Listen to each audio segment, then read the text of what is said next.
After confirming that the giant ghost king was unharmed, Bai Xiaochun rose to his feet and prepared to offer greetings. But before any greetings left his mouth, he unexpectedly vanished. As for the giant ghost king, he was feeling very proud of how smoothly everything had gone, and was especially pleased with how he had killed the preceptor of Crosspeak Prefecture without anyone noticing. Xiaochun, this is... Before he could finish speaking, Bai Xiaochun materialized right next to him and slashed out with his hand. The giant ghost king immediately shot forward with a burst of speed, performing a double-handed incantation gesture that summoned a black mouth of smoke that shot into the air behind him. Even as rumbling sounds echoed out, the giant ghost king spun in place to find a child-sized little ghost behind him that had just been slashed into two pieces. The green-skinned ghost let out a shriek of pain, and then the two halves of its body faded away into nothing. At that point, an unsightly expression appeared on the giant ghost king's face. Damn it! That Cross-Peak Prefecture demigod secretly hit me with some ghost magic. No, Bai Xiaochun said, his expression somber. Not the Cross-Peak Prefecture demigod. The giant ghost king followed his gaze to a point off in the distance, whereupon his expression flickered. Approaching rapidly was a massive tempest made of innumerable evil ghosts, a tempest that raged with wildly destructive power. Atop the tempest of ghosts was a huge bone lizard that seemed to fill half the sky. It was vicious and cruel, and on top of its head was a crest that looked like a galleon. Two flags flew on the bone galleon, upon which vicious ghost faces could be seen. Their aura combined with the aura of the galleon, and the lizard created a ghost chi that filled all heaven and earth. 7 demigods stood on the deck of the bone galleon, all of whom looked with icy yet excited eyes at Bai Xiaochun and the giant ghost king. However, what had captured Bai Xiaochun's attention was not the demigods, but rather, someone else who stood on the deck. It was a beautiful young woman who seemed like a paragon entity within heaven and earth. She had an attractive figure, fair skin, and delicate features. Her phoenix-like eyes sparkled with extraordinary brightness, making her seem like the awe-inspiring type of person that no one would ever dare to offend. She wore an ornate orange court gown that made her look particularly dazzling. Her long, slender fingers and milky arms made her incredibly entrancing to anyone who could see her. As the bone lizard sped through the air, her orange gown fluttered in the wind, especially the wide, violet-embroidered sleeves. Her gown was embroidered with something that looked like a black underworld city, featuring an enormous gate, out of which flowed an endless stream of howling evil ghosts. "Ghost Mother!" the giant ghost king said with a gasp. Although he had never seen the true Ghost Mother, he had seen Gong Sun Wanner, and considering how ghostly and sinister this young woman seemed, and the familiar aura, it only took him a moment to guess who she was. She was none other than Ghost Mother. Impossible! How could she have possibly detected our actions so quickly? Did she just happen to be in the area? The giant ghost king was already starting to devolve into a panic. After all, his previous encounter with Gong Sun Wanner in the wildlands had left a deep impression on him. "It's not a coincidence," Bai Xiaochun said, his eyes shining with dangerous light as he stared at the incoming bone lizard. "She figured out some time ago that we were hiding here." After all, both he and the giant ghost king were strangers to the Eternal Lands, and although they had been very careful, it was no surprise that someone had been able to track them down. If she knew, then why weren't the demigods in the local prefectures lying in wait for us too? The giant ghost king was very intelligent, and a profound schemer. Therefore, before he even finished giving voice to his question, he came up with the answer, and it caused an unsightly expression to appear on his face. "She knows more about the Heavenspan realm than anyone else in the Vile Emperor dynasty," Bai Xiaochun said. "It's only natural for her to be a bit greedy because of that." It wasn't difficult to guess at Ghost Mother's plan. She was confident in being able to handle Bai Xiaochun and the giant ghost king, and hoped to capture and consume them. It caused Bai Xiaochun's heart to sink, and nervousness to prickle at the back of his mind. But it was an unavoidable fight, and he had one advantage. He could pick the battlefield. Eyes flashing, he backed up rapidly, joined by the giant ghost king. Both of them felt their battle spirit rising, and clearly both were thinking the same thing. The battle would be best fought, not on the third immortal domain but out on the eternal sea. In addition, they would fight and flee at the same time. That would be the best way to prevent reinforcements from arriving, and would increase their chances of avoiding defeat. Even as Bai Xiaochun and the giant Ghost King fled, Ghost Mother's eyes flashed with bright light, and she waved her finger. In response, the 7 demigod experts flew off the deck of the bone galleon, becoming beams of bright light that shot forward with incredible speed.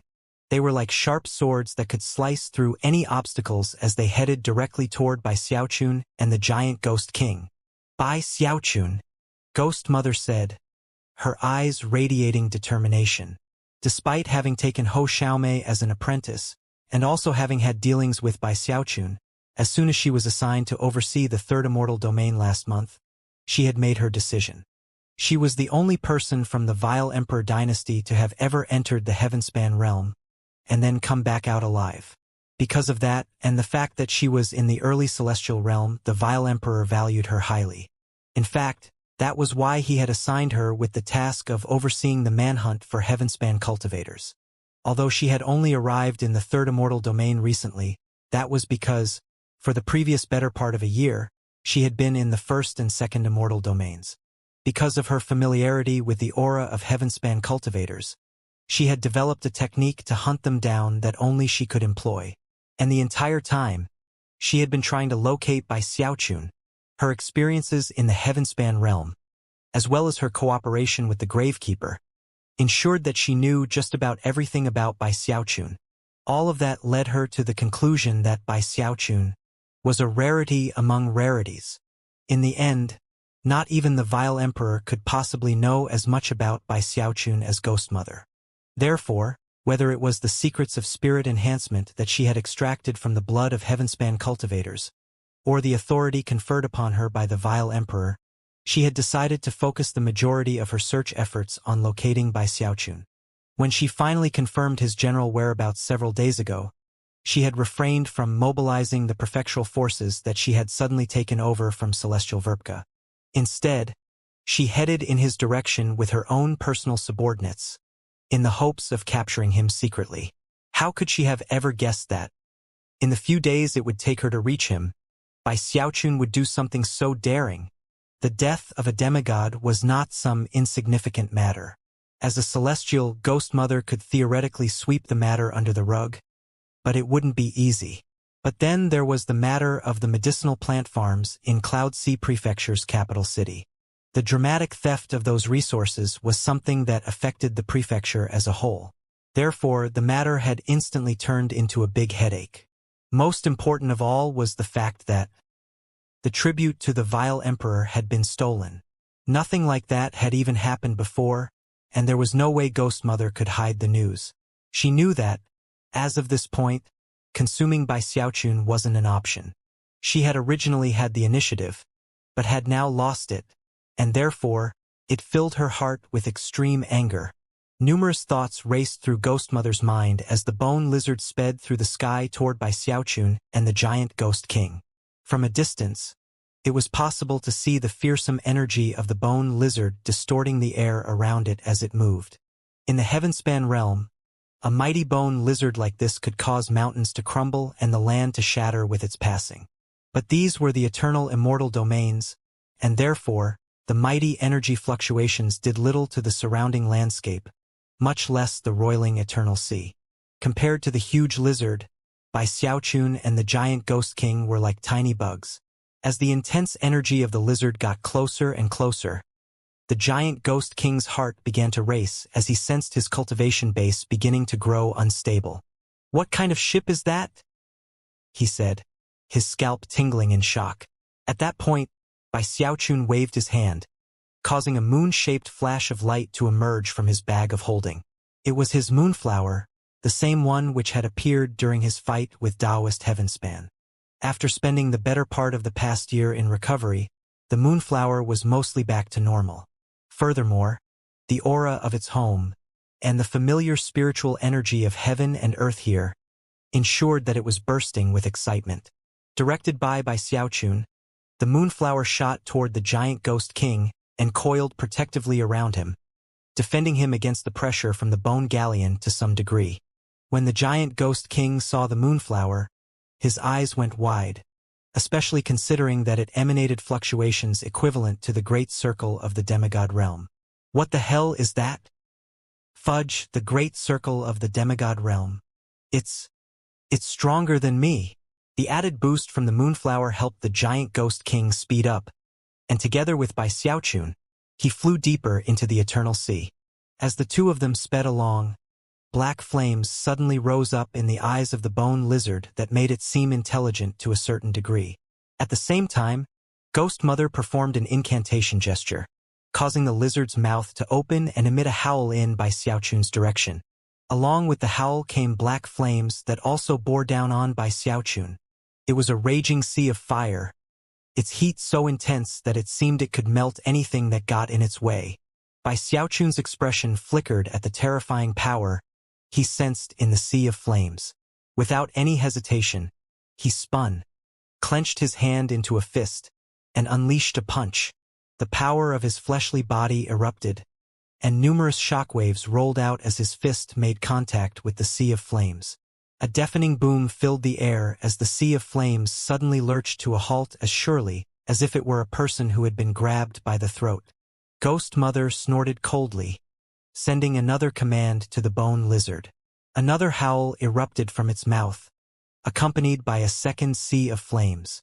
However, this one was vastly more powerful than the last, and it immediately destroyed the tempest that had been created by Xiaochun's fist strike.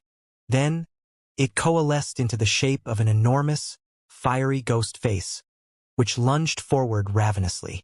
It was at this point that the 7 demigod cultivators closed in like 7 shooting stars. In the blink of an eye, they were right on top of Bai Xiaochun and the giant ghost king. 3 of them performed incantation gestures to summon huge, flaming birds that let out ear-piercing shrieks. The birds merged with the demigods, giving them additional speed that they used to attack the giant ghost king. An unsightly expression could be seen on the giant ghost king's face as he fell back and waved his hand, sending a mist of ghosts out to defend himself. At the same time, the moonflower held nothing back to aid him. Already, a major battle was underway right over the eternal sea.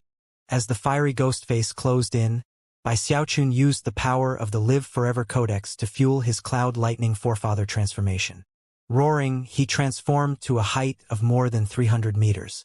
Looking like the forefather of all humanity, the original arch-ancestor, he leaped forward, throwing his arms out wide as he slammed into the ghost face.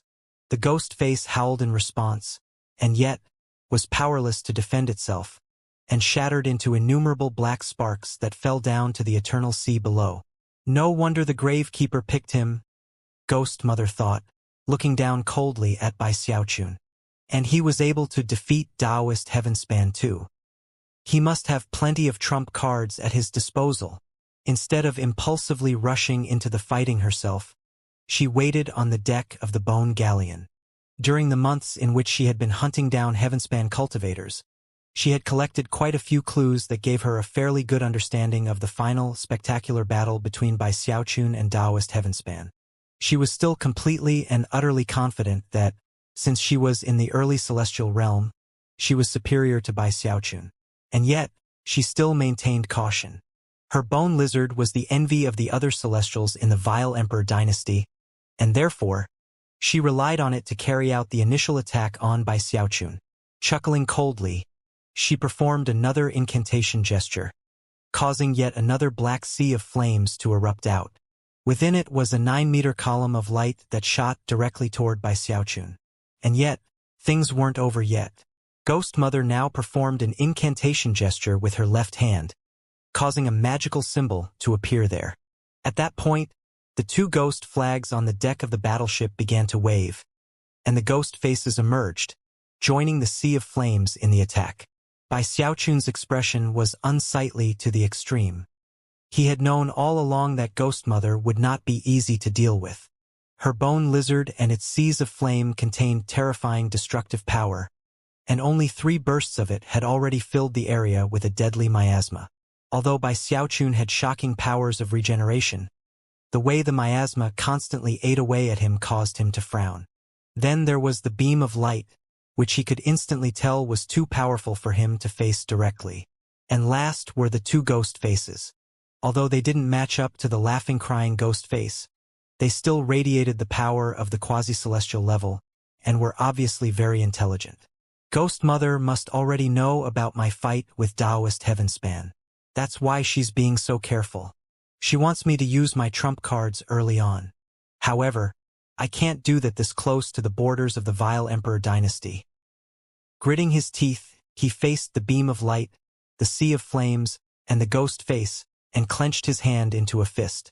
Instantly, a black vortex sprang up around it. Then, rumbling sounds echoed out as a shadowy emperor appeared, radiating domineering energy left and right. I've never fought a true celestial before. Let's see how far away I actually am from the Mahayana realm. His eyes were completely bloodshot as wild energy fluctuations erupted from his fist. On the bone galleon, Ghost Mother's phoenix-like eyes narrowed. Despite having been in the Heavenspan realm for many years, she had been stuck in the Deadmire for most of that time. Furthermore, Bai Xiaochun had progressed significantly since the last time she had encountered him, on the eve of her departure. Therefore, she didn't have a thorough understanding of all of his divine abilities and magical techniques. Nor was she aware of all of his trump cards.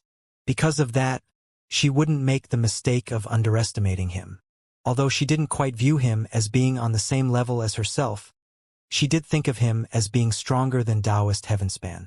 As soon as she saw the vortex springing up around his hand, her eyes flashed.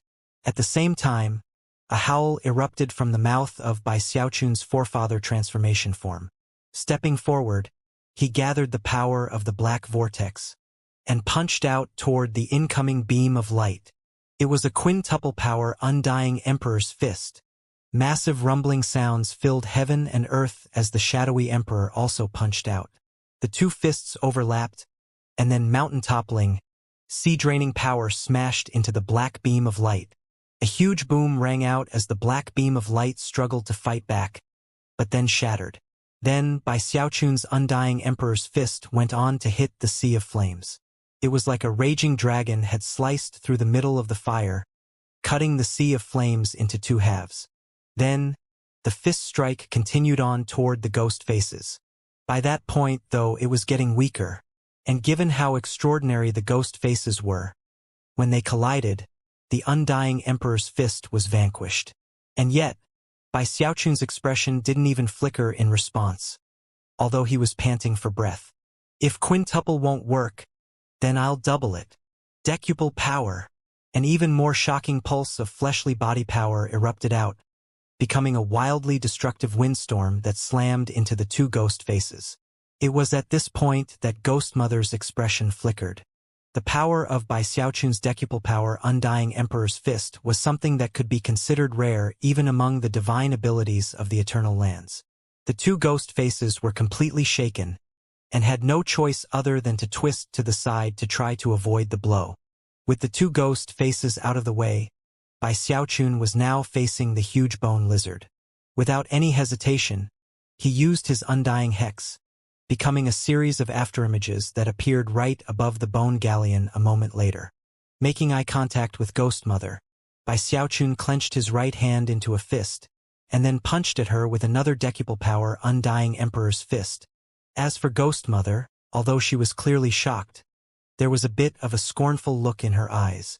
Even as Bai Xiaochun's fist strike closed in, a powerful blood chi sprang up around the bone lizard, which rapidly formed into a defensive shield. It wasn't a spell formation, but rather a divine ability connected to the bone galleon, and it formed just in time to meet Bai Xiaochun's incoming fist strike. And although a massive boom echoed out, the shield did not fall. Furthermore, a significant backlash attack hit Bai Xiaochun, causing his face to fall. Unlike the beam of light or the sea of flames, this blood mist shield was powerful in defensive strength. In fact, it seemed to be on a completely different level. Cracking sounds rang out inside of Bai Xiaochun as he was thrown backwards, his 5 organs in chaos to the point where he felt like he might explode. How arrogant, Ghost Mother said scornfully. Waving her hand, she summoned two enormous ghost hands, which lunged toward Bai Xiaochun as if to grab him. Simultaneously, the bone lizard spat out another sea of fire, cutting off any path of escape. As all of this happened, Bai Xiaochun's powers of regeneration kicked in, and his backlash injuries began to disappear. Then he burst into motion, piercing through the sea of flames and punching out toward the ghost hands. Within moments, he was completely back to normal, provoking a slight gasp from Ghost Mother. Such powers of regeneration! As of this moment, she finally understood how it was possible that Taoist Heavenspan had been defeated. That is his true secret weapon. But what other trump cards does he have? By now, Ghost Mother's heart burned with true greed. Based on their very short interchange, Bai Xiaochun already understood a lot more about the battleship than before. Now that's a battleship, he thought. It's actually stronger than Ghost Mother herself. Especially its defenses. Absolutely terrifying. And it's so fast. By now, he was relatively certain that even a blow from the Great Sword of the North wouldn't do much to this ship. Nor would Ghost Mother give him the time to prepare to do so. Ghost Mother has true celestial battle prowess, but not enough to make her a major problem for me. Having reached this conclusion, he decided that at the moment the true threat was not Ghost Mother but rather the battleship. Meanwhile, Ghost Mother took a deep breath. The greed in her eyes hadn't faded a bit. Performing an incantation gesture, she waved her finger, causing screams to erupt from the two ghost faces that had just evaded Bai Xiaochun moments ago. Driven by the torment of the restrictive spells inside of them, they turned and headed toward Bai Xiaochun again. At the same time, the battleship began to vibrate, causing the air around it to distort. Apparently, it was building up power to unleash one massive attack. Bai Xiaochun's eyes flickered with the realization that he couldn't fight this battleship. However, it wouldn't necessarily be impossible to lock it down temporarily. Completely ignoring the two ghost faces, he unleashed his frigid domain and summoned 9 frigid clones, which he sent toward the ghost faces, not in the hopes of defeating them, but just delaying them. Then he howled, unleashing another undying emperor's fist with decuple power, directly toward the bone galleon itself. As the fist shot out, a massive vortex appeared. He didn't pause for even a moment. Relying on the regenerative powers of his undying blood, he unleashed a second fist strike, then a third and a fourth. Boom, boom, boom. Relentless attacks. And the vortexes only continued to grow stronger. Ghost Mother's face fell as, in the space of a few short breaths of time, Bai Xiaochun unleashed 10 decuple power undying emperor's fists. Even with his powers of regeneration, it was a level of wastage so intense that it created something like a black hole of spiritual energy, which almost instantly drained everything in a wide area. All of a sudden, the bone battleship was deprived of its fuel source and was incapable of moving. Although it was only temporary and would last no more than 10 breaths of time, that was plenty of time for Bai Xiaochun to work with. Without pausing, he flew back toward the giant ghost king, who despite having the moonflower to help him, was being battered soundly by the 7 other demigods. Before any of the demigods could react, Bai Xiaochun reached out and clamped his hand down onto the head of the one nearest him. He moved so quickly that the man had no chance to dodge or evade. Then, terrifying might erupted from his hand, filling the demigod with a sensation of deadly crisis. Howling, he immediately resorted to self-detonation to try to block Bai Xiaochun. As his nascent divinity attempted to flee, the moonflower shot out and gobbled it up. At the same time, Bai Xiaochun grabbed the giant ghost king and rocketed off into the distance. In the blink of an eye, he was far, far away.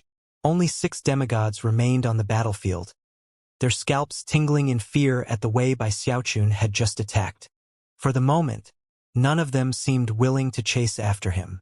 In their moment of hesitation, the bone battleship erupted with a mist of blood. No longer affected by what Bai Xiaochun had just done, the ship sprang into motion again.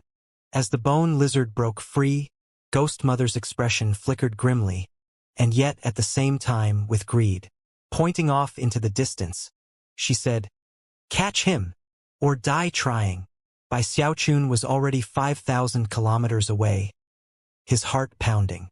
He could sense that the vortex he had created was gone, which meant that the battleship was likely closing in at top speed.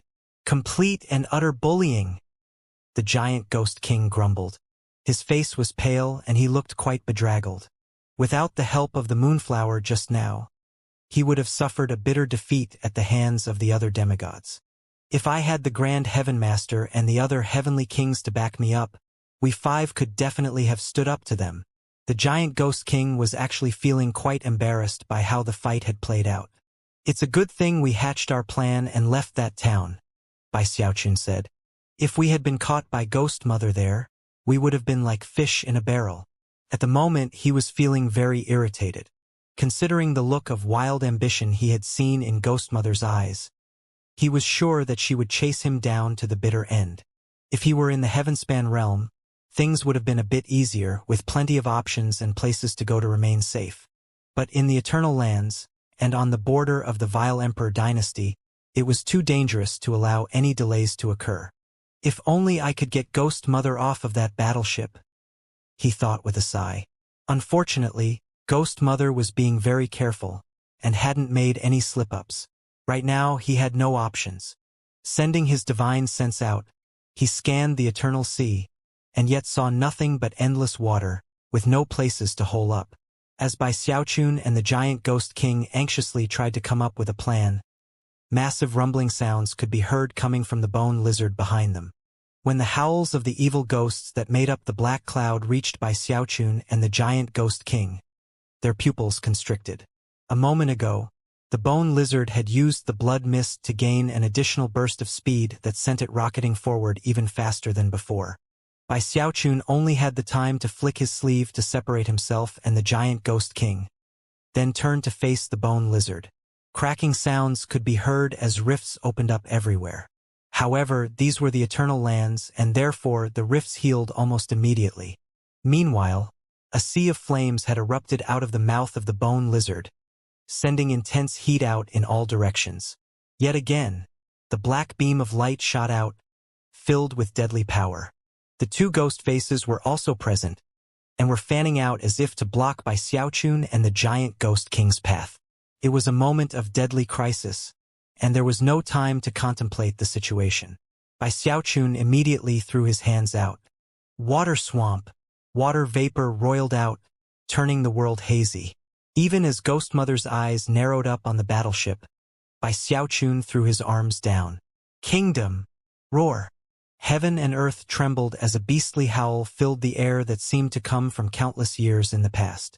As it echoed out, a huge black landmass rose up from within the watery swamp. Blood scales and bloodshot eyes could be seen, along with a fishy odor as a gigantic crocodilian head appeared. By the time the lower jaw was visible, the demigods present were so stunned that their jaws dropped. As for the bone lizard, it was huge, but compared to this crocodilian creature, it actually looked insignificant. What is that? That was what all the demigods were thinking as they rushed backward in retreat. Meanwhile, the huge crocodilian mouth opened and snapped toward the bone lizard. The giant ghost king knew Bai Xiaochun well, but when he saw this, he was so shaken his eyes nearly popped out of his skull. Is that really a divine ability? He thought, his heart pounding with fear. He also backed up, doing everything in his power to get as far away as he could. Bai Xiaochun did the same thing, not even waiting to see what would happen behind him as he fled with the giant ghost king. The bone lizard wanted to give chase, but it was too late as the huge crocodilian mouth snapped down onto it. From a distance, it almost looked like the crocodilian creature had risen up out of the eternal sea and swallowed the lizard. The battleship seemed powerless to fight back. Not even the blood mist shield could help it to flee out of the closing crocodilian mouth. The enemy demigods were terrified to find that they couldn't get out of the affected area. The mouth slammed shut, causing intense rumbling sounds to fill the air. Then, the crocodilian creature sank back down, making it seem almost like it was going down into the waters of the eternal sea. When the crocodilian head disappeared, the watery swamp faded away. After about 10 seconds passed, the rumbling sounds were gone. Then a rift broke open, and the bone lizard shot out, howling the entire way. It was visibly damaged.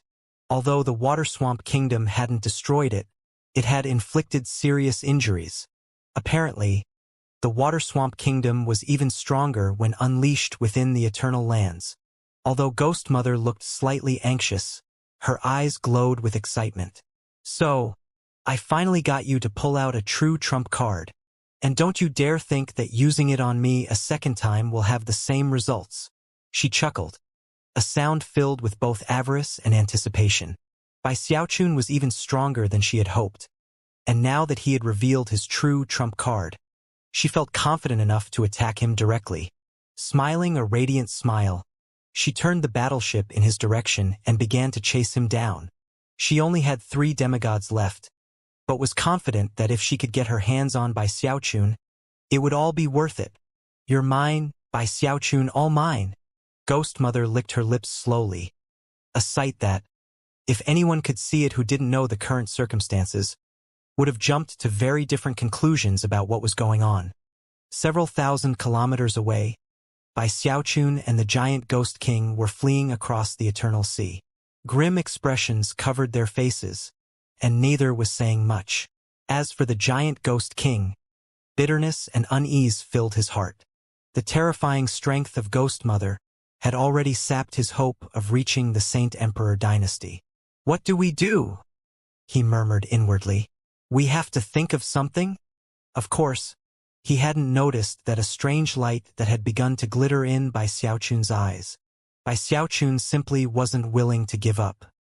He was now confident that if it weren't for the bone galleon, even a celestial like Ghost Mother wouldn't be able to kill him. Ghost Mother's only strength lay in that battleship. I wonder how Ho Xiaomei is doing, he thought. After all, Ghost Mother had brought Ho Xiaomei and Big Fatty Zhang with her to the Eternal Lands, and yet, he hadn't seen any hint that they were currently with her. Presumably, Ghost Mother would remain tight-lipped if he tried to get any information about them from her. You know, 2 measly demigods is not a very good blood tribute. We need to do something far more shocking, expression flickering, and eyes turning more bloodshot. He began to build on an idea he had just come up with moments before. After some more thought, he turned and grabbed the giant Ghost King's shoulder. Hey old pal, what do you think about kidnapping Ghost Mother? What kind of reward do you think the Saint Emperor would give us for her? The giant Ghost King had just been thinking about ways to escape the situation when Bai Xiaochun grabbed him. When he looked over and saw the wild look in Bai Xiaochun's eyes and heard his suggestion, he was completely taken aback. Kidnap Ghost Mother? Something about the whole situation seemed very familiar, but there was no time to think about that now. The mere idea left the giant Ghost King feeling stunned. After all, there were a total of 6 Celestials in the Vile Emperor dynasty, all of whom were shocking figures. If one were to be kidnapped, it would send shockwaves through all of the Eternal Lands. That would be a blood tribute that defied the imaginations of everyone. We shouldn't do anything impulsive, Xiaochun, he began. After all, the 2 of them were currently fleeing from certain death. To the giant Ghost King, Bai Xiaochun's suggestion seemed almost ludicrous. Come on. Yes? Or no? Bai Xiaochun said, glaring. If the giant Ghost King had immediately agreed, he might have hesitated.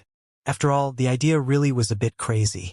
But when he saw how nervous the giant Ghost King was, he felt more than a little annoyed. Forehead veins bulging, he gritted his teeth and said, Giant Ghost, old pal, didn't you say you wanted to do something momentous? What could be better than kidnapping a celestial? You want big? If we do that, it'll shake all of the Eternal Lands. The giant Ghost King's heart began to pound as he thought, why not kidnap an Archean then? But then he suddenly realized why the look in Bai Xiaochun's eyes seemed so familiar. Fudge, that's what he looked like when he kidnapped me. He's a kidnapping expert.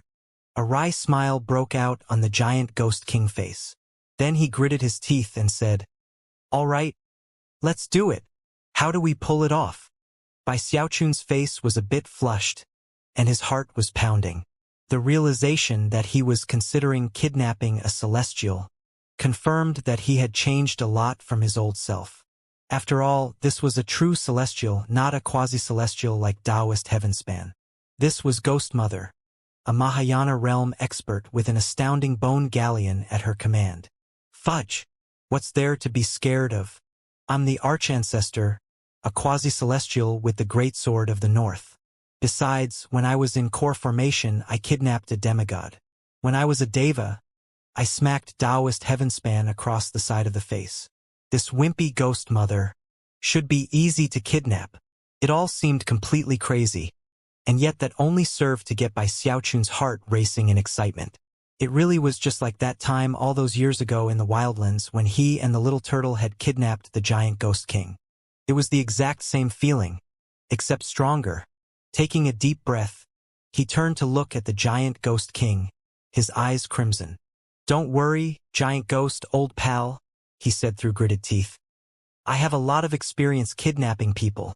The giant Ghost King's eyes were just as bloodshot, and to be honest, he wasn't very happy about what Bai Xiaochun had just said, particularly the "have a lot of experience" line. Expression unsightly, he barked. "What?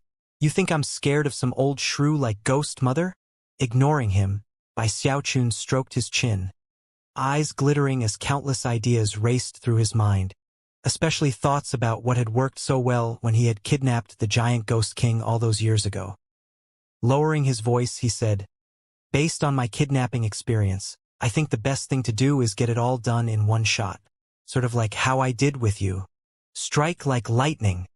He was so wrapped up in his ideas that he didn't notice how the giant Ghost King was clearly sinking into a very angry mood.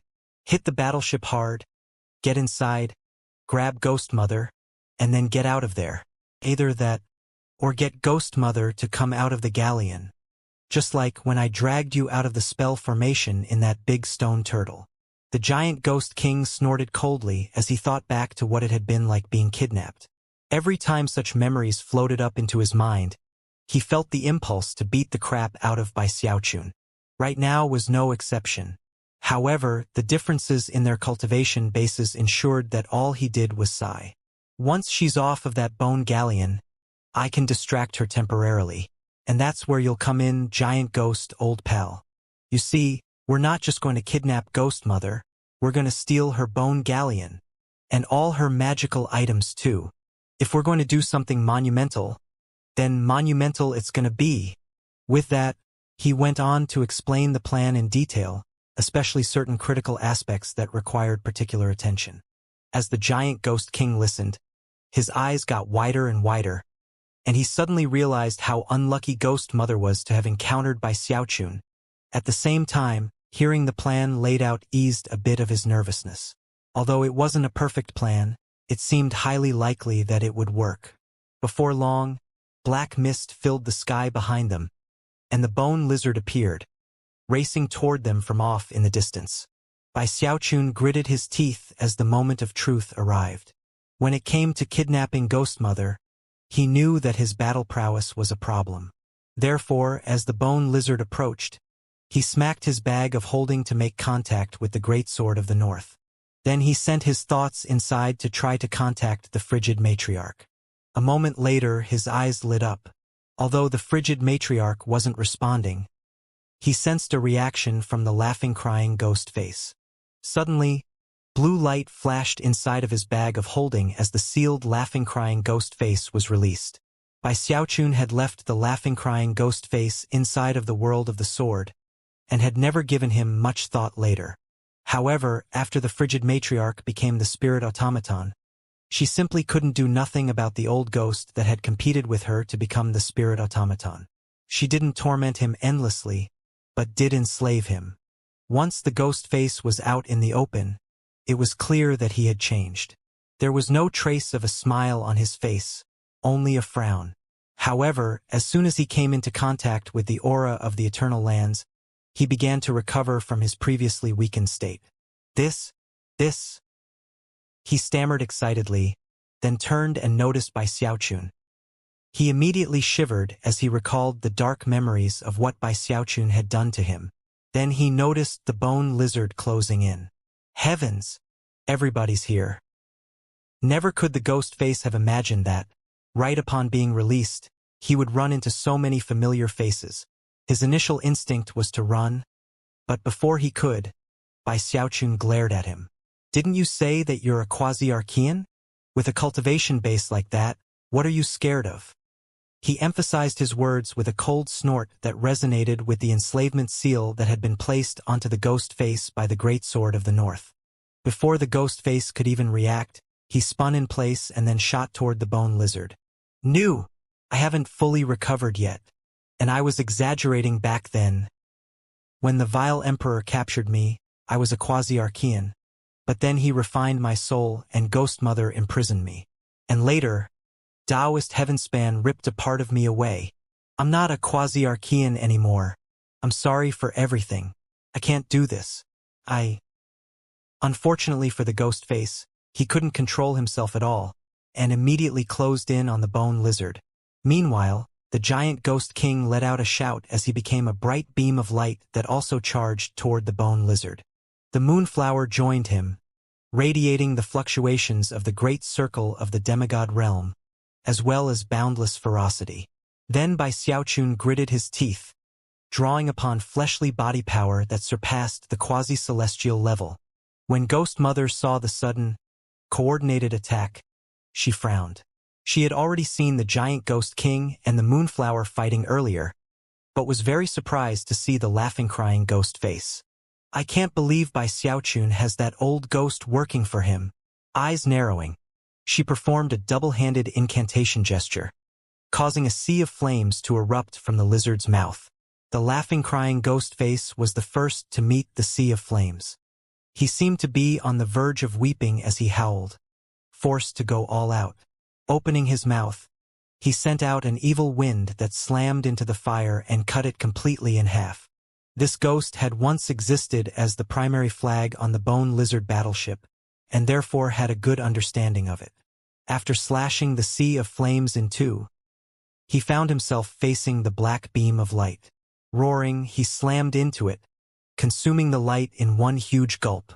Meanwhile, the other two ghost faces were so scared that they struggled against Ghost Mother's control to back up. Without anything blocking the way, the laughing crying ghost face and Bai Xiaochun appeared right above the main deck of the bone galleon. As for the ghost face, he had no control of himself, and lunged forward to slam into the ship. Chuckling coldly, Ghost Mother said, "So, that old ghost is another of your trump cards." Waving her hand, she summoned the Crimson Defensive Mist, which could block all divine abilities launched by Xiaochun and his allies. The laughing crying ghost face hit the Crimson Mist and suffered a significant backlash attack that sent him flying backward, screaming. Next up was the Moonflower. A second boom rang out as cracks spread out on the Moonflower's stalk. Howling, the giant ghost king put everything on the line to transform into a giant ghost that headbutted the shield. After sustaining 3 blows one after the other, the blood mist was beginning to weaken, which was exactly when Bai Xiaochun unleashed his undying emperor's fist. A thunderous boom rang out as the blood mist sent out another backlash attack. However, it was not very strong, considering the repeated attacks it had just taken.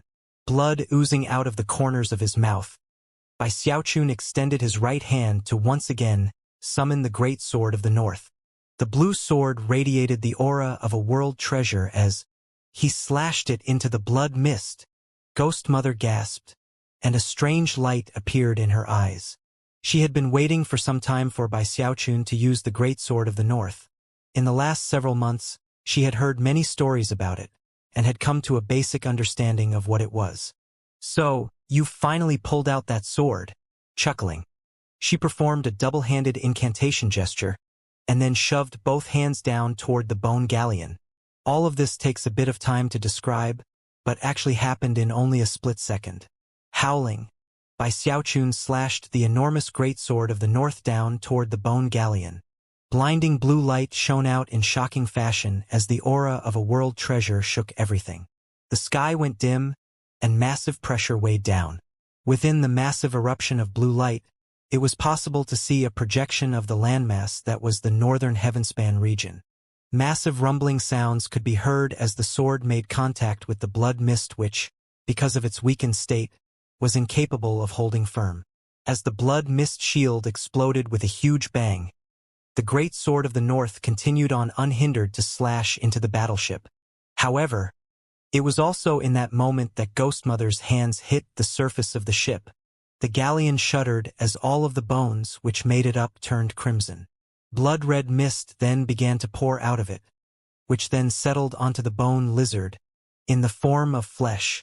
The bone lizard howled as flesh began to build up on it. In the blink of an eye, it was no longer made from bones, but rather flesh and blood.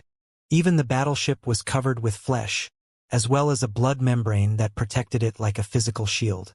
Both the lizard and the battleship began to thrum with shocking, unparalleled levels of energy that blocked the great sword of the North. A deafening boom exploded out because of the backlash, and blood sprayed out of by Xiaochun's mouth. The great sword of the North was flung away, and he along with it, seriously injured, and unable to stop coughing up blood. The giant Ghost King was also hit with a backlash, and was severely hurt as he tumbled backward, coughing up blood. The Moonflower and the laughing crying ghost face similarly retreated, also clearly in bad shape. "Damn it! Damn it!" wailed the ghost, whose form had already dissipated by more than half. The vile Emperor personally upgraded this battleship for Ghostmother. How could we possibly do anything to it? However, the combined attack of Bai Xiaochun and his allies was not something the lizard could escape unscathed. Howling, it lunged backward by 3,000 meters, during which time a gaping wound opened up on its head. Blood poured out of the huge wound, and yet despite that, the blood membrane had not been penetrated. On the other side of the membrane, Ghostmother looked out with shining eyes. Bai Xiaochun and his team had put everything on the line, and yet were now seriously injured. Bai Xiaochun had even pulled out his great sword of the North, and yet it had done no good. "Time's running out," Ghostmother murmured to herself. Any more delays could result in unexpected developments. Bai Xiaochun has most likely gone through all of his trump cards. Even if he has a few more, they won't change the final outcome of the battle. Killing intent burning in her eyes, Ghostmother performed an incantation gesture with her right hand, sending the lizard flying straight toward the injured Bai Xiaochun. However, even as the lizard began to move in his direction, Bai Xiaochun suddenly looked up and shoved his arm out viciously. Water vapor roiled out in all directions, which was none other than the water swamp kingdom. Yet again, the crocodilian head rose up, accompanied by a howl that seemed to originate in ancient times. Opening its mouth wide, the crocodilian creature snapped at the lizard battleship. Using the water swamp kingdom again so soon caused Bai Xiaochun's injuries to worsen. His powers of regeneration simply couldn't keep up. Coughing up blood, he lurched to the side, and then began to fall down toward the eternal sea. From the look of it, he was out of tricks, and was going to try to flee under the surface of the water. Normally speaking, the cautious Ghostmother would handle the water swamp kingdom first before giving chase. But in this situation, if she maintained direct control of the battleship, it would cost her several breaths of time. That would be enough for Bai Xiaochun to disappear into the eternal sea, and then perhaps use some unknown escape magic to get so far away she couldn't catch up. Worse, Bai Xiaochun would get some breathing room to recover a bit. Considering the level of his powers of regeneration, Ghostmother didn't feel that she could afford such a delay. "I can't be any less vigilant," she thought. "But there are also times to be decisive, clean and efficient. Besides, I'm a celestial, and since he's used most of his secret weapons already, I know that I can handle all of them." Eyes flickering with decisiveness, she blurred into motion. Ignoring the gaping crocodilian maw that was the water swamp kingdom, she unleashed the power of her celestial cultivation base, leaving the battleship and appearing above the eternal sea, right behind Bai Xiaochun. This was her first time stepping off the battleship. Without any hesitation, she reached out toward Bai Xiaochun. "You're mine, Bai Xiaochun," she said, her eyes glittering with anticipation. In the instant that she reached out, the bedraggled and blood-soaked Bai Xiaochun suddenly looked up, his eyes shining with strange light. "So, Finally got you out in the open." The moment he spoke his words, his injuries all healed. Then, Ghost Mother's face fell as he reached out, not toward her, but toward the lizard battleship. Pointing at it with his finger, he softly said, "One glance abyss crystallization." All of the eternal seawater that was visible in the area was sealed, causing cracking sounds to ring out as it turned into crystal. The crystal then shattered, becoming crystalline swords that exploded up from the sea, smashing into the lizard before crumbling back down to pile up below it. They became an enormous crystal lampstand. By now, Ghost Mother realized that everything up to this point had been a ploy to get her off of her battleship. Then, her mind reeled as Bai Xiaochun spoke a second time. "Heavenly canopy lampshade." Rumbling sounds echoed out as a huge, invisible hand seemed to rip apart the sky of the eternal lands and transform it into a lampshade. As the lampshade covered the battleship, sealing it, Ghost Mother's face fell further. Now she wanted to get back to her ship, but wasn't able to.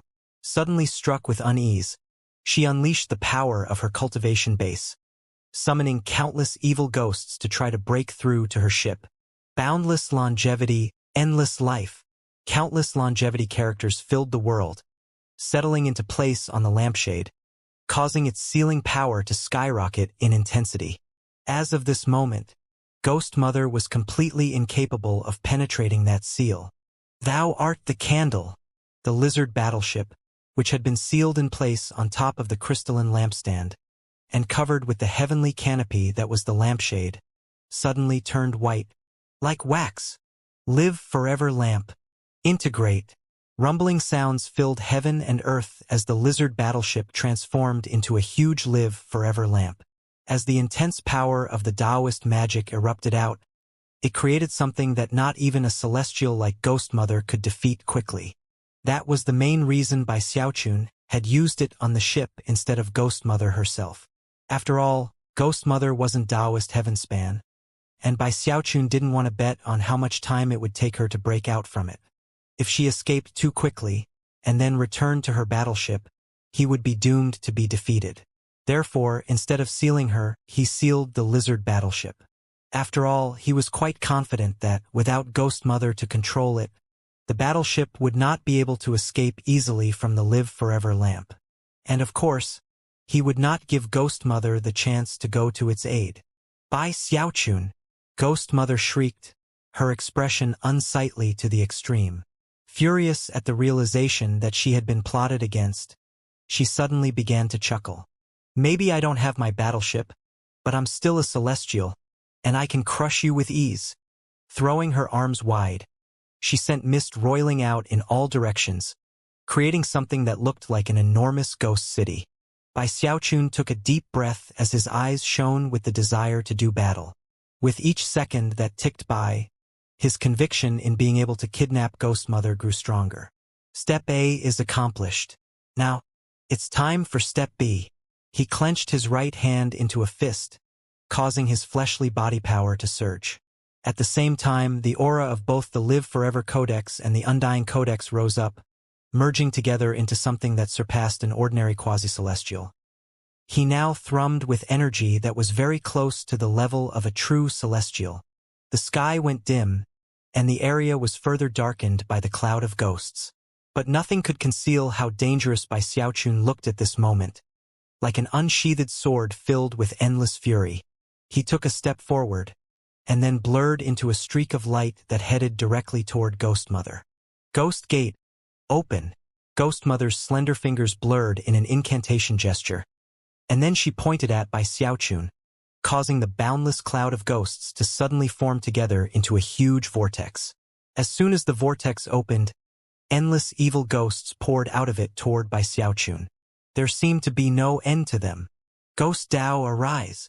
And yet, things weren't over yet. Even as the ghosts began to pour out, Ghost Mother performed another incantation gesture. In response, the ghosts fell upon themselves, consuming and augmenting each other so that, in the blink of an eye, they became a gigantic 3,000-meter-tall Ghost King. This Ghost King was covered with ghost eyes from head to toe, making him look bizarre to the extreme. Radiating quasi-celestial energy, he began to run toward Bai Xiaochun. Ghost mirroring initiate. But there was still more to come. Ghost Mother performed another incantation gesture, causing an afterimage to spring up as a second Ghost King stepped out of thin air. Then a third and a fourth. Within moments, for Ghost Kings were in formation, barreling toward Bai Xiaochun. These Taoist magics vastly surpassed anything that Taoist Heavenspan had used. And yet, Bai Xiaochun simply chuckled coldly, accelerating forward to smash through all four Ghost Kings, none of whom were even close to being a match for him. However, the scorn had still not left Ghost Mother's eyes. Her right hand flashed with an incantation gesture, and she pointed out, "Ghost Gate, imprison." In response, the four Ghost Kings, who were in the middle of tumbling backward, exploded into bits, and then formed back together into the shape of a huge gate. This Ghost Gate then swung toward Bai Xiaochun, radiating intense pressure that caused even him to gasp. There was no time for him to react. The gate slammed down on top of him, trapping him right on the surface of the Eternal Sea. She made no further attacks. At the moment, she actually didn't fear his world treasure as much as his terrifying powers of regeneration. Although she had put on a front of being wildly domineering and arrogant, the truth was that she was very frustrated by his ability to heal himself. No matter how hard she hit him, he wouldn't die. And worse, she couldn't think of any way to overcome that strength of his. Now that he was temporarily confined by her Ghost Gate, she immediately headed toward the lizard bone galleon to attempt to free it from the Live Forever lamp. As she closed in, she drew fully on her celestial cultivation base, summoning a host of ghost hands that seemed capable of ripping apart any barrier. The hands flew forward, latched onto the Live Forever lamp, and then began to rip at it.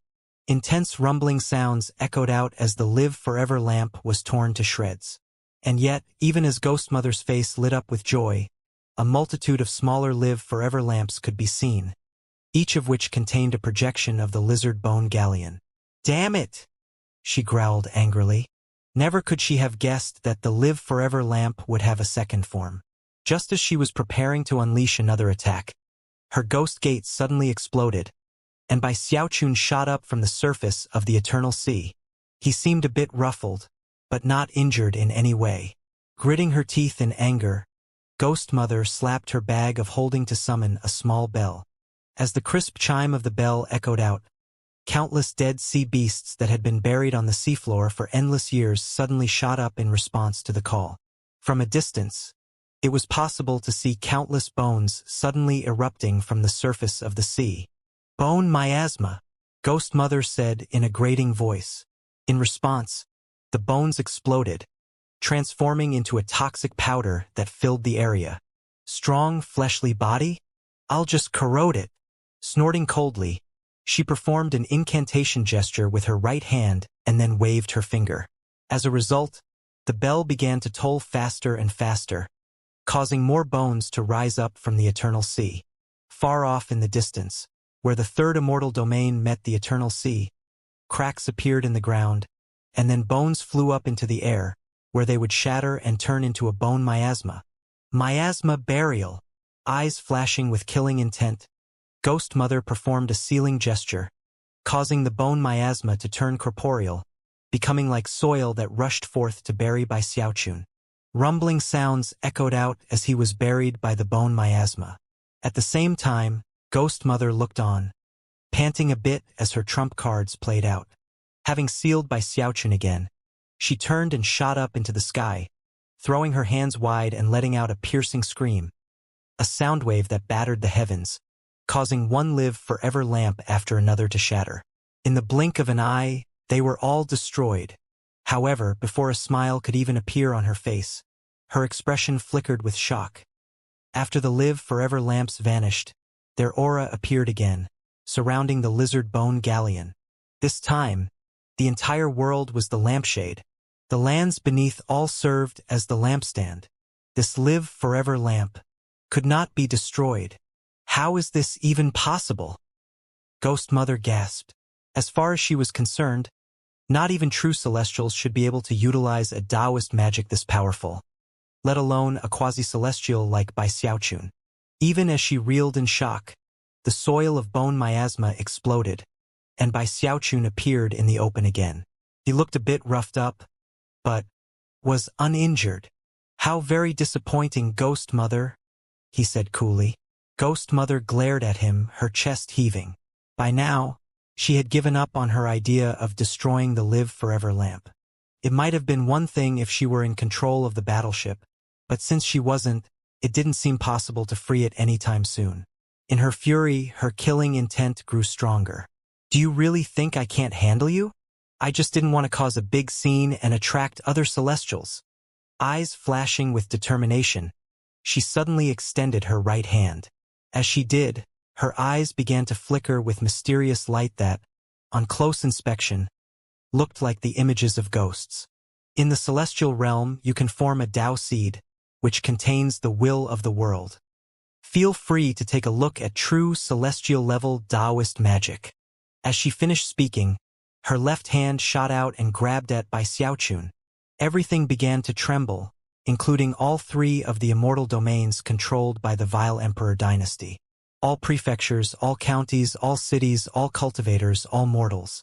Everyone looked around in shock as they suddenly realized their left hands were reaching out in the direction of the Eternal Sea. Also in that moment, the Vile Emperor dynasty's only Archean, the reigning Vile Emperor himself, suddenly opened his eyes as he sat there in meditation. He wasn't the only one to react in that way. The other 5 Celestials in Vile Emperor City, regardless of what they were doing at the moment, suddenly turned to look in the direction of the Eternal Sea. Someone is using celestial magic. That aura belongs to Ghost Mother. Meanwhile, Bai Xiaochun's face flickered with anxiety. Earlier, he had come to the conclusion that the celestial realm didn't seem very much different from the demigod realm. It just seemed more powerful. But now he realized that he had been wrong. All of a sudden, he felt like he was surrounded by an infinitude of hands. There were simply too many of them. It was as if every living being in all of the immortal domains of the Vile Emperor dynasty were reaching out to grab him. It was something he couldn't fight against. He couldn't even control himself as he began to inch toward Ghost Mother. For some reason, it was actually a familiar sensation. "I didn't want people to know about what was going on here, but since things have reached this point, I guess I'll just have to extract some profit from your soul. Your fleshly body is undying and has heaven-defying regenerative capabilities. But let's see if your soul is the same. Ghost Tao Soul Magic." As she spoke the words, her left hand suddenly turned translucent, as though it suddenly didn't quite exist in the world. And at the same time, she pushed it closer to Bai Xiaochun. Apparently, she was going to bypass his fleshly body to grab his divine soul. And yet, before she could touch his forehead, Bai Xiaochun's eyes glittered as his left hand shot up to grab Ghost Mother's left hand. As a flash of shock appeared in Ghost Mother's eyes, his right hand suddenly blurred, the great sword of the north appearing in it, which he chopped directly toward her left arm. "I've been waiting this whole time to get close to your left arm. Time to wake up, Gong Sun Wanner." The sword descended, sundering the heavens and crushing the earth. Blood sprayed out like a geyser, accompanied by an agonized shriek from Ghost Mother. Fear filled her eyes, but even more so, astonishment at the sharpness of Bai Xiaochun's great sword of the north. "How dare you, Bai Xiaochun!" Dazzling blue light shone out in all directions as she tumbled backward, screaming. Her expression distorted with rage, her hair disheveled, and her left arm severed. "I'm gonna kill you, Bai Xiaochun." It wasn't the intense pain that pushed her toward madness, but rather, the words that Bai Xiaochun had just uttered. The plan was playing out perfectly. Step A had been to get Ghost Mother off of her bone galleon. Step B had been to figure out a way to sever her left arm. Not everything had gone exactly as planned, but close enough. Ghost Mother's celestial Taoist magic had been unexpected and powerful. Unexpectedly, she had called upon all of the living beings in the Vile Emperor dynasty, controlling their minds in a way that Bai Xiaochun could never have planned for. At long last, He had come to realize how truly powerful the celestial realm was. However, it was also in that moment that he remembered being in a similar situation once. Years ago, in the bedchamber on the Bone Galleon, Ghost Mother had used a similar Taoist magic to control, not by Xiaochun's body, but his mind. She had attempted to play with his memories. Back then, Ghost Mother had been both incomplete and far from the Vile Emperor dynasty, and therefore had only been able to exercise rudimentary control. But here, in her element, she had used the ultimate level of that celestial magic to actually control his body. Both times, the same thing had happened. The scrap of willpower inside of Bai Xiaochun had come to life and enabled him to move. It was something that should not have skipped Ghost Mother's mind. But here in the Eternal Lands, with the full power of her celestial magic, she simply didn't take the time to consider that Bai Xiaochun would be able to free himself from her grasp. Much less could she have predicted that he would sever her left arm. Bai Xiaochun glanced coldly at the screaming, retreating Ghost Mother, then reached out and grabbed her left arm.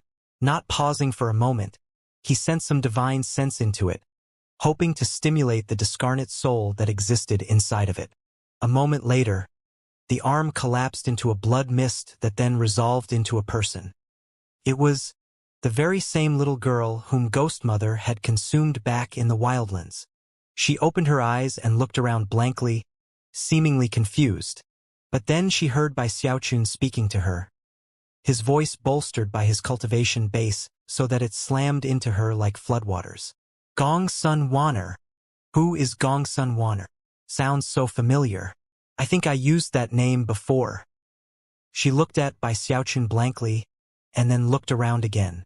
You lost, Bai Xiaochun said, and were consumed by your true self.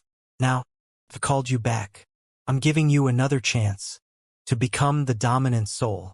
All you have to do is help me steal that battleship, and do what I tell you on the way to the Saint Emperor dynasty.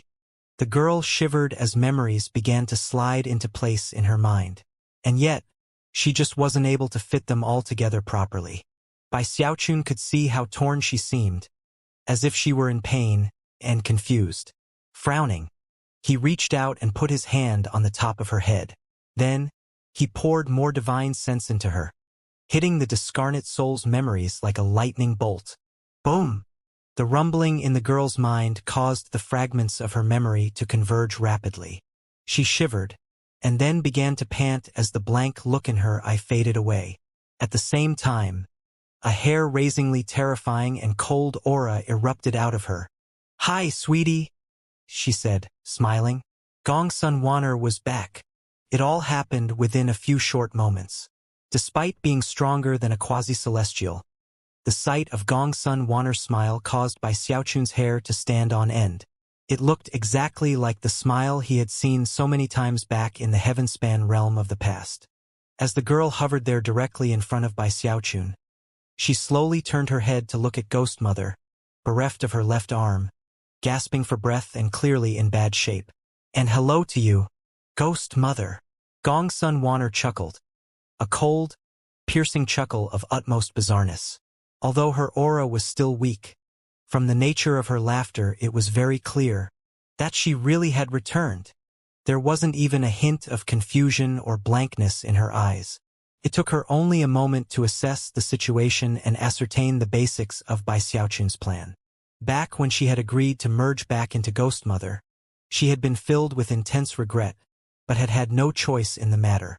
Therefore, it was without the slightest hesitation that she agreed to ally with Bai Xiaochun now. Furthermore, she knew that even if Ghost Mother were kidnapped, she was a celestial, and therefore, the Saint Emperor wouldn't kill her. If he did, then the Vile Emperor would never let the matter rest. Although there was friction between the two imperial dynasties, and they occasionally squabbled over territory, they were not interested in destroying each other. Most importantly, in either of the imperial dynasties, a celestial with a Tao seed could be resurrected by the Archean realm expert who they served. Such a resurrection would come at a heavy cost, and there were limitations involved. But for all intents and purposes, Archeans could not die, and celestials could not be killed. Therefore, the vile emperor would definitely pay a hefty ransom to get a kidnapped celestial back from the Saint Emperor. And therefore, the little girl knew that if she were the one to be taken hostage, then, as part of Ghost Mother, she would also be valued by the vile emperor. Furthermore, the vile emperor wouldn't deign to interfere in matters between a soul clone and its true self. Such thoughts ran through Gongsun Wanner's mind in a flash.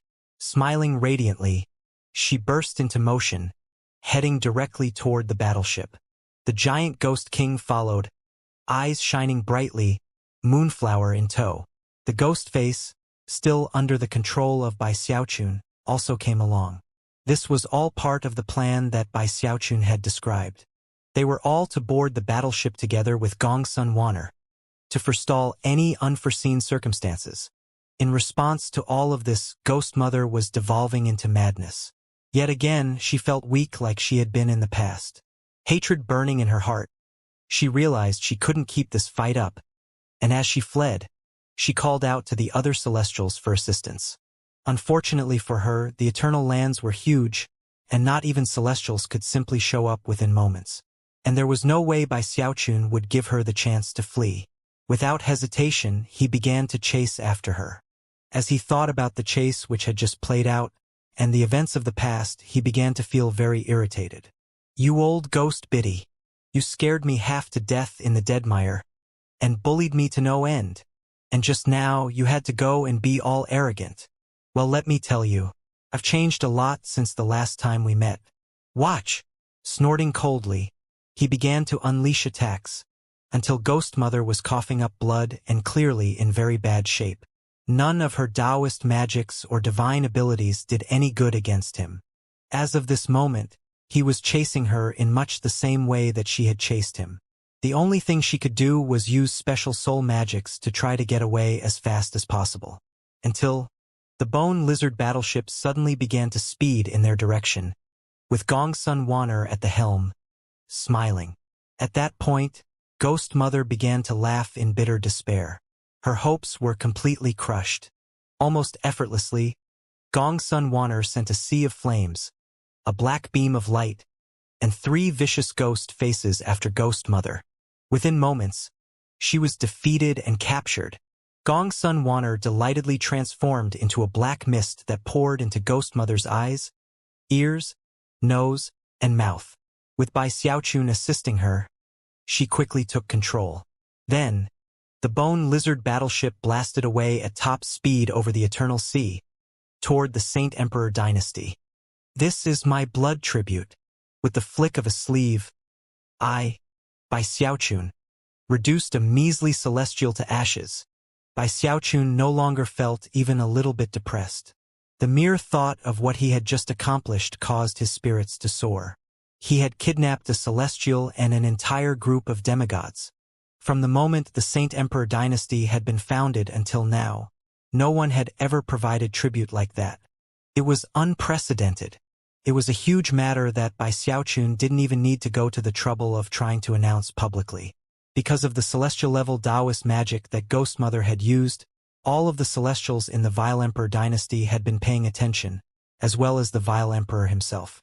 Not long after the Bone Lizard departed, streams of divine sense began to converge on the location where the battle had occurred on the Eternal Sea. There were 5 in total, which belonged to the 5 Celestials of the Vile Emperor dynasty. As they scanned the area and noticed the residual auras, they found themselves completely thunderstruck. That was especially true because of Celestial Verpka. He had a special Taoist magic that was capable of taking images of the final moments of the battle and dragging them back through time to be viewed again. When he and the other Celestials saw what had happened, they were both flabbergasted and enraged. "One of our Celestials was kidnapped? He's going to give Celestial Ghost Mother to the Saint Emperor as a blood tribute? What outrageous gall! This is a humiliation of our entire dynasty."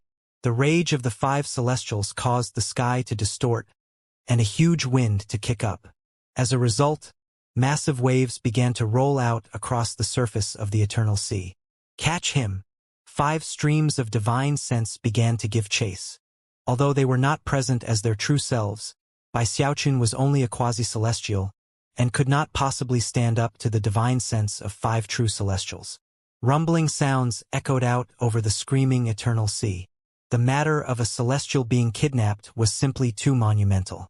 Even as the 5 celestials came to understand what had happened, the demigods from the 3rd immortal domain began to use various means and methods to spread the news, leading to even more shock.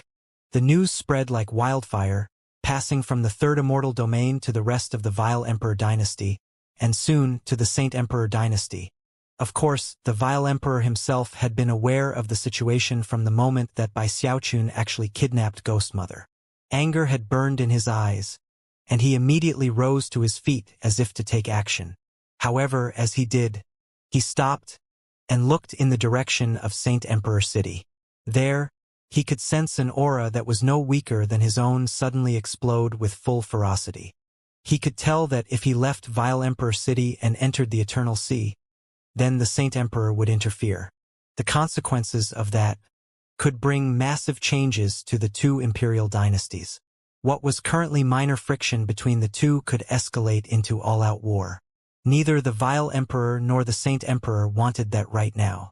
Although the Saint Emperor dynasty was weaker than the Vile Emperor dynasty, the price the latter would have to pay to come out on top in such a conflict would be immense. At the moment, the Vile Emperor simply could not bring himself to do something like that. After a tense face-off, the Vile Emperor slowly sat back down, his eyes flashing with more coldness than ever. When the Vile Emperor chose to back down, it was in another immortal domain in Saint Emperor City that laughter suddenly echoed out. Then, a warm voice issued orders from the imperial city, orders that resounded into the ears of everyone in the city. Fellow Taoist Gu Tianjun, please take a trip to the border to receive a spectacular tribute from a fellow Taoist from the heaven-span realm. Even as the voice continued to echo out, a stream of sword chi erupted from within Saint Emperor City. Visible within it was a handsome middle-aged man with white hair and a white robe, with a great sword strapped to his back. After clasping hands in the direction of Saint Emperor City, he turned and sped off into the distance, flanked by several demigods. Many people were surprised by this turn of events, and soon inquiries were made. Before long, news began to spread throughout the city, leading to widespread shock. A cultivator from the heaven-span realm actually kidnapped Celestial Ghost Mother from the Vile Emperor dynasty? He's bringing her here to the Saint Emperor dynasty as a blood tribute? Heavens! How could these heaven-span people be so daring? He kidnapped a Celestial? The commotion continued to rock the 2 imperial dynasties for a few days. Even at top speed, the bone lizard still needed time to get across the Eternal Sea. And considering it could move faster than Ghost Mother's true form, it meant that the streams of divine sense from the 5 celestials could not easily catch up. Before long, they were further from the Vile Emperor dynasty than they were from the Saint Emperor dynasty, at which point their anxiety began to mount. Based on their analysis, they would probably be able to catch up to the ship, but they would be so close to the Saint Emperor dynasty that they wouldn't be able to do much. Soon, the Vile Emperor himself ordered them to cease pursuit. The 5 blurry figures formed from divine sense came to a stop above the Eternal Sea, staring off into the distance with cold gazes. Bai Xiaochun, huh? The Vile Emperor wanted more information about him, and it didn't take long for him to get it. The arch-ancestor of the heaven-span realm. As the 5 celestials in divine sense form faded away, Gong Sun Wanner was pushing the bone lizard forward at top speed. She could control the ship just as well as her true self could. After all, she was the discarnate soul from her left arm, and the left arm was key to controlling the ship. Therefore, under her control, it was capable of shocking speed. Waves rolled out across the sea beneath the ship as it shot along. Meanwhile, Bai Xiaochun stood there, looking off into the distance, his heart pounding with excitement. Fudge! The eternal lands aren't so intimidating after all. Flicking his sleeve, he took a deep breath. As of now, he had completely emerged from his previous dispirited state. And who cares about some celestials? I already kidnapped one. What about Archeans? I kidnapped a demigod when I was in core formation, and slapped a Mahayana realm expert when I was a deva. Now that I'm a demigod myself, I've already taken care of a celestial." As the vile emperor dynasty disappeared far behind them, he looked down at the spark-shaped scar on the back of his right hand, and his eyes began to shine. "Hauer isn't dead. I'll figure out how to wake him up sooner or later.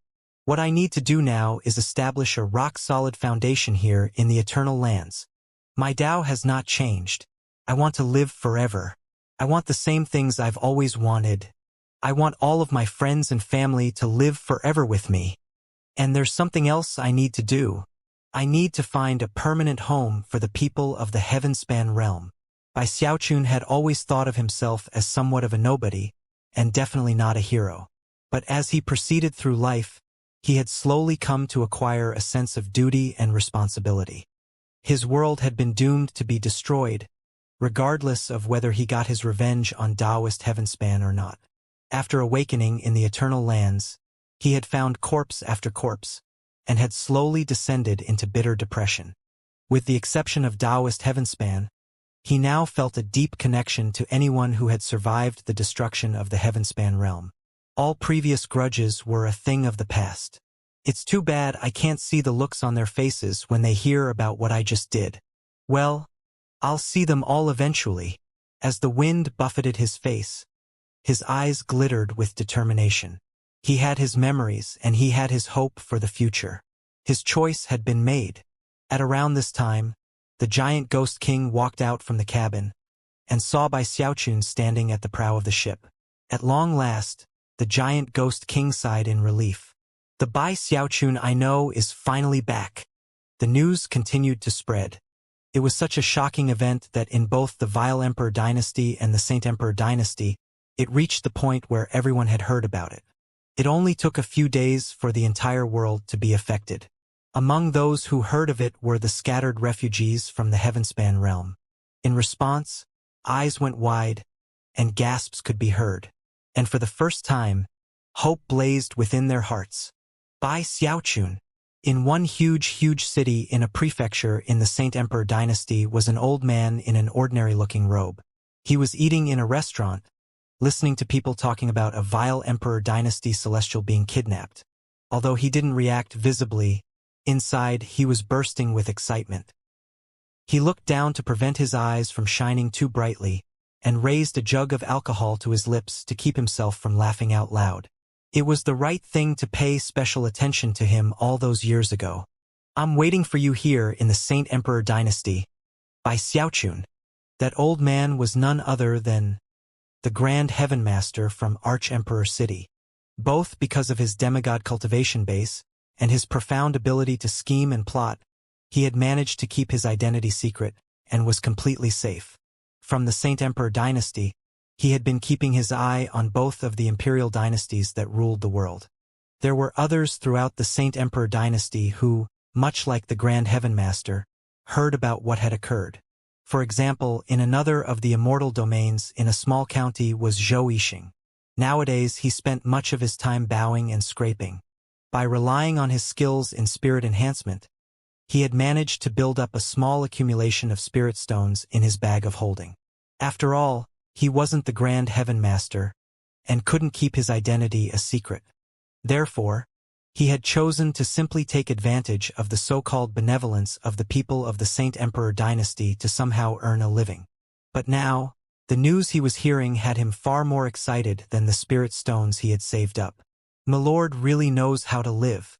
If he hides, but when he makes a scene, he does something monumental. All of a sudden, Zhou Yixing couldn't wait to build a solid foundation for himself, and then eventually earn his own glory here in the Eternal Lands. Nobody here can perform spirit enhancements. I'm going to become a person of virtue and prestige in this place. I'm going to become a grandmaster that nobody will ever dare to offend. Taking a deep breath, he strode forward with a bit more confidence, as though his new dream gave him the courage to stand a bit straighter. In another prefecture, quite a distance away from Zhou Yixing, was a luxurious courtyard residence. There stood Master God Diviner, his hands clasped behind his back as he looked up into the sky, a dispirited expression on his face. "Why am I always down on my luck?" he thought. "I can't believe that it was like this in the wildlands. And here too. I wish I could be like you by Xiaochun and go around kidnapping celestials. I don't want this life of luxury. Even as he sighed regretfully, a flirtatious voice drifted out from the room behind him. What are you doing out there, honey? Master God Diviner sighed.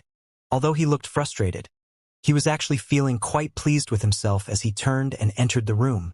The Heavenspan cultivators who had been teleported into the Saint Emperor dynasty had it better off than those who ended up in the Vile Emperor dynasty. In one of the immortal domains controlled by the latter, in a certain mountainous valley, Patriarch Spirit Stream and Li Qingho were recovering from a recent battle. They were both weak and wounded, but their eyes shone with excitement. That's him for sure, Li Qingho said, looking particularly stirred up. That's my Xiaochun, kidnapped celestial ghost mother from the Vile Emperor dynasty. Patriarch Spirit Stream began to laugh uproariously, and at long last, his eyes flickered with hope. You head to the Saint Emperor dynasty, Qingho, Patriarch Spirit Stream said. I'll take care of things here. However, even as he finished speaking, he began coughing, and blood oozed out of the corner of his mouth. Li Qingho shook his head. Looking anxiously at Patriarch Spirit Stream, he said, Xiaochun can take care of himself. He's doing this to give people hope. We need to hurry up and find as many people as we can. With Big Fatty Zhang to help me, I'll be fine, Patriarch Spirit Stream said, his eyes shining with determination. The Vile Emperor dynasty people are definitely going to be worked up into a frenzy because of Xiaochun. Now is the perfect time to strike. I'm the patriarch of the river-defying sect. Even here in the Eternal Lands, that hasn't changed. Our home is gone, but our sect still lives on. It's my job to find all of our scattered disciples and bring them together. Somewhere else in the Vile Emperor dynasty, in a wilderness area, a bedraggled Xianxia was fighting a desperate battle with a local cultivator. After getting the upper hand, he broke the man's neck, and then sagged in place, gasping for breath. Wiping some blood off his chin, he looked around at the corpses piled up around him, his murderous aura seething. When he thought about the news he had just learned from the group that now lay dead at his feet, he smiled. Of course, deep within that smile was a bit of a stubborn obstinance. Wherever Bai Xiaochun goes, he always gets famous. The Bloodstream sect, the River-defying sect, the Starry Sky Dao Polarity sect, the Wildlands, and now here in the Eternal Lands. Even in the Vile Emperor dynasty, well, I still have a chance to catch up. I can make my own place in this world. Xianxia actually liked how things worked in the Vile Emperor dynasty. He enjoyed the fighting and the struggling, and liked how everything usually boiled down to a live-or-die battle. Other than people from the Heavenspan realm, I'll kill anybody I see. Taking a deep breath, he prepared to move on. But before he did, he turned to look in a different direction. Off in the distance was a person he knew, the daughter of the giant Ghost King and also Bai Xiaochun's Taoist partner, Mistress Red Dust. Just like him, she had chosen the path of slaughter and struggle. As a deva, she had made even more of a scene than him, and had killed even more enemies. Sooner or later, I'll be a deva too. Adjusting his black robe, he turned and sped off into the night. In the direction he had just looked, some distance away, was a temple to the Eternal Mother, located high in the wild mountains. Mistress Red Dust sat there cross-legged, drinking a medicinal liquid that looked almost like blood. A handful of Vile Emperor dynasty cultivators surrounded her, kowtowing in fear. When the cultivators from the nearby city come, I could simply escape and leave you all dead behind me. Or I could protect you. You know which choice to make. I'm running low on life force elixir. Go get me some more immediately. If you can't find any, bring me life force from your apprentices. She spoke in a voice as cold as the coldest winter wind, causing the cultivators in her presence to shiver. After voicing their assent to her demands, they hurried away, eyes bloodshot. Their only hopes to stay alive rested in their ability to please this she-devil. The Vile Emperor dynasty was huge, and evil sects such as theirs existed everywhere. To have one wiped out wouldn't cause too many waves. She's more of a villain than us. Her methods left even cultivators such as these nearly weeping. After they left, Mistress Red Dust took a deep breath and then looked down at her belly. When she did, all of her coldness vanished, to be replaced by warmth and hope. I don't know where the hell that crappy dad of yours is now, but don't worry, Mother will take good care of you. Out over the eternal sea, Xiaochun sat on the bone lizard battleship. Suddenly, he sneezed. Is someone else cursing me now? Sighing, he looked over at Gongsun Wanner. Wait, are you saying that Big Fatty Zhang is in Vile Emperor City, and that people are calling him Grandmaster Zhang? That's right, Gongsun Wanner said with a smile. There's a lot of detailed information in Ghost Mother's memories about Big Fatty Zhang. After arriving in Vile Emperor City and revealing his skills in spirit enhancement, he caused a huge stir. Even the Vile Emperor was shaken. Back then, the Archsovereign's body hadn't shattered, and therefore, Big Fatty Zhang quickly became extremely important. Supposedly, he actually performed a spirit enhancement on Vile Emperor City itself. After the Archsovereign's body shattered, the people of Heavenspan emerged into an abyss of suffering. But by that time, Big Fatty Zhang had already established himself and acquired a significant standing. Oh, don't worry about Ho Xiaomei. Ghost Mother did indeed take her as an apprentice. For some reason, she showed particular talent when it came to the Tao of Ghosts. In fact, Ghost Mother began to groom her to accept the legacy of her unique Taoist magic. She really took a liking to her, so she definitely won't use her to threaten you. However, you won't be able to see her anytime soon. She's currently practicing secluded cultivation in Ghost Mother's Immortal's Cave in Vile Emperor City. She's preparing to break through to the Deva realm. Xiaochun was stunned to hear that Big Fatty Zhang had actually done so well in the Vile Emperor dynasty. As for the giant Ghost King, although he had never heard of Big Fatty Zhang before, he was also taken aback. This Big Fatty Zhang sounds like a brilliant character. He single-handedly made a place for himself in the Vile Emperor dynasty. I guess people with good names are just destined for greatness. In the giant Ghost King's opinion, the fact that Big Fatty Zhang had the character Big in his name went to prove how much of a manly fellow he was. It was much better than the character Small. He couldn't help but sigh with regret at not having met him back in the wildlands. At this point, the giant Ghost King suddenly seemed to think of something, and excitedly said, Hey, Celestial Gongsun, does Big Fatty Zhang have a Taoist partner? Xiaochun was not very happy, and immediately cast a glare in the giant Ghost King's direction. He knew how much the giant Ghost King liked to play matchmaker. After all, he'd pushed his own daughter on him. Now he was asking about Big Fatty Zhang, leading to an obvious question. Did he have another illegitimate daughter out there somewhere? When the giant Ghost King noticed Xiaochun staring at him, he chuckled guiltily. The truth was that he had no illegitimate daughters. However, he had become quite used to being connected to powerful people through female relatives. Just now, he had been considering trying to adopt a new daughter, and then somehow get her together with Big Fatty Zhang as a Taoist partner. That would give him a new son-in-law, and if that son-in-law could go on to subjugate the world, and if his daughter could subjugate her husband, then that would put the giant Ghost King in a position unparalleled under heaven. Xiaochun could guess much of what the giant Ghost King was thinking, and was of the opinion that it was a complete disgrace. At the same time, he felt bad for Big Fatty Zhang. Gongsun Wanner had only provided a brief description of where he ended up, but it was easy to imagine the difficulties and dangers he had faced along the way. After all, Big Fatty Zhang had started out in a strange world, away from his friends and family, with only a nascent soul cultivation base. Step by step, he had established himself and earned a place in the Vile Emperor dynasty, all because of his spirit enhancement abilities. It was something that not every spirit enhancer could do.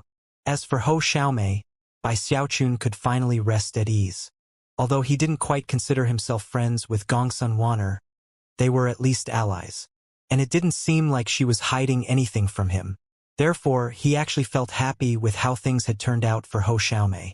In the Eternal Lands, where danger abounded, Ho Xiaomei had managed to stay safe the entire time.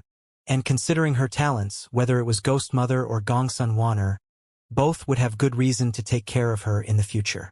Feeling a bit better about things, Xiaochun looked at the clouds whizzing by, and thought back to his other friends and family from the Heavenspan realm.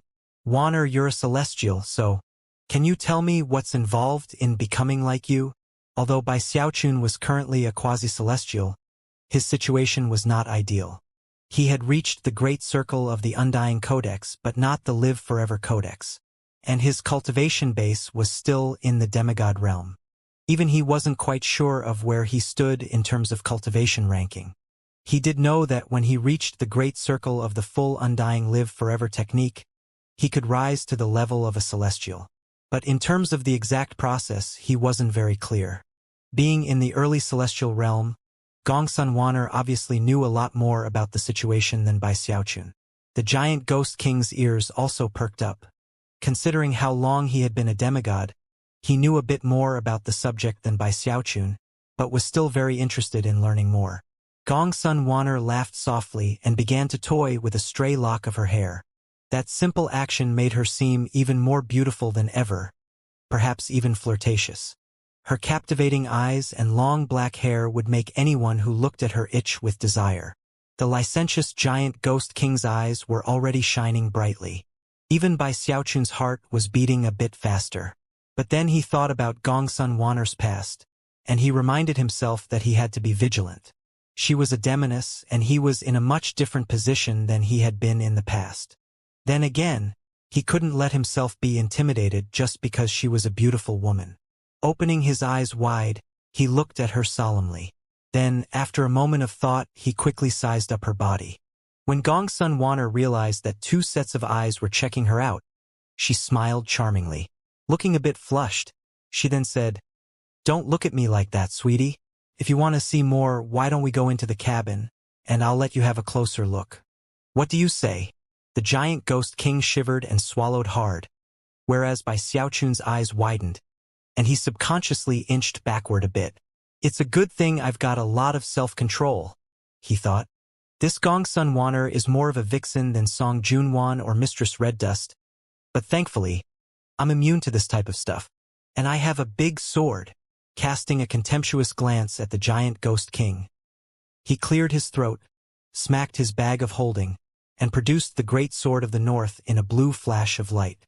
With that, he jumped up and made a few practice swings before looking back at Gongsun Wanner in what he hoped was a very intimidating fashion. "What were you just saying?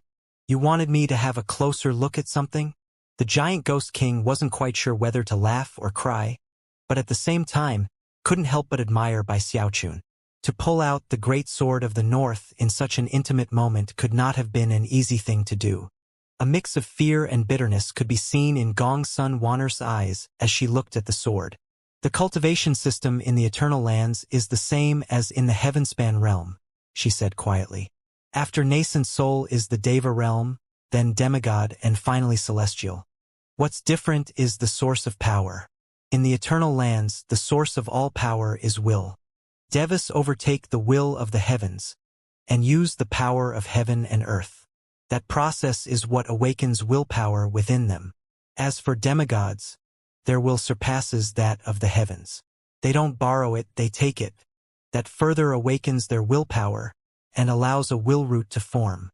As for celestials, after breaking out of the demigod realm and entering the Mahayana realm, they will take their will root and use it to form a Tao seed. During the course of cultivation, the Tao seed will eventually grow roots and sprout, merging with the body. In the final breakthrough, it will blossom, which creates Tao will. When that happens, you break out of the celestial realm. If anyone accomplished that, they would become the third Archean realm emperor in the world. Unfortunately, that is extremely difficult. Right now, we only have 2 emperors, both of whom have Tao will, and are Archean realm experts. Both Bai Xiaochun and the giant ghost king were completely shaken by what they had just heard. Willpower, will root, Tao seed, Tao will, Bai Xiaochun murmured. "All things in the world have willpower," Gongsun Wanner continued. "It's a foundation that can come in infinite forms. Heaven, earth, the world, all living things that exist. All plants and all types of vegetation. The world is like a mountain, with those on the top easily crushing everyone beneath them. As for those on the bottom, they have to struggle relentlessly to climb higher. First, turn willpower into a root and bury it in the spiritual sea. Eventually, it becomes a Tao seed, which gives birth to Tao will. There is no limitation to the divine abilities and Taoist magics that celestials wield, the reason being that anything in creation can be used as the basis for their magic. That is because of the Tao seed. Only when the Tao seed appears is a person a truly mighty celestial, a person who surpasses all heaven and earth. When it comes to the willpower which exists as a fundamental part of all living things, from ancient times until now, there have been different understandings and explanations. Most people believe that willpower is similar to faith. For example, when Ghost Mother used her Taoist magic, she drew upon the power of the faith of all the people in the Vile Emperor dynasty. Faith is also a fundamental reason why the imperial dynasties stand to begin with. Although I don't fully understand how the Archean realm works, I do know that the more lands an Archean controls, and the more people live in those lands, the stronger that Archean can be. Also, Tao seeds are more important to celestials than their divine soul. It is the foundation of everything. Anyone who has a Tao seed, but dies, can be resurrected by an Archean realm expert. Both by Xiaochun and the giant ghost king were visibly moved by her words. Resurrected? The giant ghost king asked. Resurrected, Gong Sun Wanner repeated. That is why Archeans are emperors. Years ago, the Saint Emperor dynasty was almost completely crushed. However, once the Saint Emperor made his breakthrough, the Vile Emperor had no choice but to back down. No one really knows how powerful Archeans really are. The two emperors have never fought each other directly. The only thing we know for sure is that they are strong enough to resurrect celestials. Gong Sun Wanner looked at by Xiaochun and the giant ghost king, aware of how shocking her words must be to people who had never heard any of this information before. And she was right. Bai Xiaochun was panting, and the giant ghost king felt like he was being struck with waves of shock. Only now were they coming to understand how truly powerful the two imperial dynasties were. What they had seen so far was only the tip of the iceberg. Any demigod cultivator who breaks through and becomes a celestial must form a Tao seed and then deliver part of it to the Tao palace of the imperial dynasty they serve. Then, if that celestial dies, the Archean emperor can use that Tao seed to perform the resurrection. Gong Sun Wanner paused for a moment to give Bai Xiaochun and the giant ghost king a moment to digest everything she had set up to this point. Then she continued, discounting the emperors, who normally do not take action. The Celestials have the greatest battle prowess in the Eternal Lands. Of course, resurrecting a Celestial does not come without a price. Not only is it very draining to the Archean, but the resurrected Celestial will forever be weaker than before. Because of that, Celestials will do anything in their power to avoid perishing. At this point, Gong Sun Wanner stopped talking for a moment to think. There were more things to say that she could hold back, but they weren't exactly secrets. And once Bai Xiaochun and the giant ghost king got to the Saint Emperor dynasty, they would eventually learn of them. Therefore, there was little reason for her to not tell them. As for my true self, even if you or the Saint Emperor killed her, she would still come back to life. However, in order to keep the status quo, and to maintain the goodwill of the other Celestials in the dynasty, the Vile Emperor will almost certainly work out a deal to get her back. Bai Xiaochun's eyes were shining by this point. Not only had he learned much more about how to become a Celestial, but he now also knew much more about the shocking nature of the two emperors. However, after hearing the talk about resurrection, he had another suspicion that was even stronger than before. Is Taoist Heavenspan dead or not? Back when the Heavenspan realm had been destroyed, Taoist Heavenspan's body exploded, and something that looked like a seed had flown out. He was only a quasi-celestial. He couldn't have formed a Tao seed, could he? He also thought about how, after arriving in the eternal immortal domains, he was able to use the great sword of the north without any limitations, and yet the sword had no true master. Eventually, he put such thoughts to the side and looked back at Gong Sun Wanner. He didn't care too much about whether or not she was given back to the Vile Emperor. He needed her to use as his blood tribute. He had long since guessed that there were reasons he hadn't understood that prompted her to give herself up to him. What's after the Archean realm? He asked. After the Archean realm? Gong Sun Wanner smiled. her eyes shining with what appeared to be anticipation. After the Archean realm is the sovereign realm. Up to now, there have only ever been 3 sovereigns in our lands. They all existed at the same time and were the forefathers of all humanity. Presumably, you already know about them. After all, the myths and legends that we all talk about in the eternal lands are true. Sighing, she looked up into the sky. The giant ghost king silently did the same, peering up at the huge face and 2 enormous hands. Every time the giant ghost king and Bai Xiaochun looked up at the strange sky overhead, their hearts and minds trembled. Not even I am sure about how to break out of the Archean realm and into the sovereign realm. Only the 2 emperors have any clue about that. With that, she shifted her gaze to the eternal sea. Down below, a mist could be seen on the surface of the sea, and beneath it, an enormous shape. That shape was the landmass that existed in the very middle of the eternal sea. Perhaps island was the best word to describe it. It was a holy location in the eternal lands, the place from which all people had originated. In the past, 3 enormous statues had existed there. After dying, the sovereigns became huge statues. Bai Xiaochun looked over to where one of those statues had recently stood. The only thing visible there now was a huge footprint. Back when the arch-sovereign had been standing, Bai Xiaochun had lived inside his body, which was the Heavenspan realm. No one spoke as the bone lizard battleship shot through the mists. Eventually, they were past the island and speeding along over the waves of the eternal sea. At that point, Bai Xiaochun murmured a single word. Sovereign. The rest of the trip was made in silence. The giant ghost king was thinking about the wildlands. Bai Xiaochun reminisced about the river-defying sect, and Gong Sun Wanner was filled with endless sighs. After all, she was the focus of the current situation, and the closer she got to the Saint Emperor dynasty, the more worried she got, although she didn't let it show. Eventually, they were closing in on the immortal domain belonging to the Saint Emperor dynasty. At that point, Bai Xiaochun rose to his feet. We're almost there. Gong Sun Wanner. Please don't take offense. Gong Sun Wanner frowned slightly and nodded.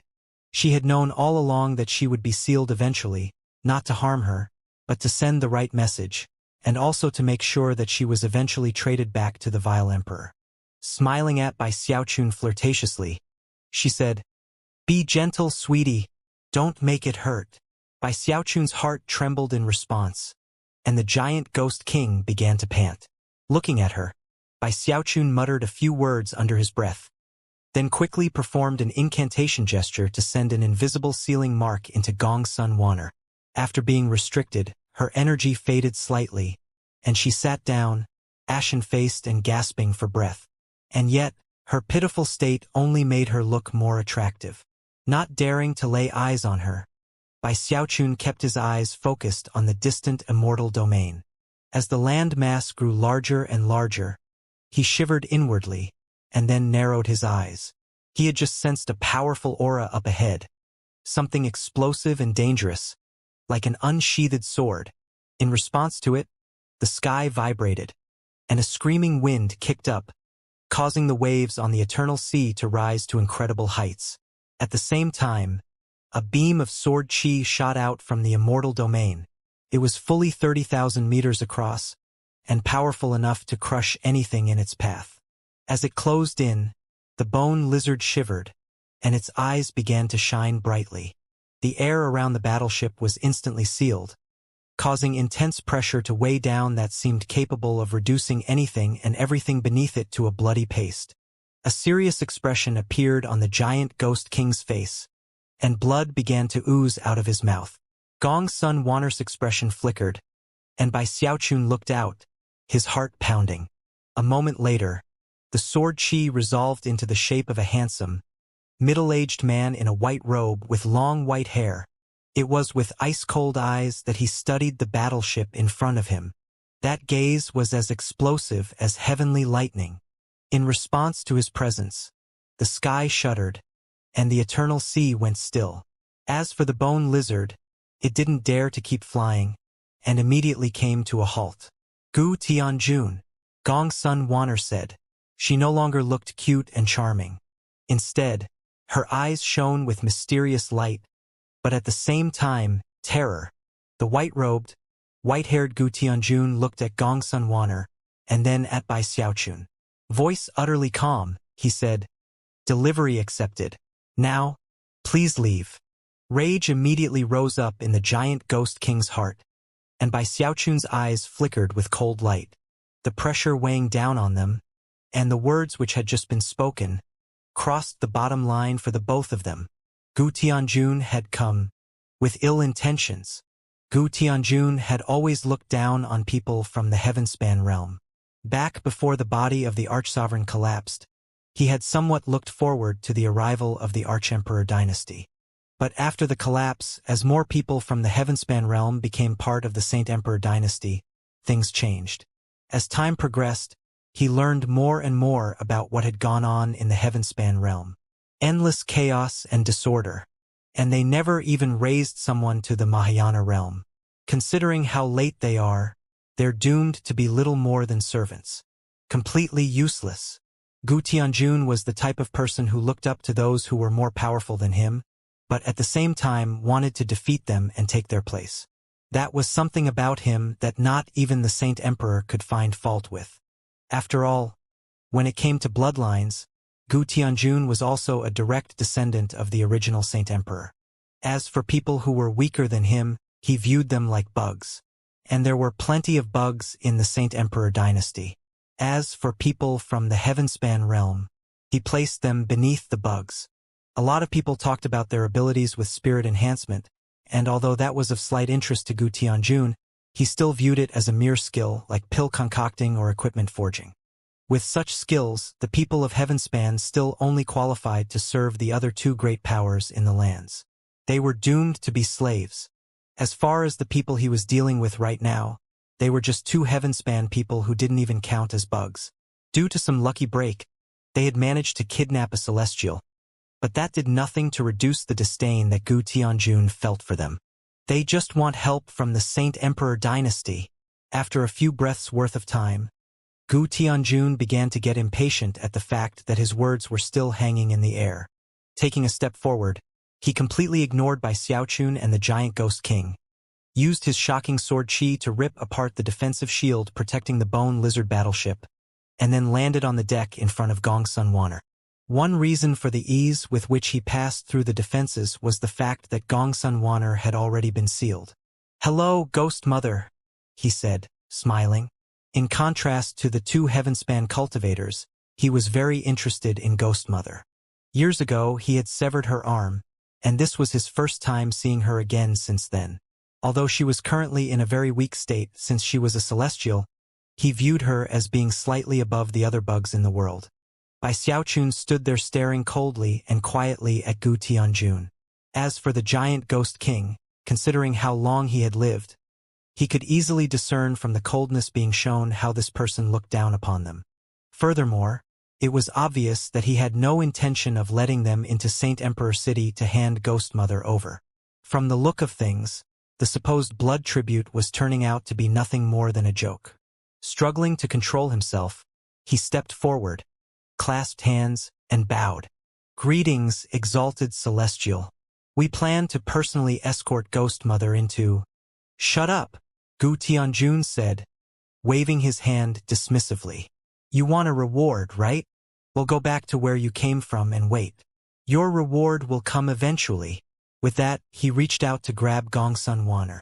However, before he could, Bai Xiaochun suddenly started laughing coldly. Inside, he was very nervous.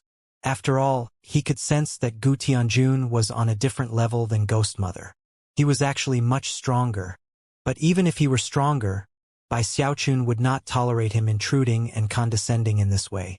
And there was no way he would simply let Gongsun Wanner be taken away. He didn't waste any time speaking. Blue light flashed as the great sword of the north appeared, unleashing heaven-shaking, earth-shattering pressure. Then, he blurred into motion, slashing the sword at Gu Tianjun. Gu Tianjun's expression flickered as he turned his head to see what was happening. When he saw the great sword of the north, his pupils constricted, and he swung his hand from Gongsun Wanner toward the sword as if to grab it. When the sword made contact with Gu Tianjun's hand, A huge boom erupted out, along with a massive shockwave. Before Gu Tianjun knew what was happening, he staggered backward and off of the battleship.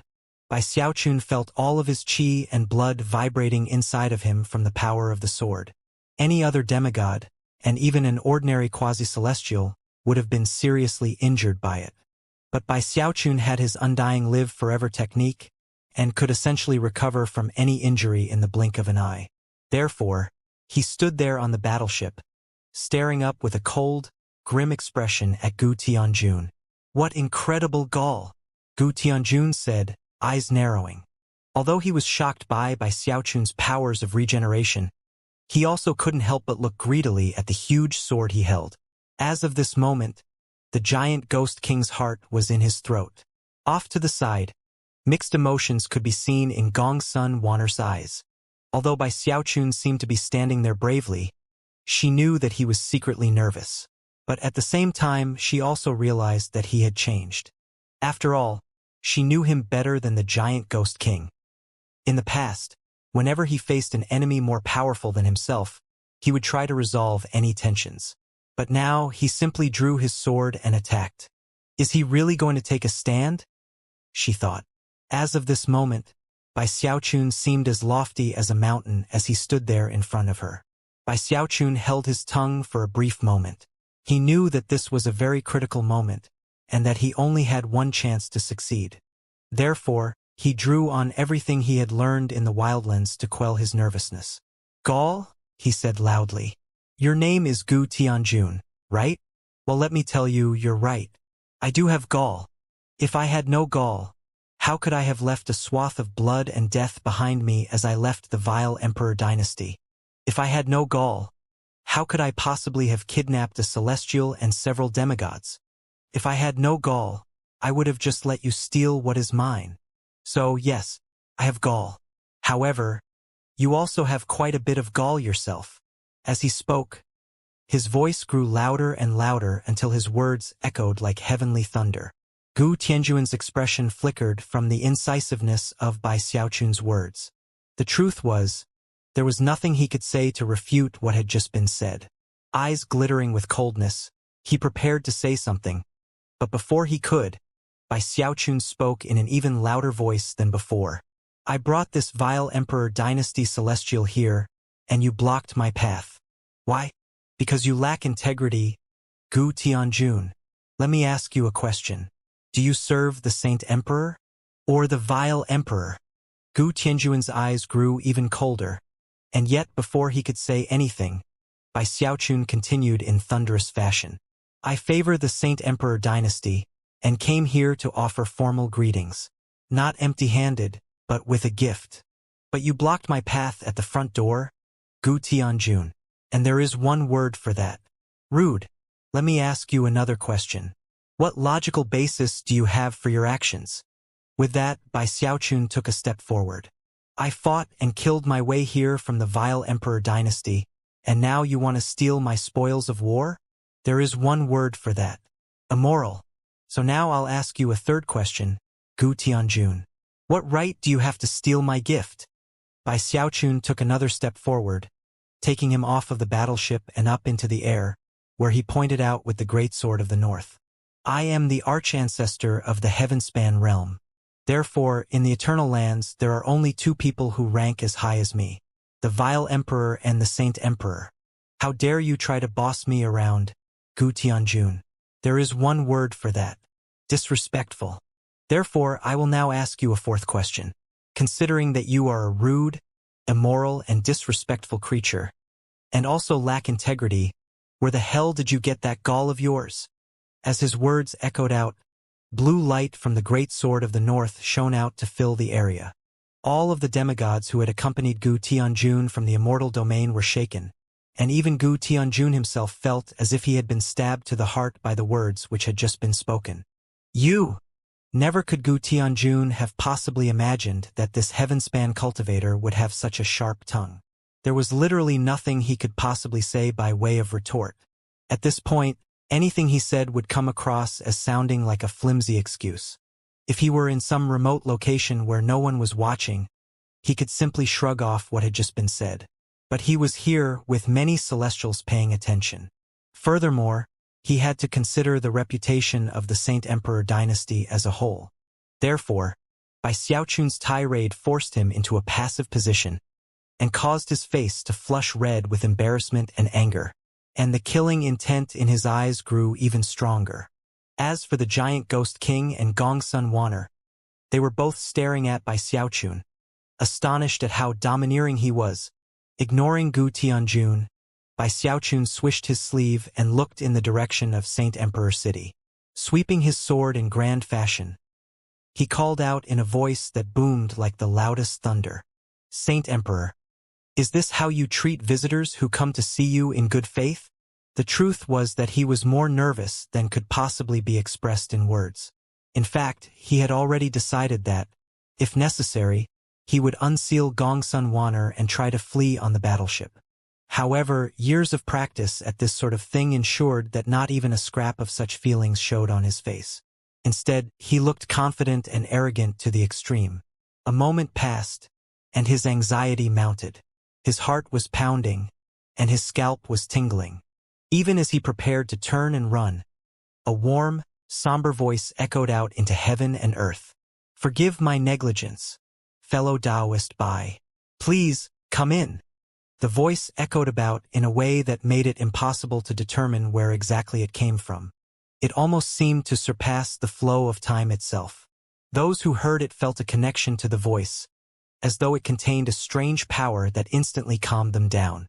The giant ghost king shivered, and Gongsun Wanner's breathing began to steady.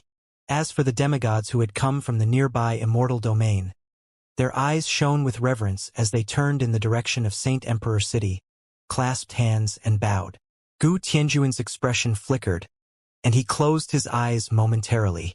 When they opened, there was no trace of killing intent or rage. The only thing that remained was frosty coldness.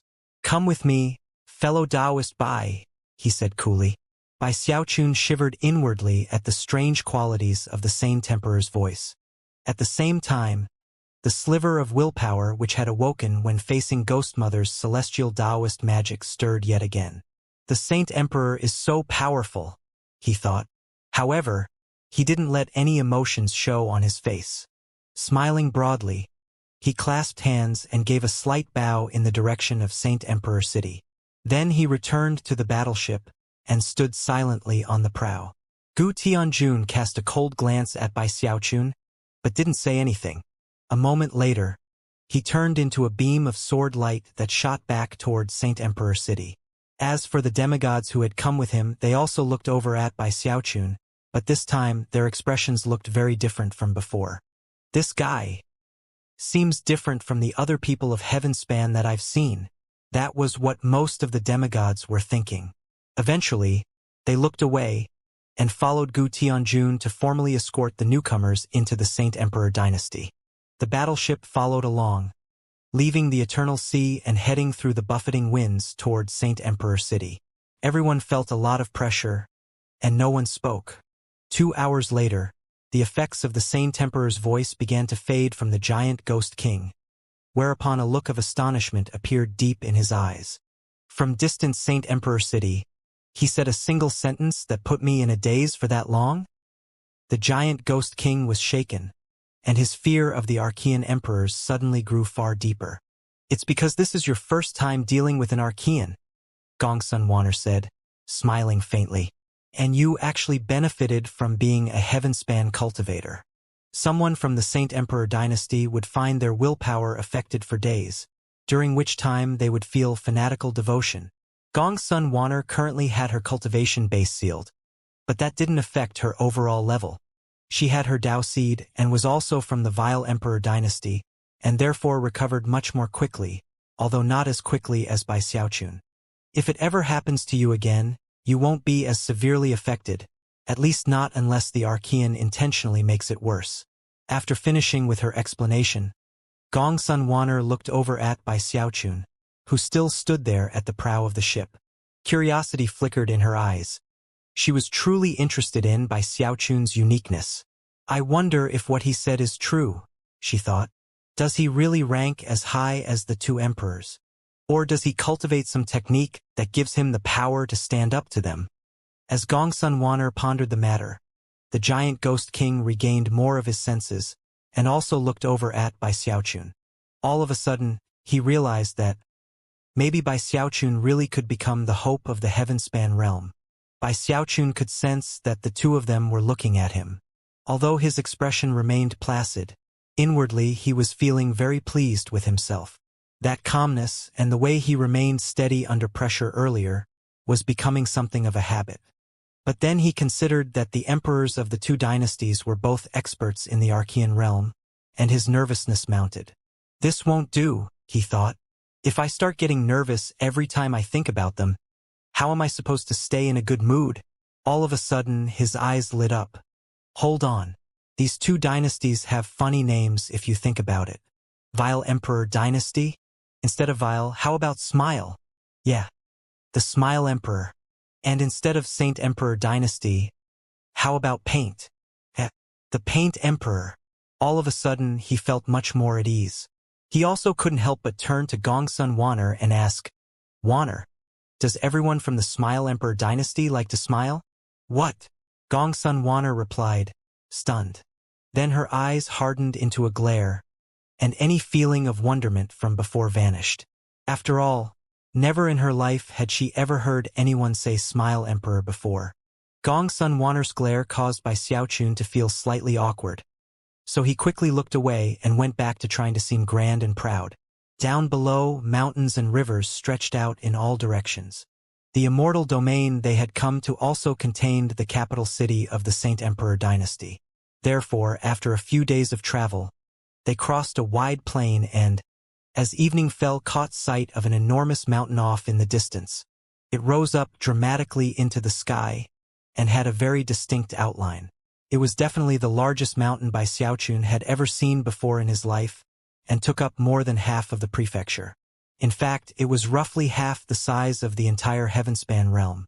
A mortal who tried to climb this mountain wouldn't be able to reach the top in an entire lifetime. It was no exaggeration to say that it connected the earth to the heavens.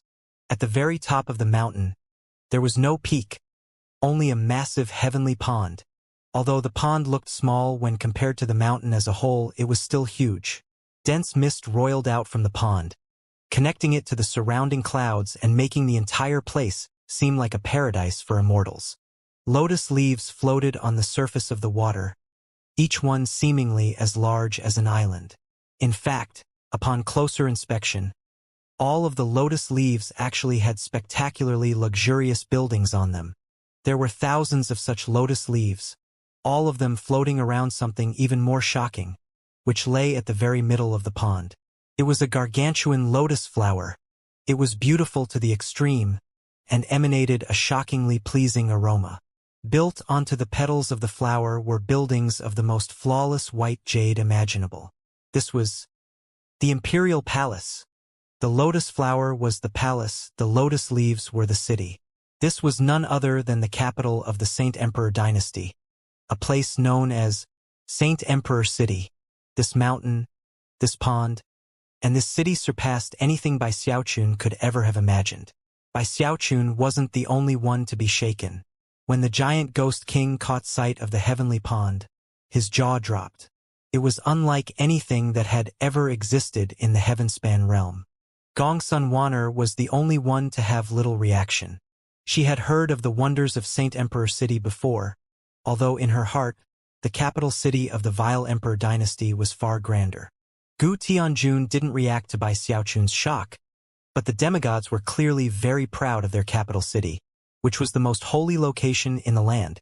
As the battleship got closer to the pond, Bai Xiaochun noticed numerous dragonfish swimming in the water. Occasionally, they would leap out of the water, and when the evening sun landed on their golden scales, it was a dazzling sight. This city amongst the clouds actually surpassed any celestial paradise. Soon, the cultivators who lived in Saint Emperor City noticed the bone lizard battleship sailing through the air above them. Within the imperial palace were all of the officials of the imperial court, whom the Saint Emperor had summoned. When they looked up, some gazes were those of curiosity, while others were hostile. Most were arrogant to the extreme, as if they were the rulers of a massive country looking at common farmers from a tiny nation. Even as Bai Xiaochun and his allies prepared to enter Saint Emperor City itself, a piercing voice echoed out from the imperial palace. The Saint Emperor has summoned Heavenspan realm cultivators Bai Xiaochun and Giant Ghost for an audience. The Giant Ghost King's actual name was not Giant Ghost. Clearly, in the Saint Emperor dynasty, it wouldn't be appropriate to speak the king part of his title aloud. Actually, few people knew the Giant Ghost King's real name, even in the wildlands. As such, he had known all along that something like this would happen. "My surname is Zhou Fools," he muttered under his breath. After the imperial decree was issued, Gu Tianjun turned back to look at Bai Xiaochun. For the first time since their initial meeting, he spoke, his voice as cool as ever. "The battleship can't go in, fellow Taoist Bai. Please, follow me." Bai Xiaochun looked at Saint Emperor City, and especially the imperial palace on the lotus flower, and could sense that thousands of streams of divine sense were currently locked onto his position. Taking a deep breath, he straightened out his robe, then waved his hand to send Gong Sun Wanner into his bag of holding. Followed by the Giant Ghost King, he proceeded onward toward the imperial palace. Chuckling coldly, Gu Tianjun led the way, and soon the three of them were right outside the imperial palace. As they neared, an astonishing pressure erupted from inside, an aggressive blast that prevented Bai Xiaochun and the Giant Ghost King from entering. It was not a deadly attack, but it was terrifying enough to make Bai Xiaochun feel like he was being crushed. At the same time, he realized that within the aura was something that reminded him of the frigid matriarch. It was a spirit automaton. A world treasure, he thought, stopping in place. There was also a majestic divine sense that swept over him, confirming both his identity and the Giant Ghost King's. A moment later, the divine sense vanished. The intense pressure only lasted for a moment, but it caused the Giant Ghost King to begin to sweat profusely and even gasp for breath. Then he and Bai Xiaochun entered the main gate of the imperial palace to find themselves at the bottom of a staircase so steep and tall it seemed like a mountain. There were roughly 10,000 stairs, and at the top of them all was the enormous palace hall. A huge crowd was gathered, their backs to the staircase. A narrow path led straight through them to a location that Bai Xiaochun could not currently see. However, the aura he could sense surpassed any sort of god, as if that person were the lord of all living things. The Saint Emperor, wait, no. The Paint Emperor, muttering to himself in this way, dispelled much of his nervousness. Having calmed himself down, he began to climb the stairs. As for the Giant Ghost King, his cultivation base was not as high as Bai Xiaochun's, nor did he have Bai Xiaochun's tricks to calm his heart. However, he was one of the 4 heavenly kings of the wildlands, so despite the pressure, and despite how much he was sweating, he took a few breaths and managed to calm down a bit. As he followed Bai Xiaochun up the stairs, the palace hall was slowly revealed in full, including the huge amount of people who were gathered there.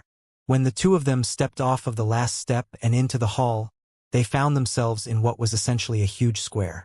At the far end were 9 columns decorated with extremely lifelike carvings of dragons and phoenixes. In the middle of the 9 columns was a gigantic green cauldron.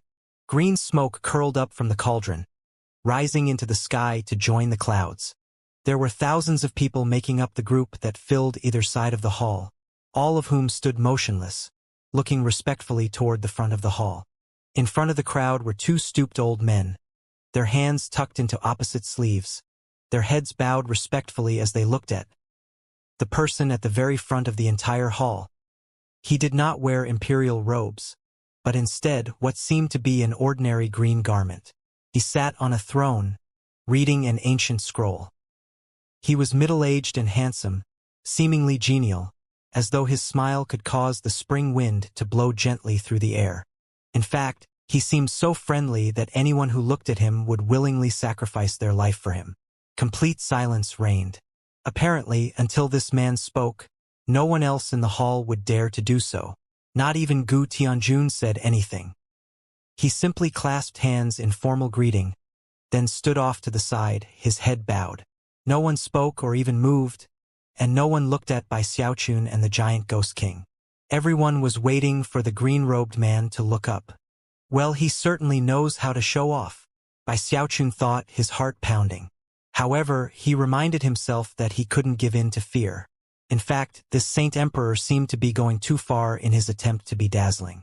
Thankfully, he didn't keep everyone waiting for too long. Once he sensed Bai Xiaochun's presence, his gaze shifted away from the ancient scroll. Looking at Bai Xiaochun, he smiled radiantly. It was like the blooming of 100 flowers, like the most refreshing of breezes. The imperial palace seemed to brighten, and the clouds up above danced in delight.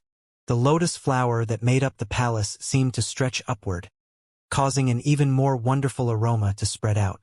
Out in the heavenly pond, the dragonfish swam back and forth in joy. I've heard quite a bit about you, fellow Taoist Bai. His words seemed to thrum with warmth and friendliness, and his eyes shone with a sincerity that made it seem impossible to doubt him. Bai Xiaochun held his breath as he was reminded of the first time he had laid eyes on the Archemperor back in the wildlands. Taking a few steps forward, he clasped hands and bowed deeply, then spoke in a loud voice. Bai Xiaochun from the Heavenspan realm is here to offer greetings, Saint Emperor. I would also like to offer sincere thanks for your magnanimity. You have my gratitude for keeping the people of Heavenspan safe in your territory, and helping them adapt to life in the eternal lands. Being unable to pay you back for this favor, fellow Taoist giant ghost, and I took a trip to the Vile Emperor dynasty. Originally, we planned to apprehend the Vile Emperor himself and deliver him to you. Sadly, I am too unfamiliar with the eternal immortal domains and got a bit lost. Therefore, I took a random celestial to offer you as a gift. I know the gift isn't very impressive, but I hope you'll deign to accept it, Saint Emperor. During his speech, Bai Xiaochun made sure to add appropriate sighing where necessary, and in the end, plastered a look of deep regret on his face. In response to Bai Xiaochun's words, the Saint Emperor's smile stiffened a bit. Despite being a mighty emperor, even he was a bit taken aback by what he had just heard. If he reacted that way, then there was little need to mention how the rest of the officials responded. Many of them couldn't help but look over at Bai Xiaochun with strange expressions on their faces. Some seemed contemptuous and others leery. They had seen shameless people before, and in fact, being sanctimonious was a key feature of the people of the Saint Emperor dynasty. But the way Bai Xiaochun unblinkingly bragged about himself in outrageous fashion was something none of them had ever seen before. He went to capture the Vile Emperor, but he didn't know the way and couldn't find him? How utterly shameless. I can handle a bit of bragging, but this is too much. The giant ghost king blinked a few times. He had been nervous a moment ago, but when he looked over and saw Bai Xiaochun standing there with a wistful expression on his face, that anxiety melted away. Looking around, he suddenly felt like he wasn't in the eternal lands, but rather back in the wildlands. I bet that it won't be long before everyone in the eternal immortal domains realizes how shameless he is, and how good he is at causing disasters. When Bai Xiaochun caught the reaction of the crowd, and noticed how stiff the Saint Emperor's smile had become, he felt very pleased with himself. He had been in a completely passive position before, but as of this moment, he had the upper hand. And that meant he had a big bargaining chip in this interchange. Just as he was trying to decide exactly how to word his next statement, a familiar voice could be heard from the group of cultivators on the left side of the hall. This is the Saint Emperor's palace, Bai Xiaochun. Don't even think about trying to run your mouth here. All of a sudden, someone stepped out from the crowd and clasped hands in formal greeting to the Saint Emperor. Your Majesty the Saint Emperor, I can list 300 crimes that this Bai Xiaochun has committed. But the worst of them is that of deceiving the sovereign. Your Majesty, please punish this Bai Xiaochun for his crimes. Lu Yong, Bai Xiaochun blurted, his jaw dropping. He hadn't been looking very closely at the crowd earlier, and therefore hadn't noticed that standing right there was Heavenly Marquis Lu from the Wildlands, the very same one who had once listed out 100 crimes. Heavenly Marquis Lu didn't even look at Bai Xiaochun. He simply stood there, heart pounding with excitement. Back when the people of Heavenspan were teleported into the Eternal Lands, he got lucky and ended up right in Saint Emperor City. He was also one of the first to offer his services to the dynasty. He revealed much valuable information to the Saint Emperor, and was thus given an official position within the bureaucracy. Although it wasn't a very high position, he was still happy with it. And now here he was, facing the very same by Xiaochun who had forced him to flee to the Great Wall in fear. Now, he finally had a chance to finish what he had started in the Wildlands, and get his revenge. Even if a millennium passes, he thought, it is never too late for a gentleman to seek revenge. You slipped through my grasp in the Wildlands by Xiaochun, but you won't do the same here. I'll list out 1,000 crimes if I have to. Never in by Xiaochun's wildest dreams could he have imagined that he would run into this freakish heavenly Marquis Lu again. After all, the man had left a deep impression on him back in their original encounter. Bai Xiaochun would never forget that list of 100 crimes. He could still visualize the man's impassioned speech to the Grand Heaven Master, and how, after the tables had been turned, he had ended up fleeing to the Great Wall much later. The Great Wall fell, and Bai Xiaochun had stopped thinking about the matter, only to have him show up here and proclaim he had a list of 300 crimes. Back when the Grand Heaven Master sent me away from Archemperor City, I was never able to track this guy down. What kind of luck does he have on his side? Fine, he survived the destruction of the Great Wall and even the entire world. But how did he end up doing even better than Big Fatty Zhang, and becoming an important government official? And also, he's lost a lot of weight. His complexion is good, and he even looks younger. He looks even more dignified and imposing than he did in the past, handsomer even. Bai Xiaochun couldn't help but feel a bit jealous of this heavenly Marquis Lu. Not only was the man very lucky, he was clearly living a great life here in Saint Emperor City.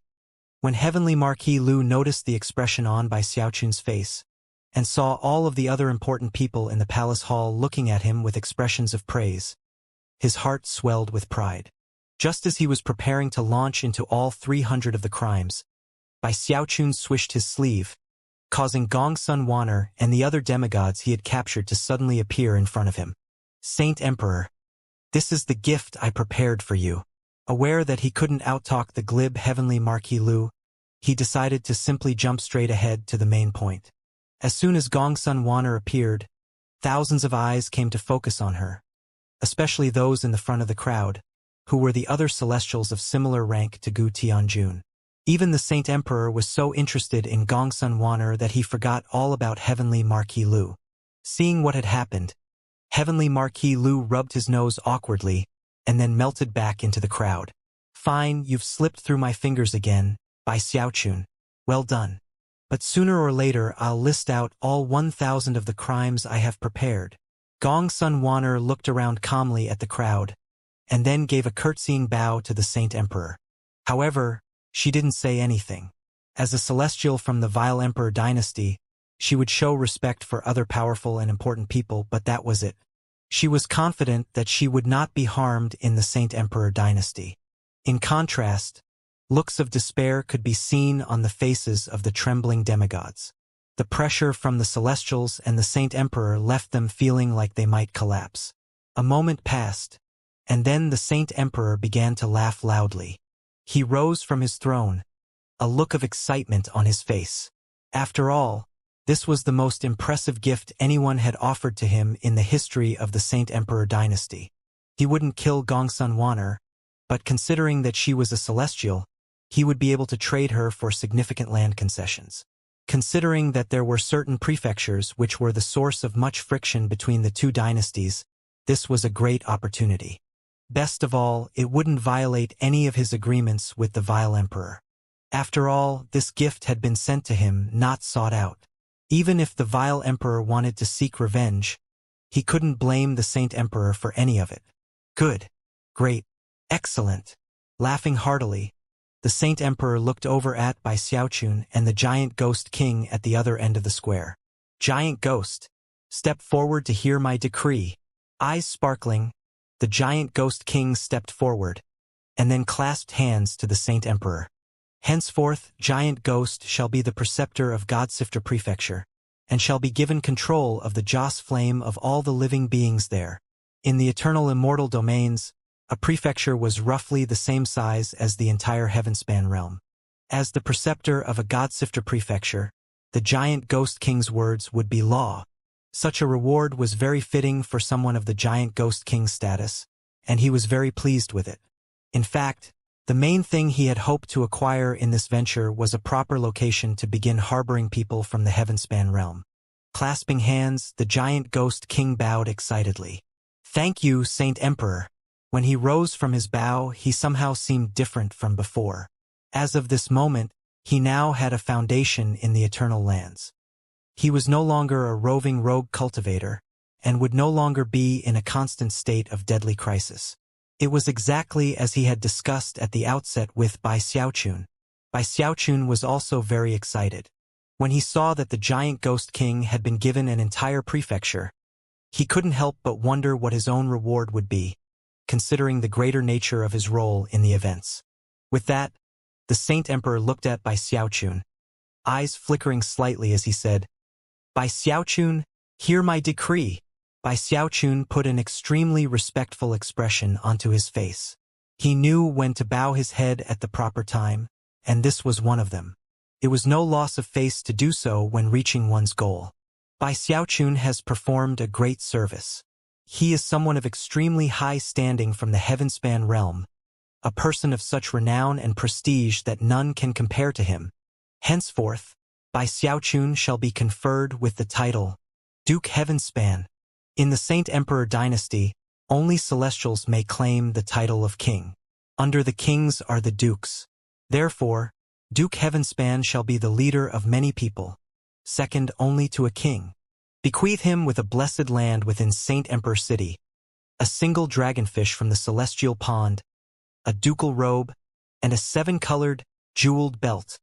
As the Saint Emperor's words echoed out, very serious expressions could be seen on the faces of the surrounding aristocracy.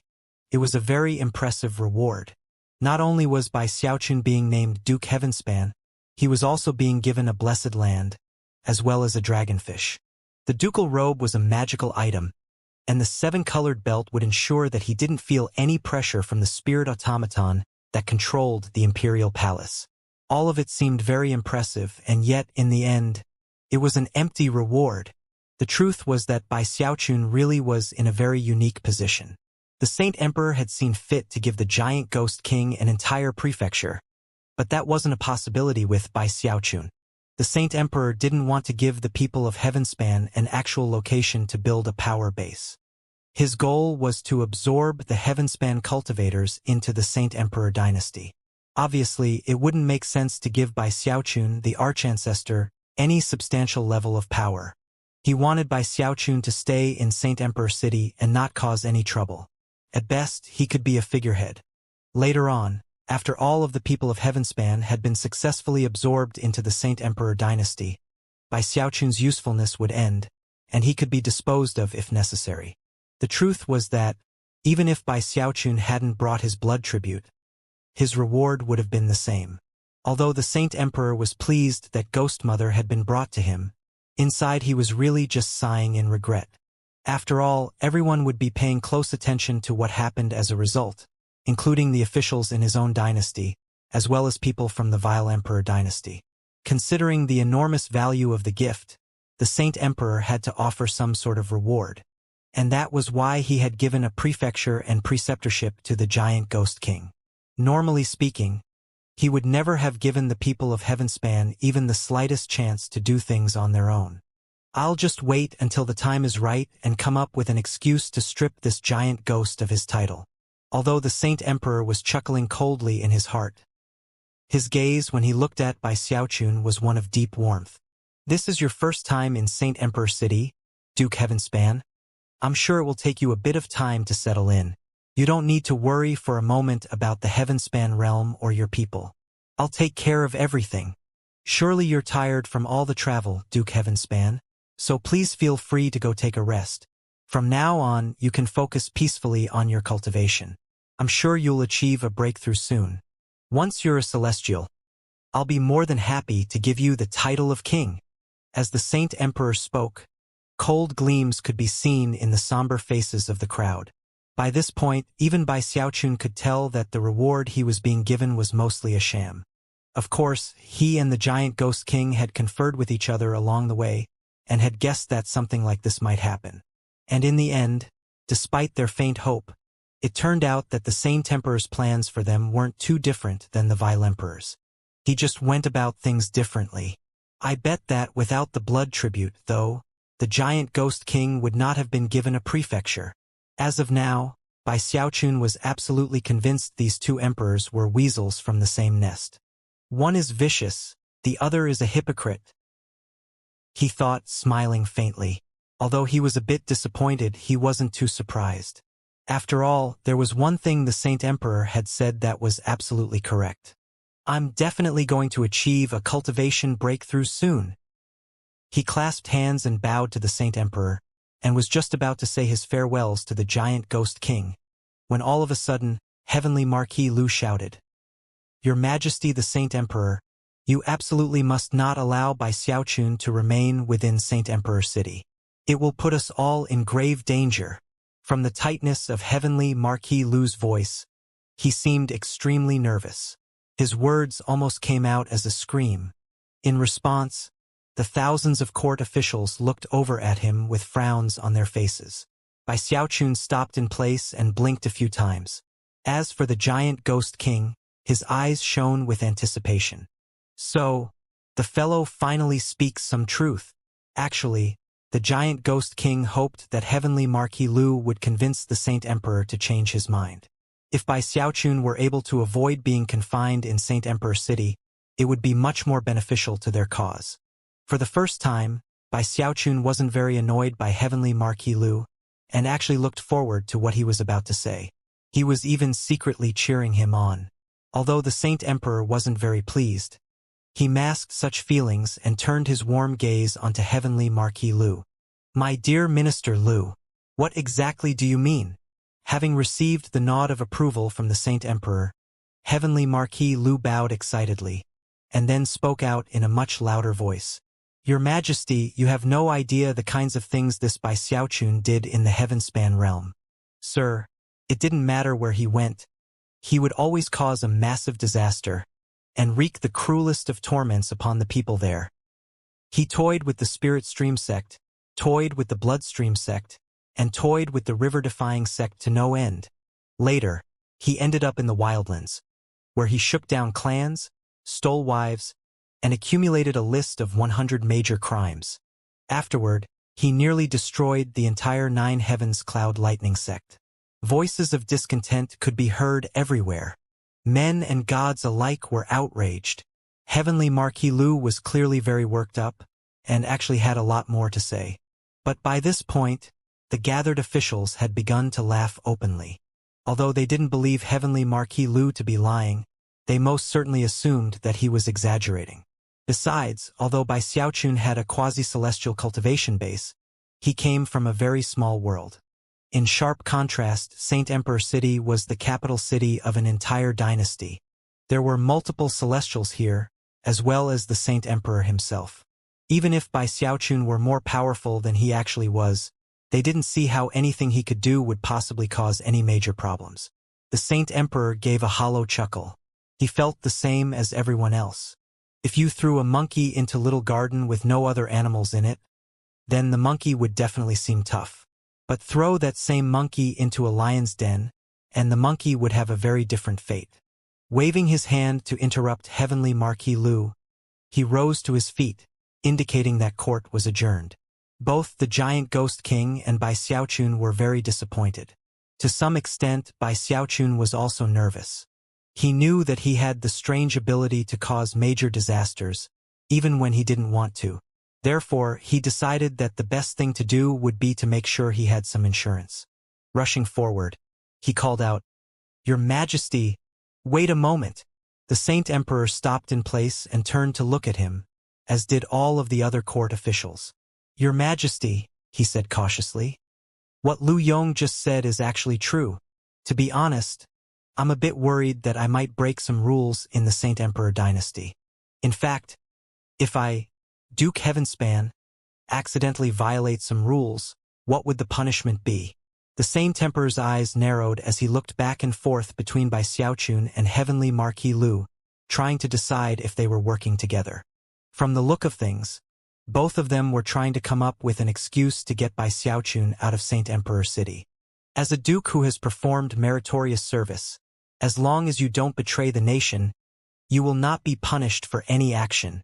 Inside, the Saint Emperor was chuckling coldly. Considering how important Bai Xiaochun was in controlling the people of Heavenspan, there was no way he would simply let him leave.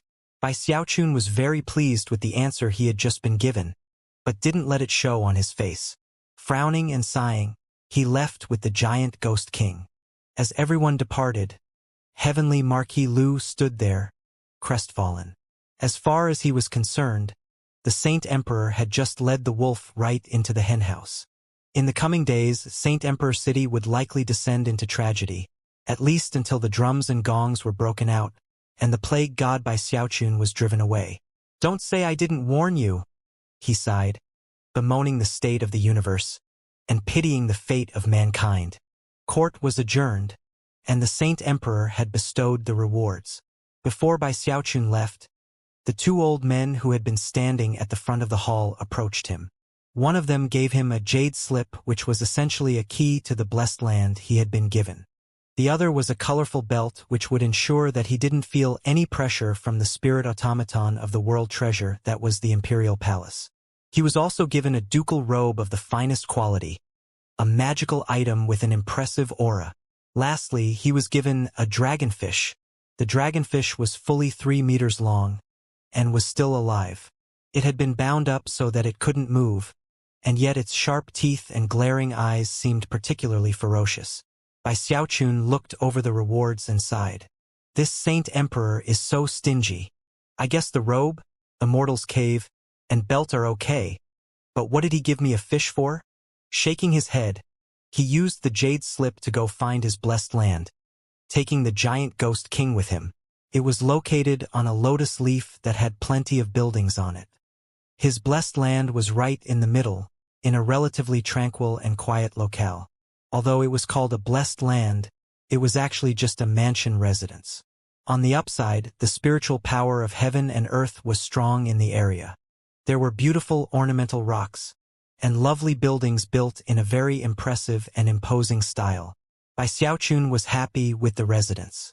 Although it was relatively empty and unfamiliar, he didn't mind, and therefore just sat down to meditate and familiarize himself with the spiritual energy of heaven and earth here. As for the giant ghost king, he looked around briefly, and then left. The giant ghost king and Bai Xiaochun were very different in some ways. For example, back in the town he had ended up in, Bai Xiaochun never got familiar with anybody. Some of it had to do with the depression he had been in, but some of it was his personality. In contrast, the giant ghost king had made friends quickly. From that, it was possible to see how good the giant ghost king was at expanding his network. In fact, he could put Su Baokai to shame, and that was exactly what he planned to do here. Even as he made preparations to go to Godsifter Prefecture, he made inquiries and gathered information. Before long, the moon hung high in the sky, and Bai Xiaochun awoke from his meditative trance. After looking up into the sky, and then glancing around at the unfamiliar buildings, he realized that he had truly taken his first major step in the eternal immortal domains. Sighing, he began to think of many familiar faces. Uncle Li, Bruiser, Patriarch Spirit Stream, Song Junwan, Mistress Red Dust, Master God Diviner, Su Baokai. In the end he sighed, thinking about one final name, Du Lingfei. Bai Xiaochun wasn't even sure if Du Lingfei was still alive. Back in the final moments, Taoist Heavenspan had claimed that she was. But then the world was destroyed, and the immortal domains were vast and filled with countless people. How could he possibly find her in such an environment? What I need to do now is work hard on my cultivation and break through to the celestial realm. In terms of cultivation, I need medicinal pills and the spiritual energy of heaven and earth. I guess I need to familiarize myself with what type of cultivation resources are available in the eternal immortal domains. As he settled his thoughts, his eyes began to shine with both anticipation and focus. As the night deepened, the giant ghost king returned, looking very excited. The fish! That dragonfish!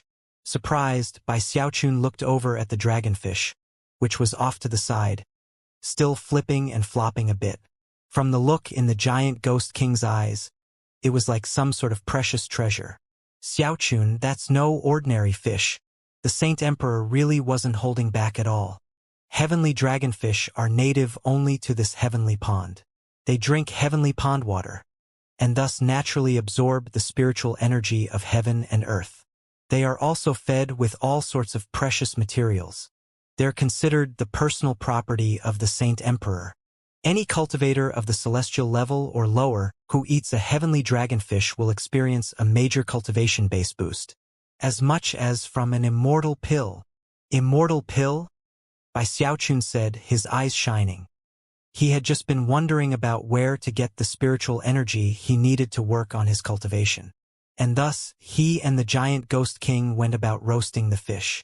As it turned a lovely golden brown color, a wonderful aroma filled the air.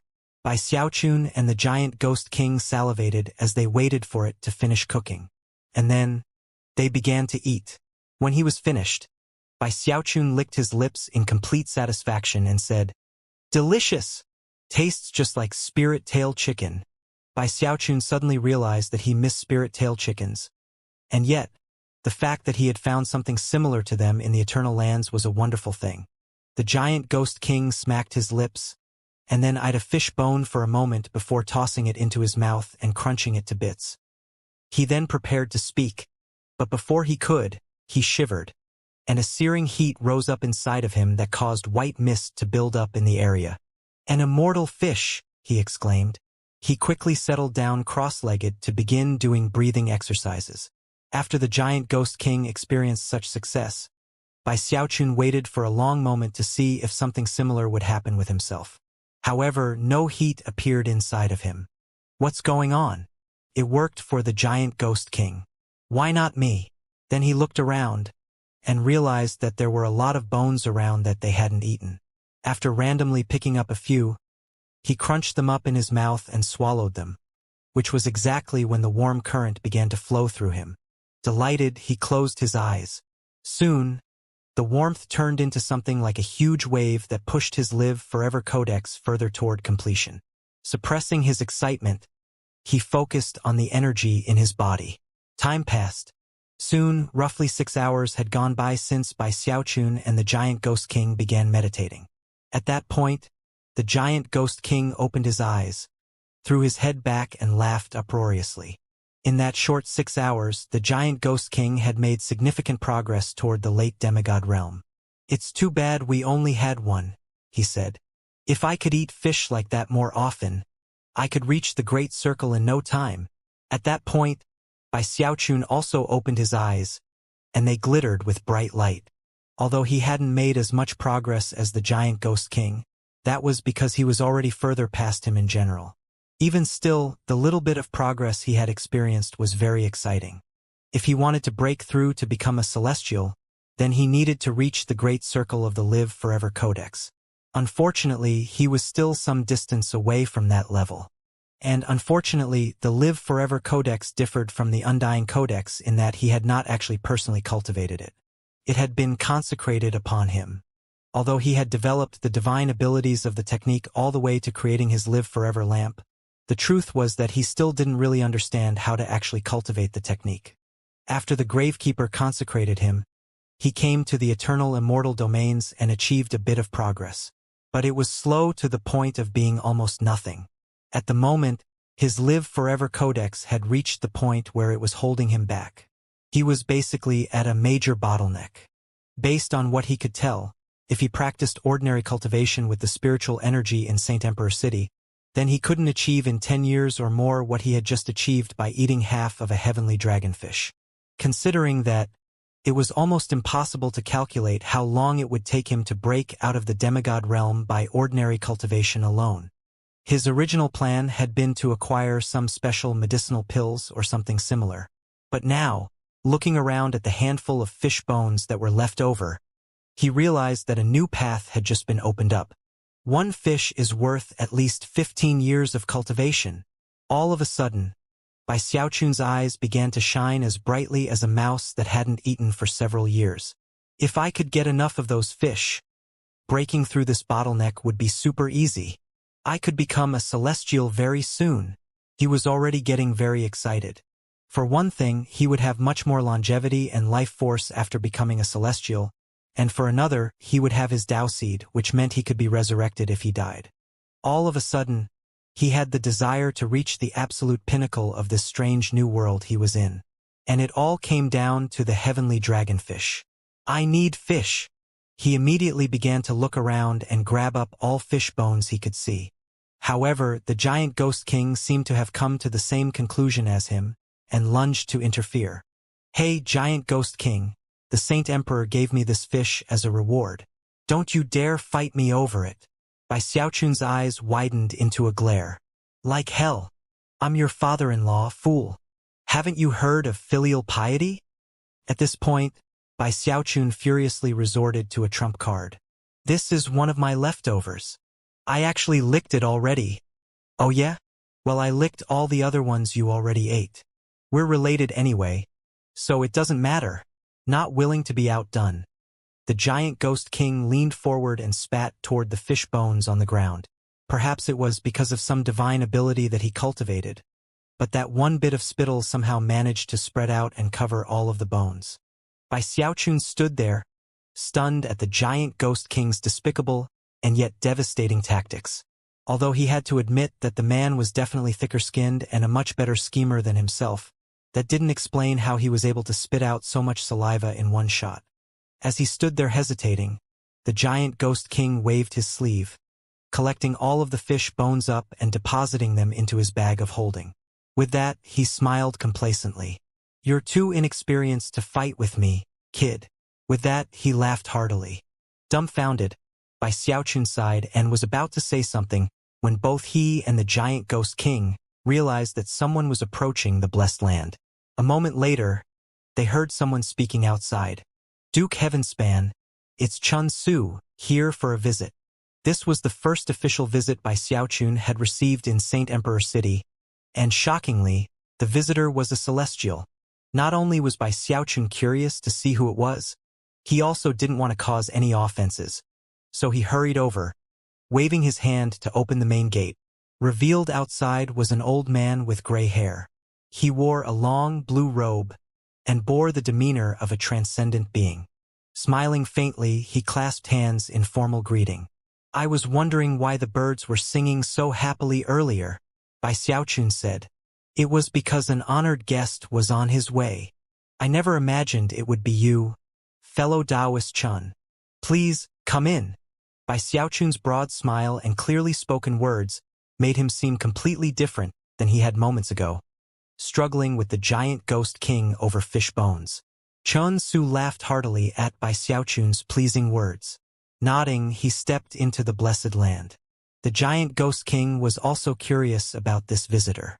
Neither he nor Bai Xiaochun were cultivators of the Saint Emperor dynasty and were considered foreigners. Although they both had official government positions, based on the information he had gathered earlier, he knew that most of the other government officials viewed them with a certain measure of contempt. And yet, almost overnight, someone had come to pay their respects. Furthermore, Chun Su was one of the 4 kings of the Saint Emperor dynasty, someone with a rank similar to Gu Tianjun. Shocked, the giant ghost king quickly clasped hands in a greeting of his own. Chun Su nodded at the giant ghost king, but then ignored him. After looking around the courtyard, he made some small talk with Bai Xiaochun, until finally clearing his throat. Fellow Taoist Bai, where is the heavenly dragonfish that His Majesty rewarded you with? Heavenly dragonfish? Bai Xiaochun had been curious about the nature of the visit, so when Chun Su brought up the heavenly dragonfish, he was a bit taken aback. Yes, the heavenly dragonfish, Chun Su replied warmly. If you'd be willing to part with it, fellow Taoist Bai, I'd love to take it in trade. Chun Su, despite being a celestial, actually had no heavenly dragonfish. After all, they were considered the personal property of the Saint Emperor, and were rarely given out as rewards. In fact, throughout all history, only a few hundred had ever been distributed. Each one was considered beyond priceless, and they were commonly referred to as national treasures, which was no exaggeration. In the Vile Emperor dynasty, people would pay astronomical prices to acquire even one. One of the main reasons for that was that their blood could be used as an immortal ingredient to concoct immortal pills.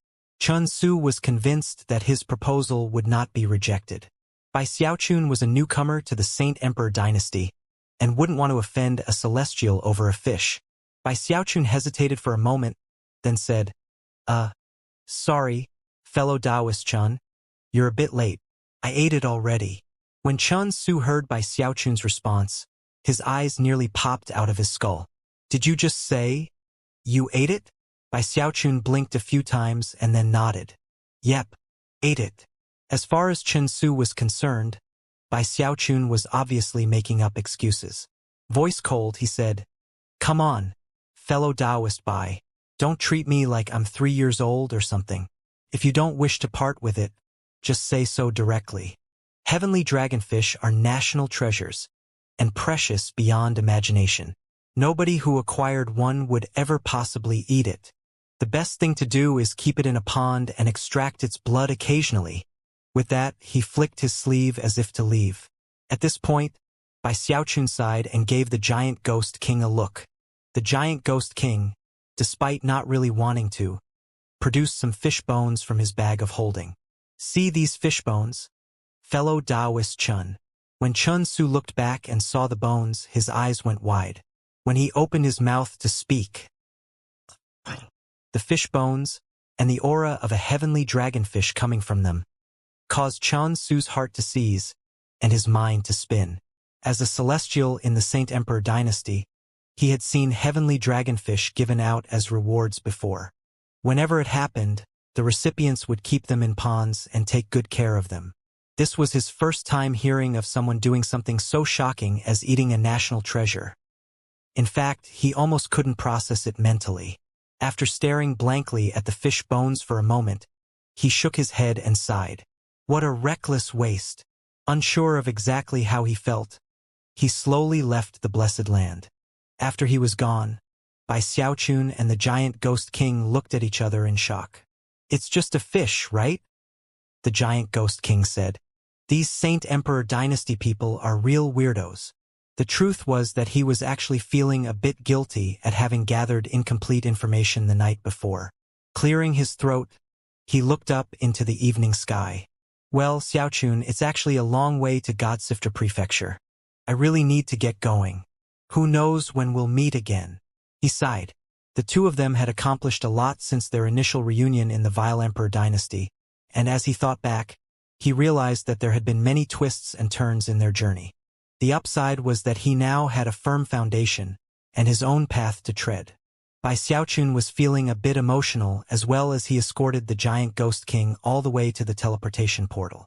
After the giant ghost king faded away, Bai Xiaochun sighed, and then turned to head back to his blessed land. With the giant ghost king gone, I'm all alone now. I guess it's time to start working hard on my cultivation-based breakthrough. A glint of determination could be seen in his eyes as he proceeded along. There were other pedestrians, mostly cultivators, although the occasional mortal could also be seen. And yet, even the mortals seemed to have arrogance baked into them all the way down to their bones.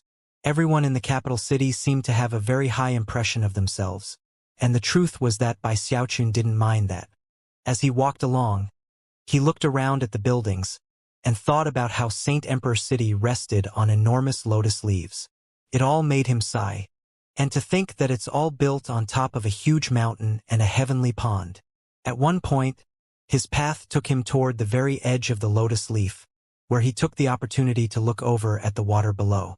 Heavenly dragonfish swam there, and would occasionally leap up out of the water, their golden scales glistening in the sunlight and making them look particularly beautiful. Quite a few people were in the area. Although the locals were used to heavenly dragonfish, they were still such an amazing sight that people would come to scenic spots like this to look at them. And of course, passing visitors would always come to do the same thing. These are the national treasures of the Saint Emperor dynasty, heavenly dragonfish. These heavenly dragonfish are the most beautiful spirit creatures I've ever seen in my entire life. If the Saint Emperor gave one to me as a gift, I would take care of it in my home forever. What an honor to my ancestors that would be. Many such expressions of praise could be heard. However, as Bai Xiaochun stood there in the crowd, he was thinking something very different. His mind was occupied with thoughts of how delicious the heavenly dragonfish were, and how beneficial they were to his cultivation base. He couldn't help but lick his lips. Considering the level of his cultivation base, it was easy for him to get a general idea of how many fish there were in the heavenly pond, and there were a lot.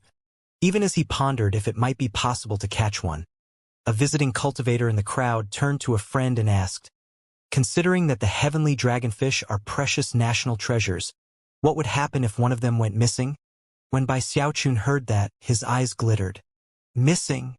Laughter rippled through the crowd, causing the cultivator who had asked the question to flush in embarrassment. Standing nearby was an old man with a nascent soul cultivation base, a person who had clearly lived in Saint Emperor City for many years. Looking naturally pompous, he provided an answer. "All of the heavenly dragonfish here are the personal property of His Majesty the Saint Emperor. They're all branded with his mark. Who would possibly dare to try to steal one? It would never happen, trust me. If someone did steal a fish, they would meet a horrific and grisly fate. In fact, forget stealing. It's forbidden to do anything that would even come close to harming a heavenly dragonfish." In response to the old man's explanation, the visiting cultivator nodded vigorously. As for Bai Xiaochun, he frowned, slightly frustrated by what he was hearing. When the old man realized that he was now the center of attention, he proudly continued, "Of course, His Majesty the Saint Emperor is generous and benevolent, and is not the type to become overly attached to his personal property. Furthermore, he pays close attention to matters regarding destiny. Therefore, he made a proclamation long ago stating that, in addition to acquiring heavenly dragonfish as a personal gift from him, anyone can take them as long as they do so by fishing." "Fishing?" blurted one of the other nearby cultivators. "That's right, fishing. With a hook and line. Magic isn't allowed. Only ordinary fishing techniques." The old man cleared his throat before continuing. "Dragonfish are intelligent, and if you are connected to one by destiny, it will allow you to hook it and even eat it."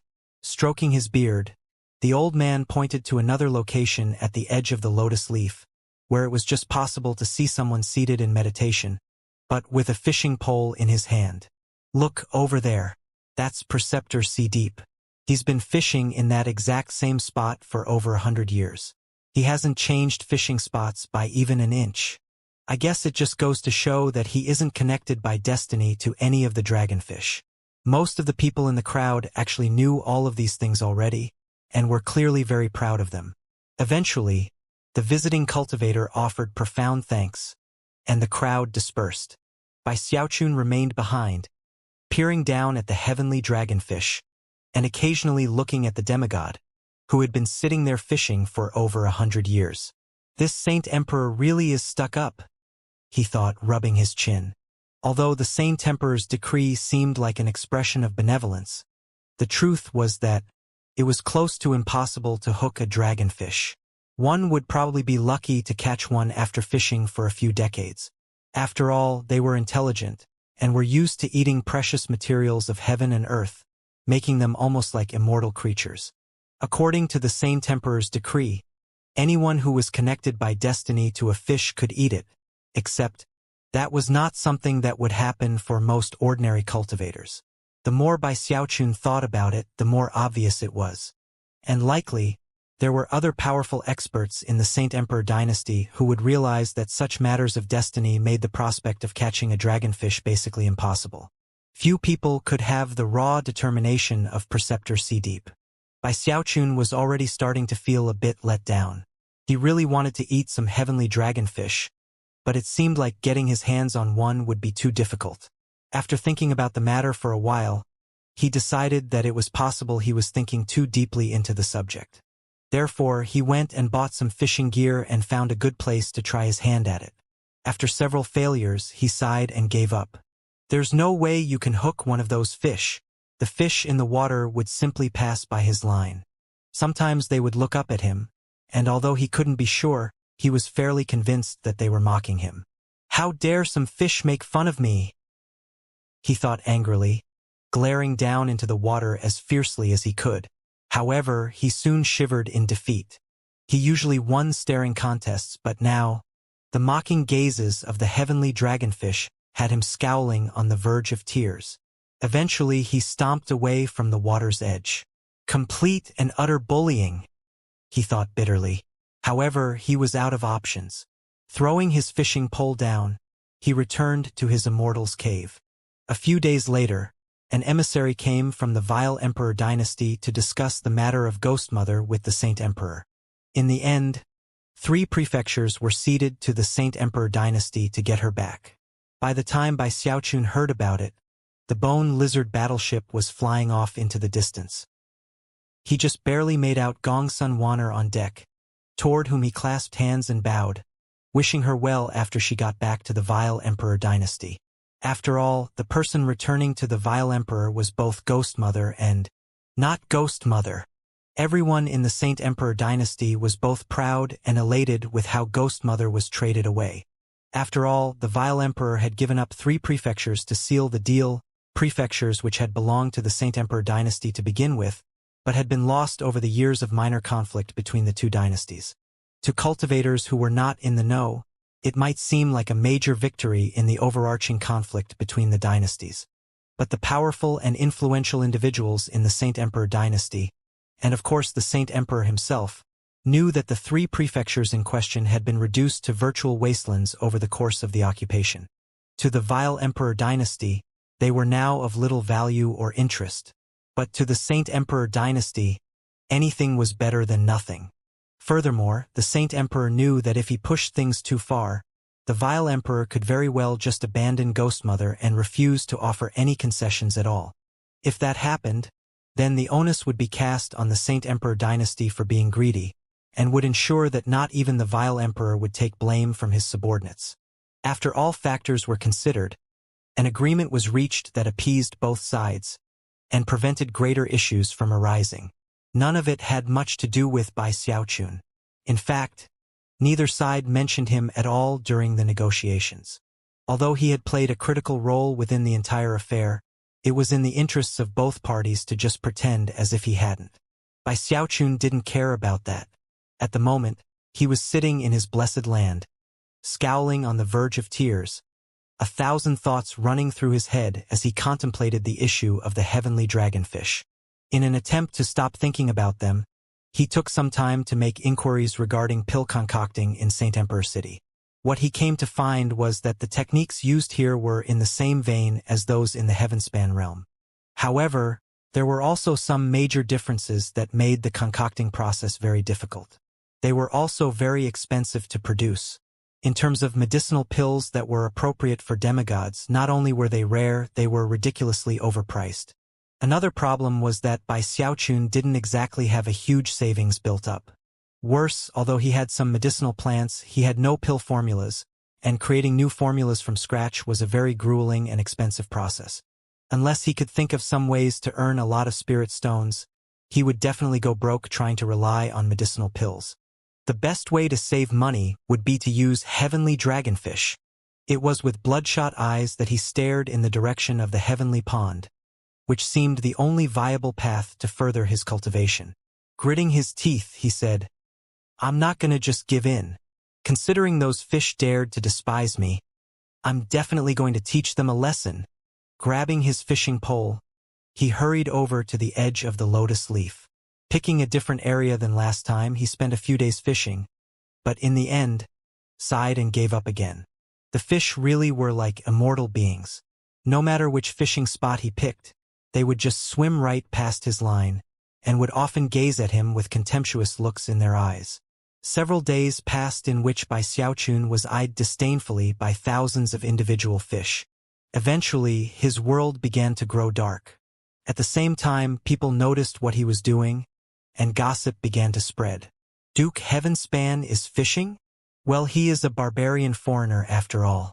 Back when he was talking himself up at court, he really sounded like some amazing figure. But it turns out he's just a moron who doesn't understand the true meaning of the Saint Emperor's rule about the heavenly dragonfish. I'll tell you what, if that guy manages to catch a fish, I'll change my surname to match his. Seems the lotus leaves of Saint Emperor City have gained another obsessed fool like Preceptor C-Deep. Not a single kind word could be heard among the aristocracy. Everyone was making fun of Bai Xiaochun. After all, they looked down on the people of Heavenspan to begin with, just like Gu Tianjun did. As far as they were concerned, the only thing the people of Heavenspan were good for was to be servants. At best, the Saint Emperor dynasty would pity them and take them in for charity's sake. The Saint Emperor eventually heard what was happening and shook his head.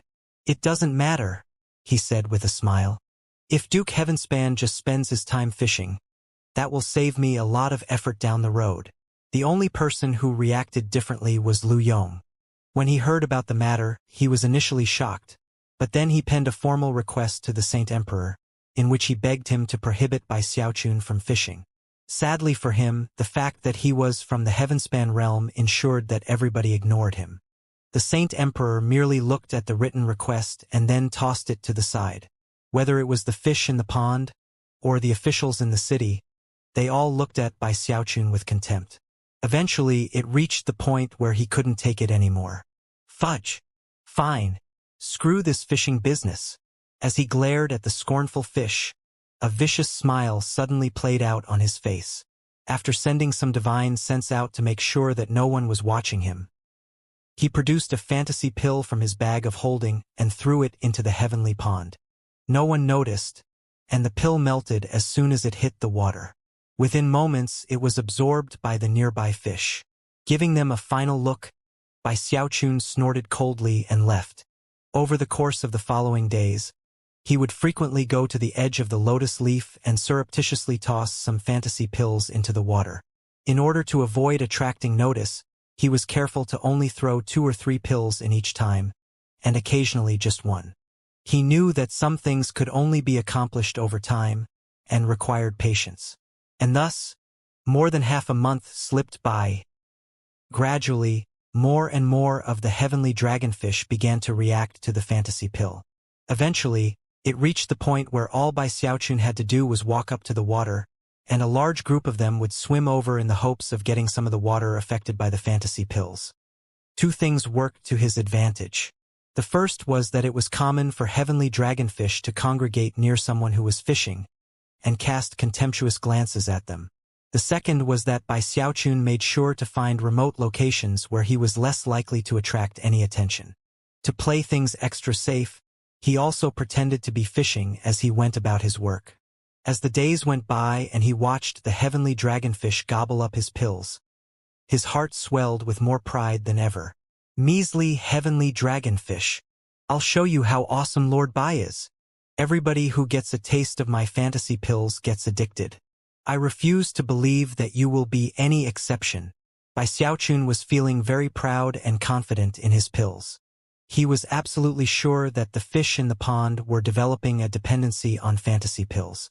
Eventually, he stopped throwing the pills in the pond and waited for the heavenly dragonfish to begin showing signs of withdrawal.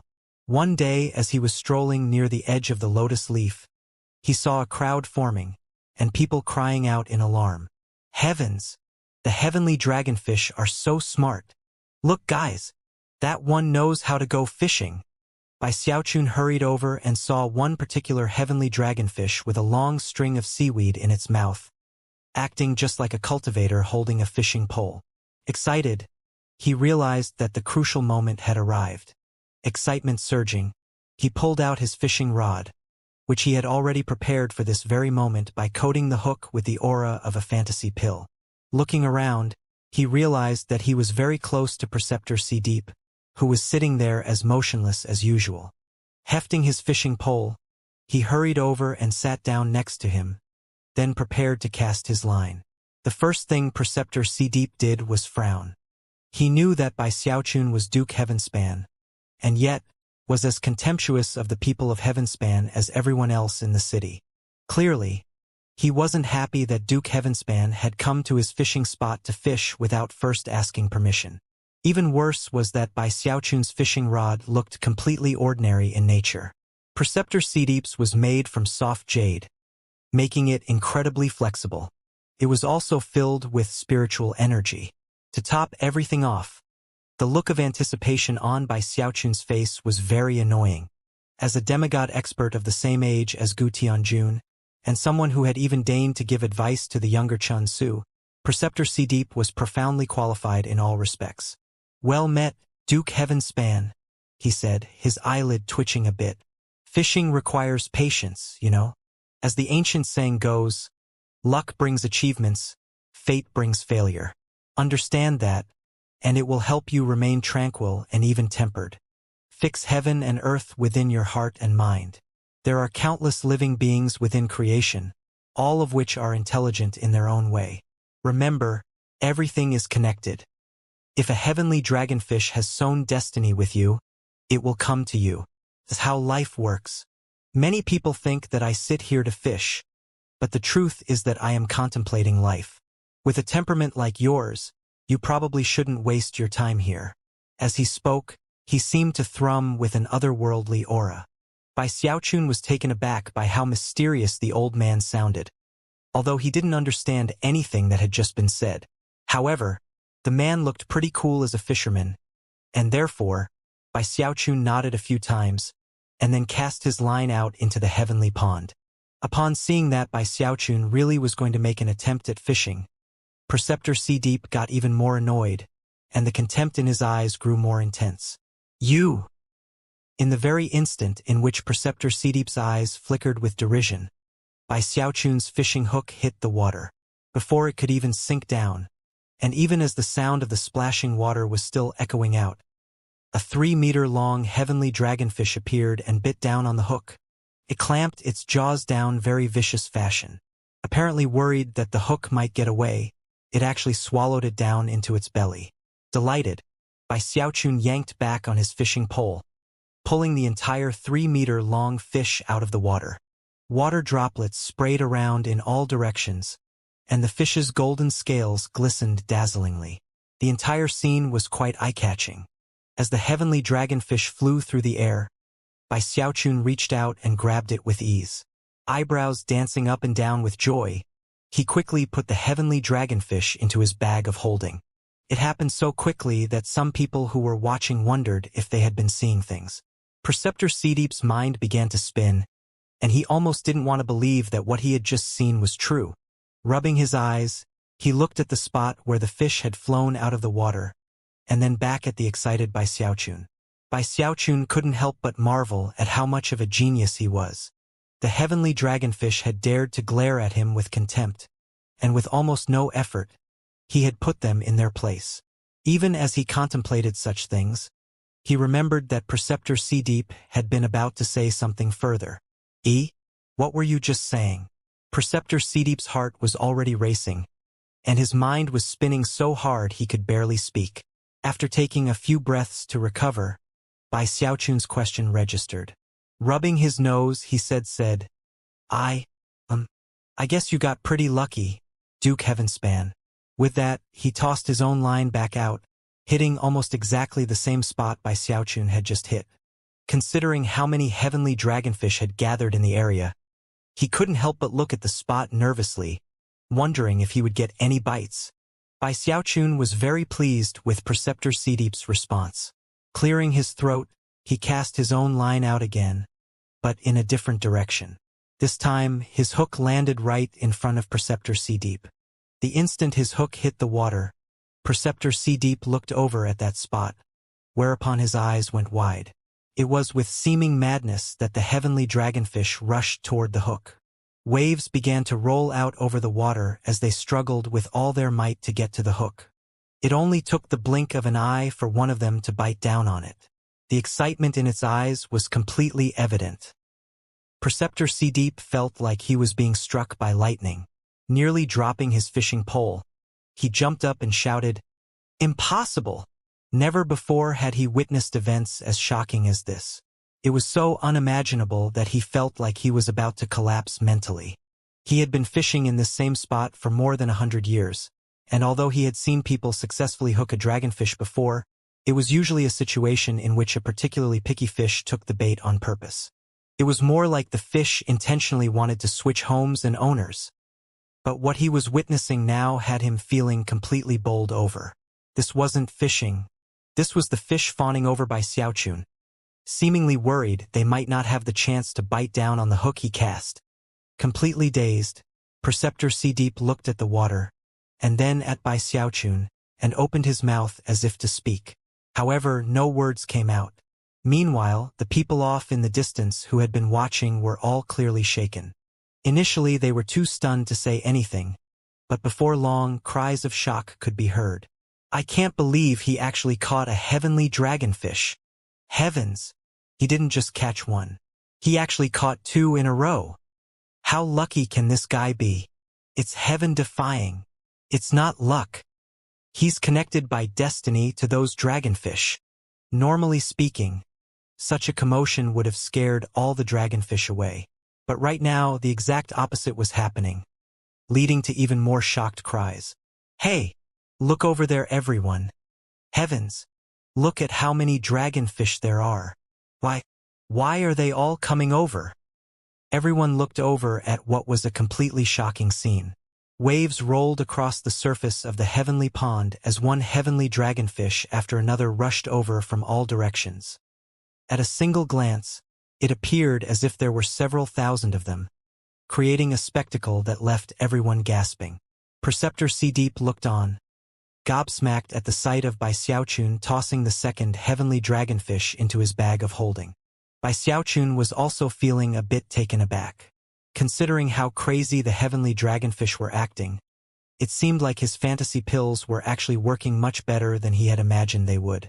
It was probably made worse by the fact that, after days of feeding the fish fantasy pills on a daily basis, he had suddenly stopped for several days.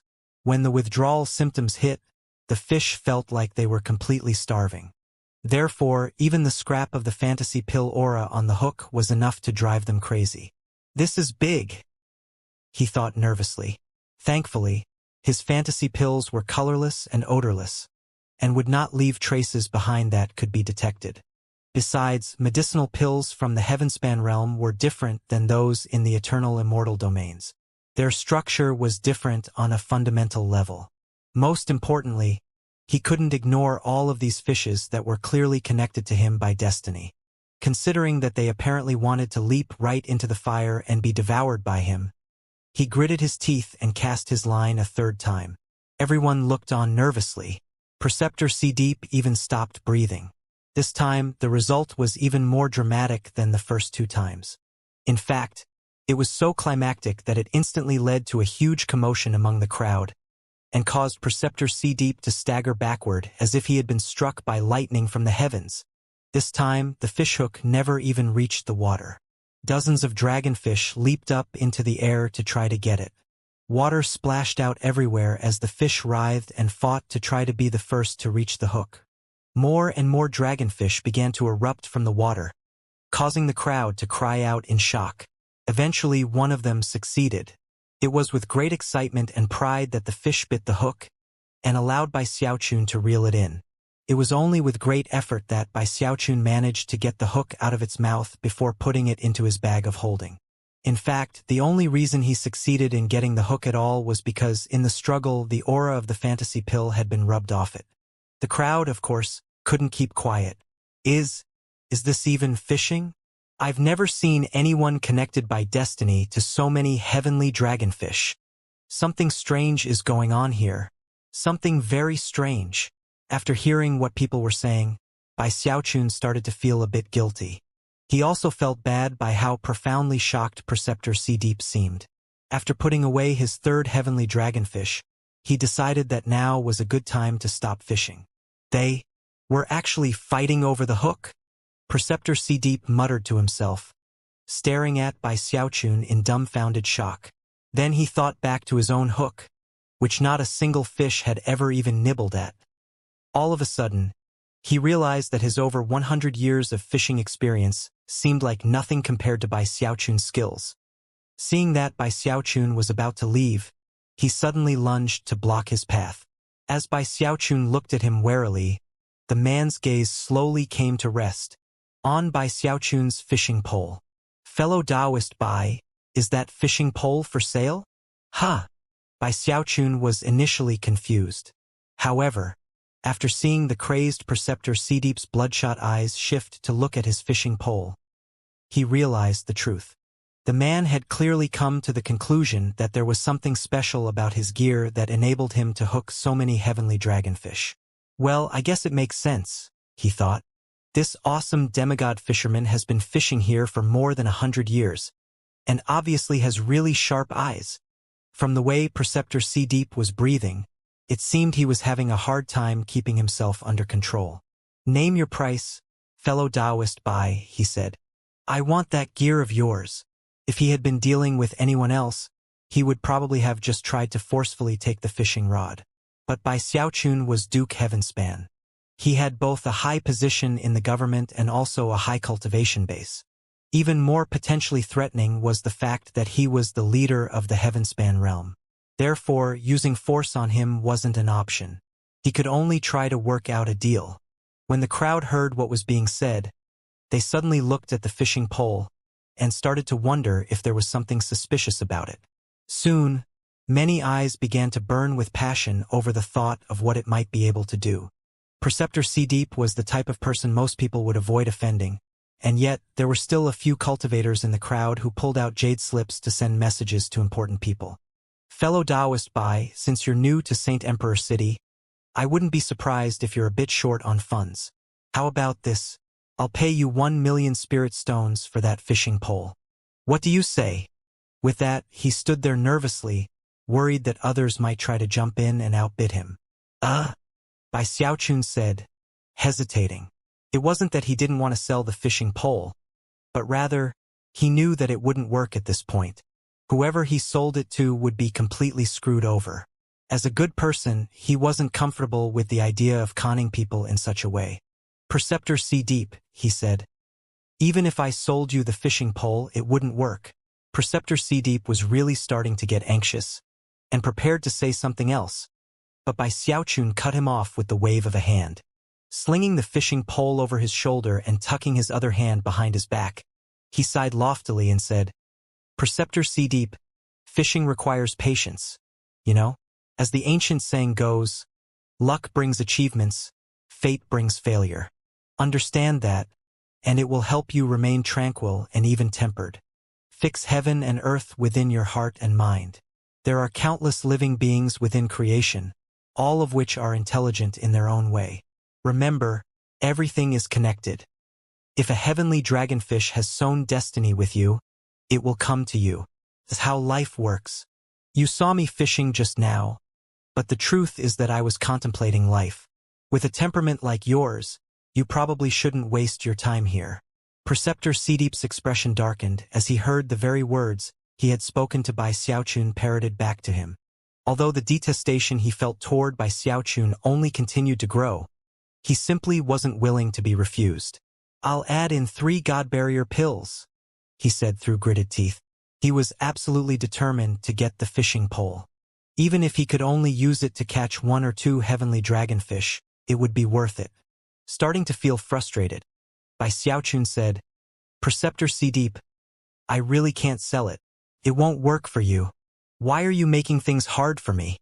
Eyes completely bloodshot, Preceptor Sideep said, Hogwash. I want it even if it won't work. Look, I'll add in 10 Immortal Ruins pills. Deal? Think this through clearly. I'm a very important person in the Saint Emperor dynasty. When Chan Su sees me, he calls me master. It was an obvious threat that Sideep normally wouldn't resort to. However, he was feeling very nervous at the moment. When Bai Xiaochun heard that, he glared back at him. All right, old man, he said coldly. If I sell you this fishing pole and it doesn't work, then don't blame me. Everybody here can bear witness to what I just told you. At this point, Preceptor Sideep hesitated for a moment, but then got too nervous and said, No problem. It was a huge amount of spirit stones and medicinal pills. To most demigods, it would be a ridiculous amount of wealth, but Preceptor Sideep was very rich, so he could afford it. With that, he pulled out his bag of holding and handed over what he owed. Bai Xiaochun inspected it, then gave Preceptor C-Deep a deep look before handing him the fishing pole. Then he swished his sleeve and walked off toward his blessed land. After he left, Preceptor C-Deep carried the fishing pole over to the very spot where Bai Xiaochun had been standing earlier. Instead of casting his line, though, he simply studied the area for a bit, then turned and left. Everyone watched as he walked away, anxious to know the truth about the fishing pole. However, they clearly wouldn't get an answer now, and so the crowd departed.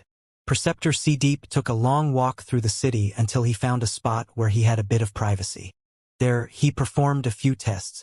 Unfortunately, every time he cast out the line, the heavenly dragonfish would just swim past the hook.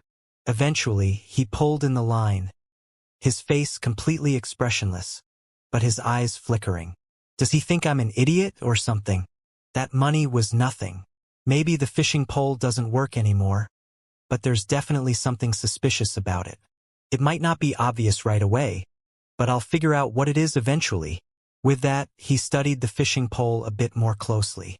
Eventually, his gaze came to rest on the hook, which he pulled closer to his face. He even sniffed it. Looks normal, but there's definitely something unusual about it. Well, in the end, a lot of people saw this thing hook 3 heavenly dragonfish and never saw it fail. If I play my cards right, I can probably sell it to someone and make some of my money back. Before long, news began to spread in Saint Emperor City about the events of the day. Many of the court officials were shocked, especially when they heard about how Preceptor C-Deep ended up buying the fishing pole. That in itself led many people to come up with their own ideas about what had gone on. Even the Saint Emperor heard the news. Considering that the heavenly dragonfish all belonged to him, he knew more about them than anyone. Although the matter of being connected by destiny was ostensibly true, there was no way someone would be able to catch 3 fish in a row that way. Curious, the Saint Emperor sent his Archean realm divine sense into the heavenly pond to check on all the dragonfish. However, he didn't detect anything unusual. He eventually sent down orders to have the fishing pole brought from Preceptor C-Deep for him to inspect. But the fishing pole didn't bear any unusual clues either. Although the Saint Emperor was still a bit suspicious, he decided that 3 heavenly dragonfish weren't worth making a big fuss about. Besides, he was reaching a critical juncture in a certain Taoist magic that he was cultivating. Not wanting to be distracted any further, he entered a private chamber and began to cultivate in seclusion. The night passed uneventfully. Bai Xiaochun was very nervous the entire time, but by the time the light of dawn came, his eyes began to shine. Nothing happened. Laughing heartily, he licked his lips and got to work. 1 fish he roasted, the other he stewed, and the 3rd he sliced up and ate in a hot pot. By the time he finished his breathing exercises, it was evening.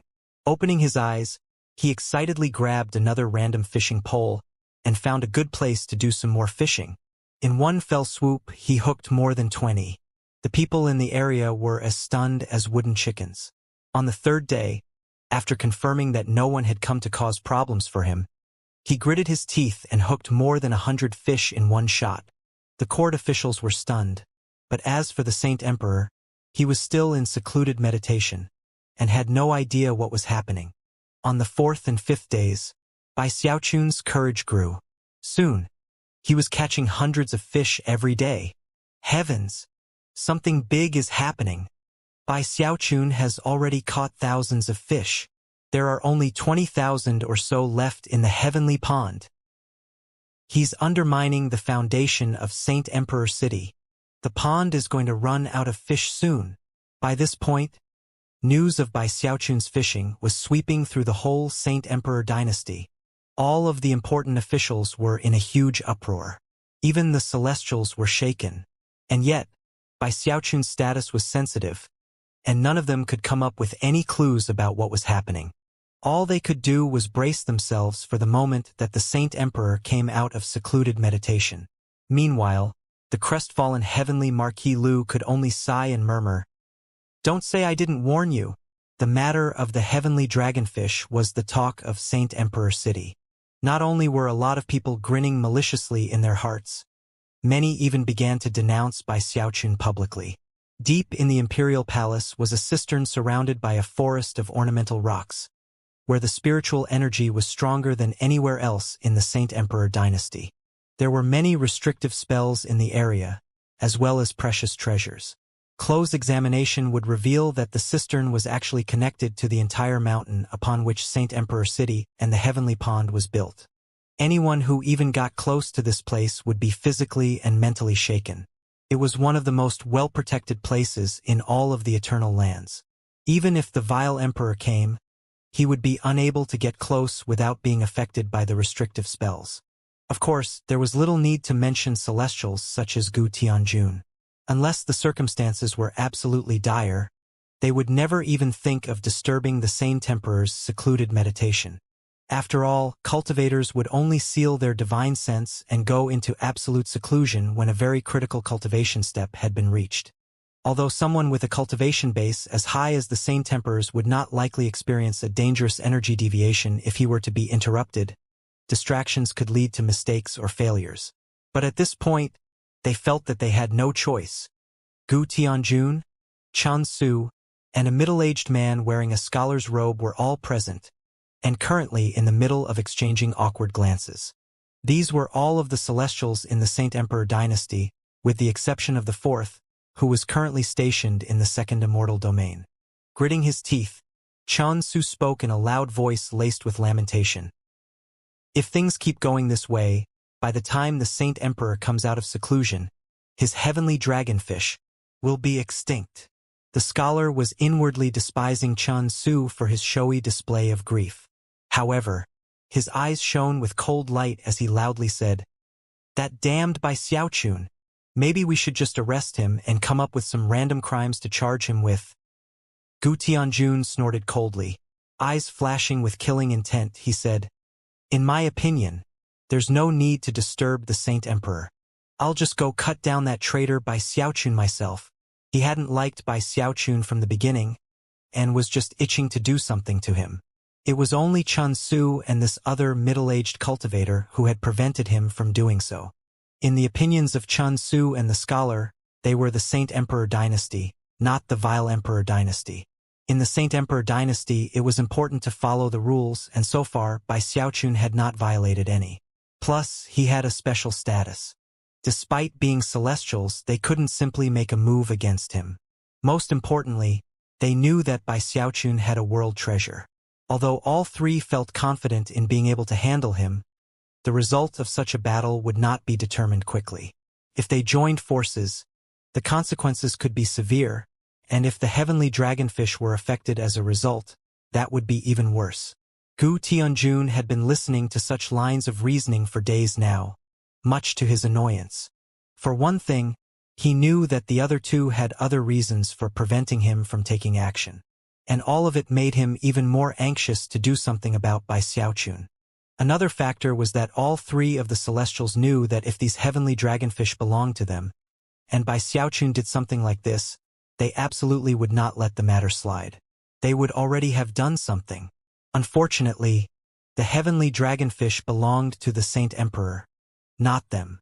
And there was one final aspect, the most important of all. Bai Xiaochun had been fishing every day for half a month, and despite the fact that all of the aristocracy was grumbling angrily about it, none of them did anything to stop him, and that was because he never ate alone. Every day, he would send some heavenly dragonfish to certain officials of the court. That included Chen Su, the scholar celestial, and even Gu Tianjun, to whom he had sent several. Of course, all of them would have loved to get even more fish than they had. But they were clever schemers one and all, and did not hold back from expressing outrage over what was happening. Now they had come here to warn the Saint Emperor about what was happening, which would also ensure that they weren't blamed for holding back.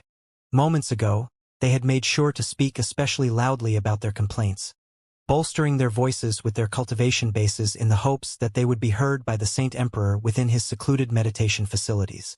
Moments later, powerful fluctuations erupted from within the cistern, fluctuations that began to shake Saint Emperor City as a whole. Around that time, Bai Xiaochun was in his blessed land, in the middle of eating a roast fish. Suddenly, he shivered, and looked in the direction of the imperial palace. A few days ago, that wily fox Chun Su hinted that the Saint Emperor was in secluded meditation. Seems the Saint Emperor is about to come out. Bai Xiaochun was a bit nervous, but reminded himself that he had given away about 30% of the heavenly dragonfish he had caught in the past half a month or so. The law fails when too many people are guilty. Besides, I kidnapped a celestial for him. I doubt he'll care much about a few fish. Rubbing his nose, he cleared his throat and ravenously devoured the rest of the fish he had roasted. In the depths of the imperial palace, the cistern opened, and the Saint Emperor slowly emerged, his green garments rustling in the wind. The three celestials who had gathered quickly bowed in greeting. An unsightly expression could be seen on the Saint Emperor's face. Considering how loudly the celestials had spoken moments before, bolstering their voices with their cultivation base, it was impossible for him to have not heard what they were talking about. After sending his divine sense out into the city to check the situation, he knew exactly what was going on. The entire thing had him feeling very shaken. After all, nearly 20% of the fish in the heavenly pond were gone, leaving him feeling stabbed to the heart. "My fish!" he murmured angrily, doing his best to control his breathing as he glared at the three celestials. Naturally, he knew exactly what they were up to. They were trying to both benefit from Bai Xiaochun and at the same time make sure they weren't implicated. Then he considered how many fish Bai Xiaochun had gifted to other members of the aristocracy. Although he hadn't given fish to everyone, he had made sure to include all of the most important people. Face twitching, he realized that anything he did now would be as ineffective as punching a pillow. Not only was Bai Xiaochun's status particularly unique, but he had given away fish to too many people. The Saint Emperor could already feel a big headache coming on. In terms of punishing Bai Xiaochun, he obviously couldn't execute him, and locking him up didn't seem like a viable option either. He could levy a fine, but at the moment Bai Xiaochun had almost no wealth. Clearly, he didn't have anything to fear in that department. In terms of his special status, the Saint Emperor had come to the conclusion that the best thing would be to just send him away from the capital city. "Well played, Bai Xiaochun. You're forcing me to let you go." A moment later, the Saint Emperor waved his right hand toward the heavenly pond, causing a frigid chi to erupt out from the imperial city. In the blink of an eye, cracking sounds filled the air as the heavenly pond began to ice over. After 10 breaths of time passed, the surface of the lake was solid ice. It was now completely sealed, making it impossible for anyone with a cultivation base lower than the Saint Emperor's to do any fishing. "Let's see how you fish now," he growled to himself. Swishing his sleeve, he ignored the three celestials and went back into the cistern to continue his session of secluded meditation. The celestials eyed each other, cleared their throats, and then left. Soon, news was spreading everywhere about the pond having been sealed. Bai Xiaochun got word from the court officials that he had become friendly with. Although there was a bit of a commotion, it wasn't a huge deal. In fact, despite not being very happy with how it had been handled, many people breathed sighs of relief that this particular crisis had now been resolved. "So stingy," Bai Xiaochun grumbled. "He's a mighty Saint Emperor. There are more than 20,000 heavenly dragonfish left in that pond. I only got about 3,000 so far. I'd say 10,000 would be a good limit. I invested a lot of fantasy pills into this venture." Despite all of the heavenly dragonfish he had eaten so far, he was still quite a distance away from a cultivation-based breakthrough. It was a real pity. However, the sight of the heavenly pond covered in ice caused him to hesitate. Weird. Something about it seems off. Bai Xiaochun was already famous for kidnapping Ghost Mother, as well as for his status as the archancestor of the Heavenspan realm. But now, he was even more famous, thanks to the heavenly dragonfish. It was almost overnight that the name of Duke Heavenspan Bai Xiaochun rocked all of Saint Emperor City. Did you hear? Duke Heavenspan caught over 3,000 heavenly dragonfish. But in the end, His Majesty the Saint Emperor didn't punish him at all. Not only did he not punish him, the venerable Saint Emperor actually sealed up the entire heavenly pond. He actually forced the Saint Emperor to seal the heavenly pond? This Bai Xiaochun is totally unfathomable. I bet if you gave him another half a month, he would catch so many heavenly dragonfish they'd go extinct. All sorts of talk spread within the city, and once again, Bai Xiaochun felt what it was like to be the center of attention. The number of eyes that locked onto him when he went out was now many times greater than before. Wherever he went, people would point at him and whisper to each other. Seems I really am just too outstanding. Not even the cultivators in the eternal immortal domains can restrain their emotions when looking at me. He cleared his throat as he reveled in the sensation. To him, it didn't feel strange at all. After all, he had experienced situations like this many times before. However, even as he was sighing in contentment, the Wildlander Heavenly Marquis Lu decided to take this opportunity to pen a long speech to deliver to the Saint Emperor, in which he thoroughly excoriated Bai Xiaochun. The next time court was in session, Heavenly Marquis Lu walked out in front of all of the court officials and clasped hands formally to the Saint Emperor. Then he delivered his speech, barely stopping to take a breath as he spoke. I, your servant, will explain the means by which Bai Xiaochun stole the heavenly dragonfish. Based on your servant's extensive analysis as well as my understanding of Bai Xiaochun, plus a significant expenditure on my part to purchase an actual heavenly dragonfish to study, I finally understand what happened. Your Majesty, Bai Xiaochun definitely used some type of medicinal pill. I don't know much about the medicine concocting techniques of the Heavenspan realm, but I do know that they are different from those in the Saint Emperor dynasty. Therefore, I am convinced that he used some special medicine to wreak calamity on the venerated heavenly dragonfish and steal them away. The heavenly dragonfish are innocent victims and also national treasures. They are unfamiliar with the wickedness that lurks in the human heart. Thus, they were cruelly slaughtered in the most egregious and unprecedented miscarriage of justice to have ever been perpetrated since the founding of the dynasty. Men and gods alike are angered, and thus, I wish to demand redress for the grievances of the heavenly dragonfish.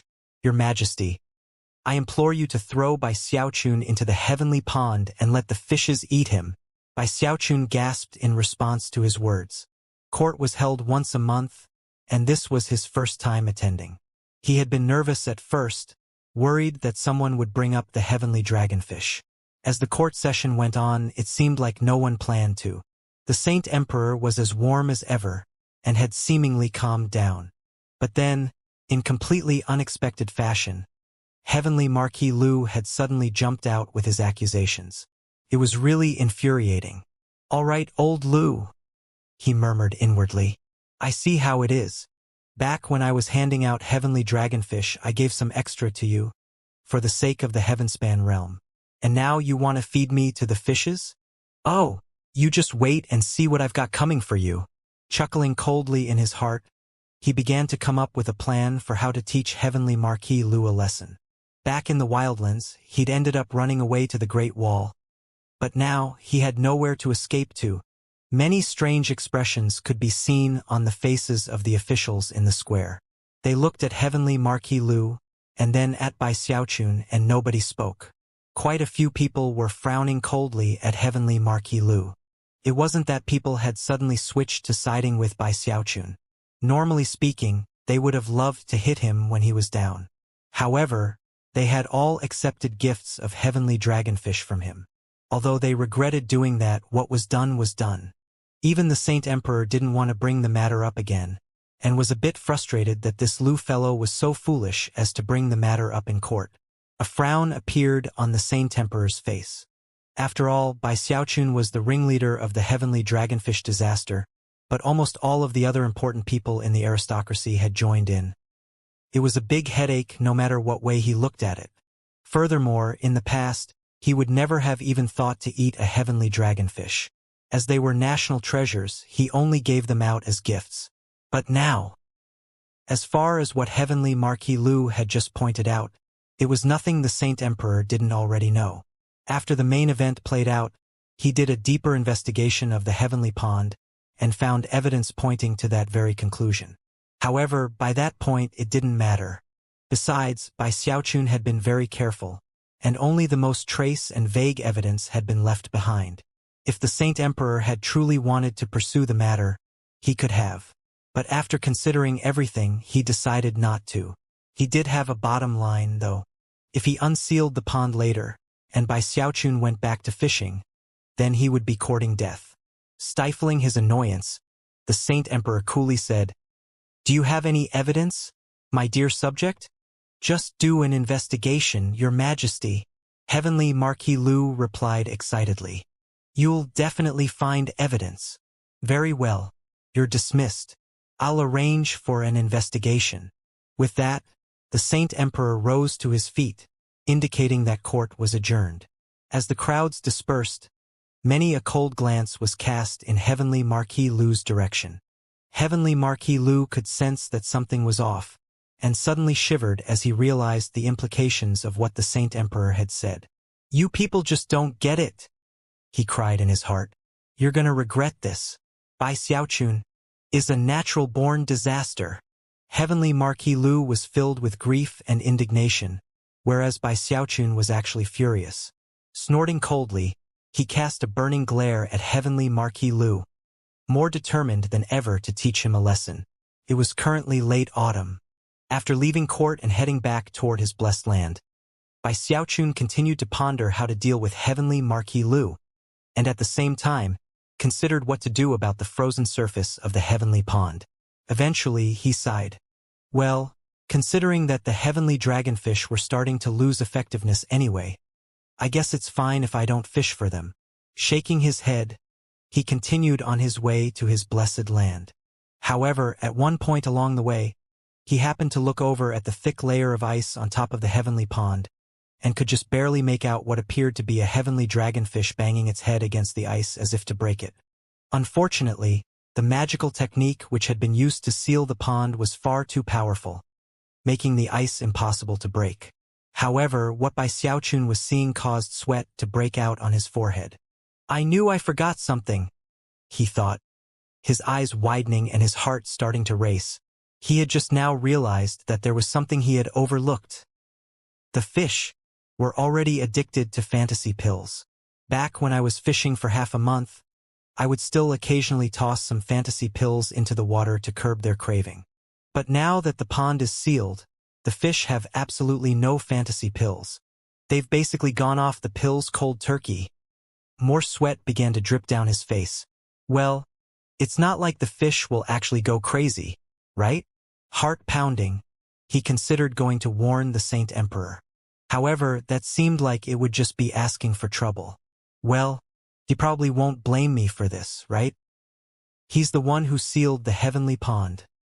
Muttering to himself in this fashion, he hurried back to his blessed land. For the following few days, he stewed in anxiety. Even the slightest rustling leaf would startle him. For some reason, he was convinced that the heavenly dragonfish were going to go completely crazy at any moment. I should think of a way to get more fantasy pills to them. Even as he sighed and pondered the issue, all of Saint Emperor City trembled. Everything shook, from the lotus leaves to the buildings on them. Even the imperial palace and the lotus flower trembled. Instantly, cultivators everywhere rushed out into the open to see what was going on. What just happened? Is the enemy attacking? The court officials were all shaken. Chun Su and the other celestials sent their divine sense out to see what was happening. Divine sense also poured out from the imperial palace to sweep all heaven and earth. That's heavenly dragonfish. They're going crazy. They're eating the lotus leaves. Because the fish couldn't get through the layer of ice, they had begun to chew at the lotus leaves, the very base of the city. When Bai Xiaochun realized what was happening, his jaw dropped, and he nearly began to weep. All of the heavenly dragonfish in the pond were going violently crazy. Although the heavenly pond had been sealed with ice by the Saint Emperor, that only affected the surface of the water. Because of the magical technique used, the fish couldn't break the seal. However, there were thousands of lotus leaves in the pond as well. It wasn't possible to seal the leaves.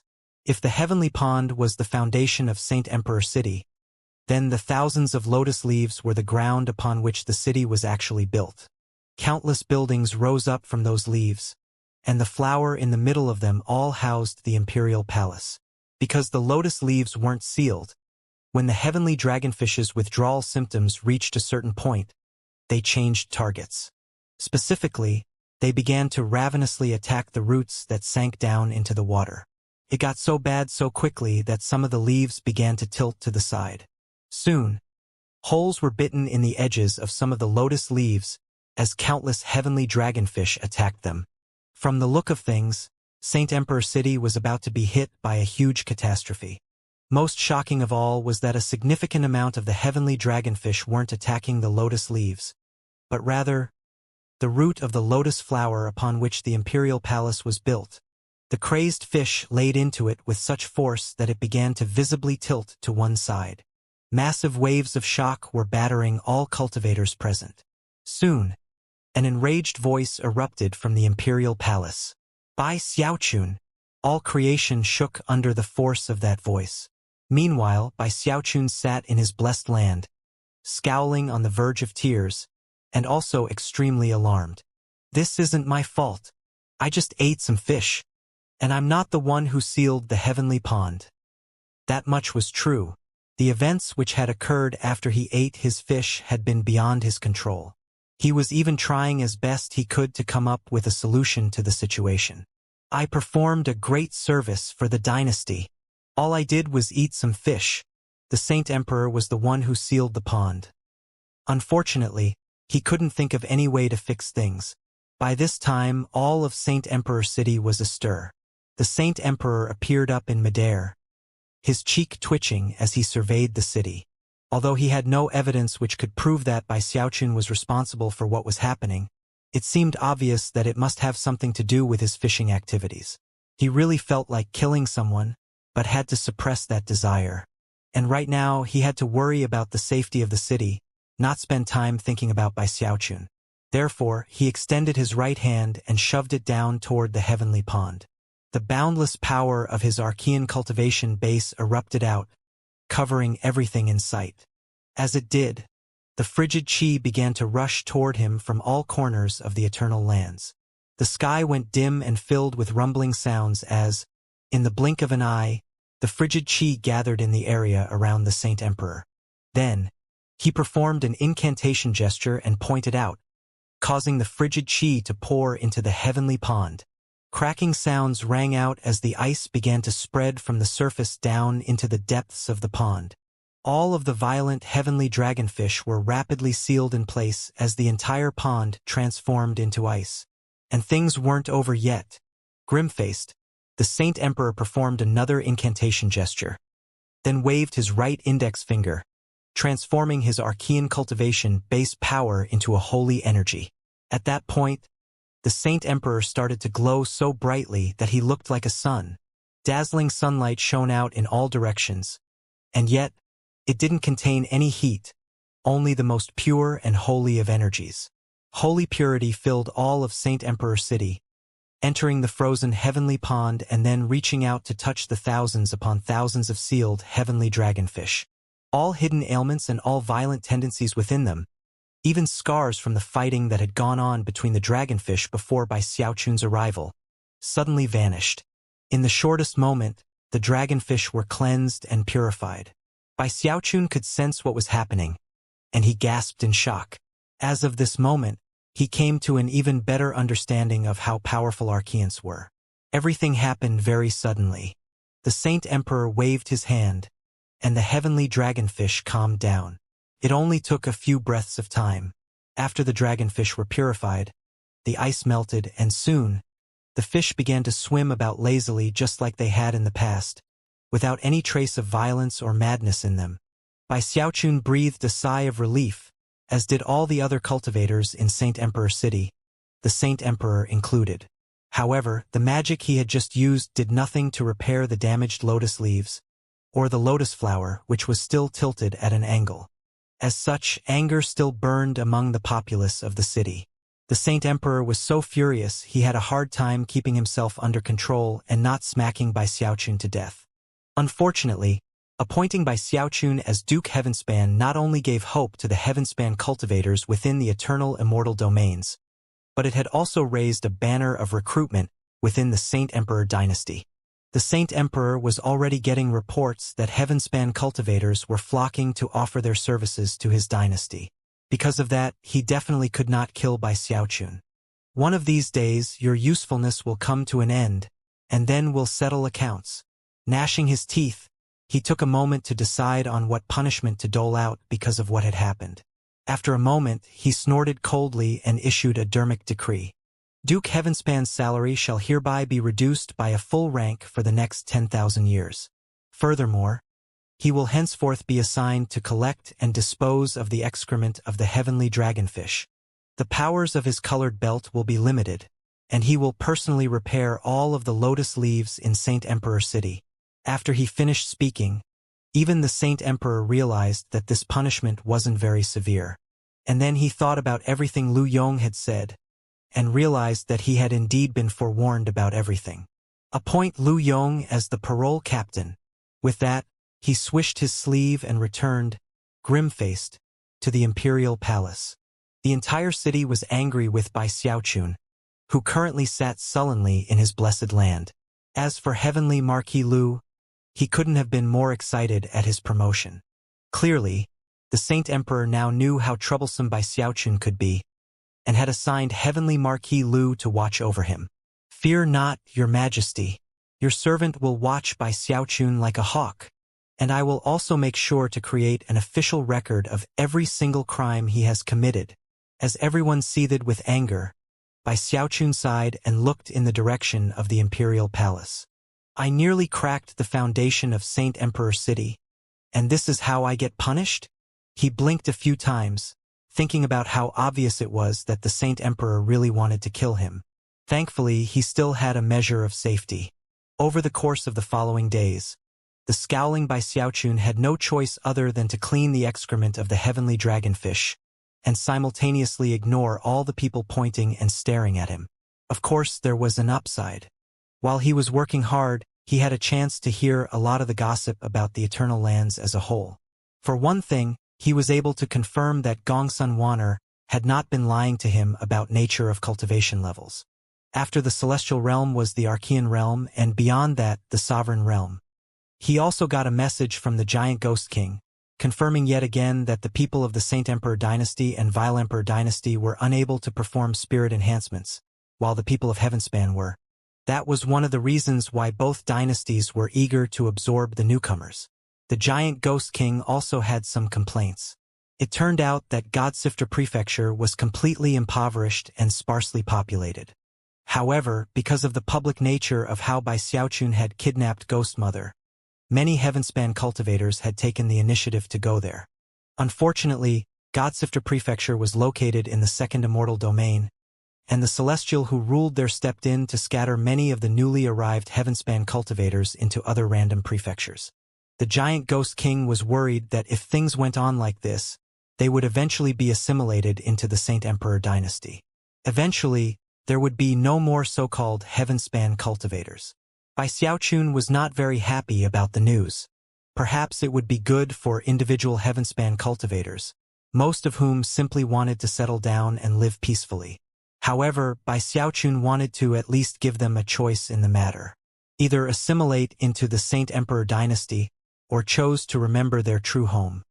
The Saint Emperor Dynasty was not giving them an option, but Bai Xiaochun hoped to do just that, and he would respect whatever they chose. The only way I can do that is to get stronger. Having reached this point in his train of thought, his eyes began to glitter. Eating thousands of heavenly dragonfish had eventually reduced their effectiveness. However, the process had come with great benefits. His Live Forever Codex was now only a hair away from the Great Circle. Once he reached the Great Circle, he could make his attempt to leave the demigod realm and become a celestial by stepping into the Mahayana realm. I need more spirit plants that can be used to concoct immortal pills. Taking a deep breath, he looked around at Saint Emperor City and tried to think of what he could use to increase his cultivation base. However, even after much consideration, he couldn't think of anything that would help him speed up his cultivation progress.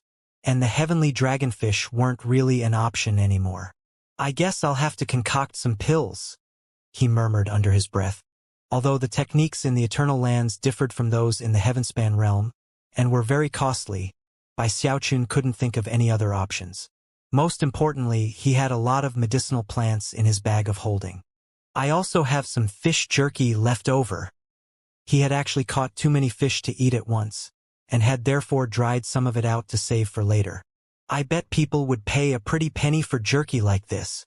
Although concocting some pills seemed like an exciting prospect, he also hesitated. After all, throughout all the years, it had become obvious that strange things happened whenever he concocted pills. And if anything disastrous happened in Saint Emperor City so soon after the heavenly dragonfish incident, it would likely be very bad for him. Another half a month went by in which Bai Xiaochun went about his cleanup work. The dragonfish were completely back to normal, and he could only grit his teeth as he watched the days go by. Eventually, he made his decision. He bought the equipment he needed to concoct medicine, and then spent several days making all the necessary preparations. Only then did he murmur, "I'll just be really careful. Everything should be fine." Perhaps it was because his skill in medicine concocting had improved, or perhaps it was because he was being overly cautious.